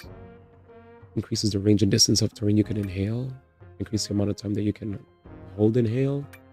Allows you to store chunks of terrain more quickly while you... Okay, 10 chunks. Is 10 chunks needed? The range is good. Increase time, I guess. I really need 10 things though. Kind of OD. But I'll take it. Alright, nice upgrade. Not bad, ma. Congrats, ma. About to be acting. Wait, he's getting your beloved bluster wing? What happened? You wish in that direction at an incredible speed. 453. Otherwise, the bluster wearing that old master bird that controls all the weather in the underground world does so by singing from his heart. Windstorms, thunderstorms, lightning. That songbird can cause them all by tweeting a tune. That's when I'm worried about you blustering. It's a bird and one that actually loves eating bananas. We usually offer bananas to ensure pleasant weather. Alright, bye.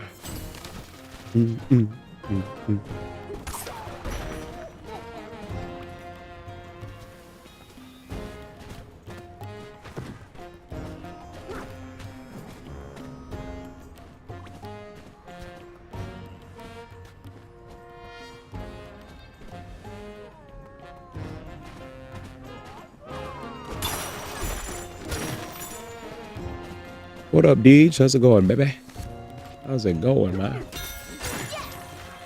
How's it going, man? My brother's not trying to be too loud. And his last 2 weeks living here, so he's trying to be chilled, you know? He's trying to be chilled. But I appreciate you dropping in, man. All I just wanted to say is, man, some people, man, some people just find things way harder than they are, man. Already. Unfortunate, but they'll get there, man. They'll get there, man. Well, DJ's here. Of course I know. I said DJ's here, man. Shasha one, man. I'm applying for radio and TV internships, DEI programs. Let's go, Soul. Malcolm dead, man. I'm waiting for your first movie. Chillin' just finished another Abyss clear, man. Noise. If you need to cross, lift the platform. It's a fantastic way to do so. Okay.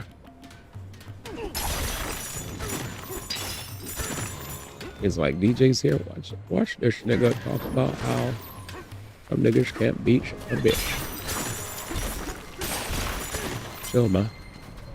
Chill out, man. Modi. So many active tornadoes and lightning strikes too. This might be the stormiest storm in all of meteorological history. Stranger still, the blustering had only had on a sinister mask and headed toward our research outpost, Stormy Station. Oh, okay.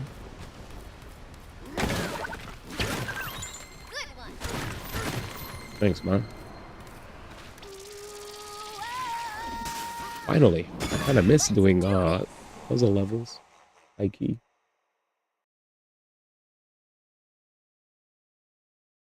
And to go times 8.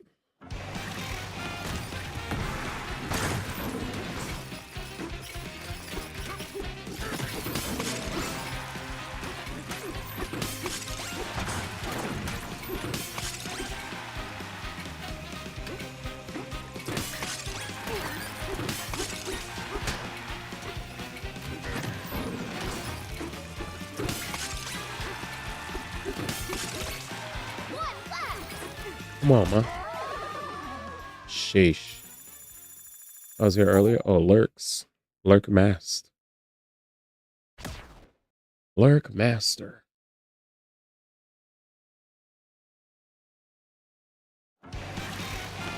Let's do it again. Okay, nothing in the air doesn't do shit.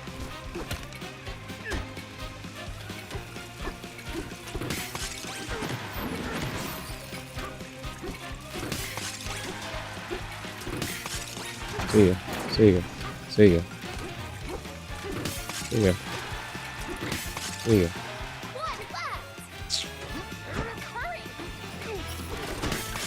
See ya.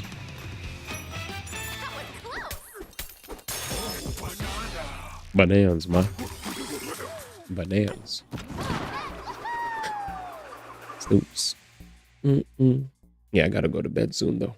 I gotta play go to bed soon. What an adventure! Save. Look, this is a good time actually after beating the thingy. Overworking, ma. My freaking mouse is, the battery's dying, so I need to get a new battery, ma. But in the meantime, let me get out of here. Thank y'all for hanging. Let's see if any homies are streaming. I'm having fun with the game though. I still will say I like Expedition 33 more, but I think this is a fun game. It's a nice little, it's definitely something less grindy than a lot of the stuff that I usually play. And for that, I like it. You know, I like being able to just chill, do a little bit of platforming and vibe. All right, but good night, guys. Thank you for hanging. I'm gonna raid Jay. Join the Discord if you want to make friends. Here's my socials. I will see you again tomorrow, I promise. We're gonna talk about the Game Award nominees. I can't wait, man. It's gonna be fun. It's gonna be fun. But until next time, see you later.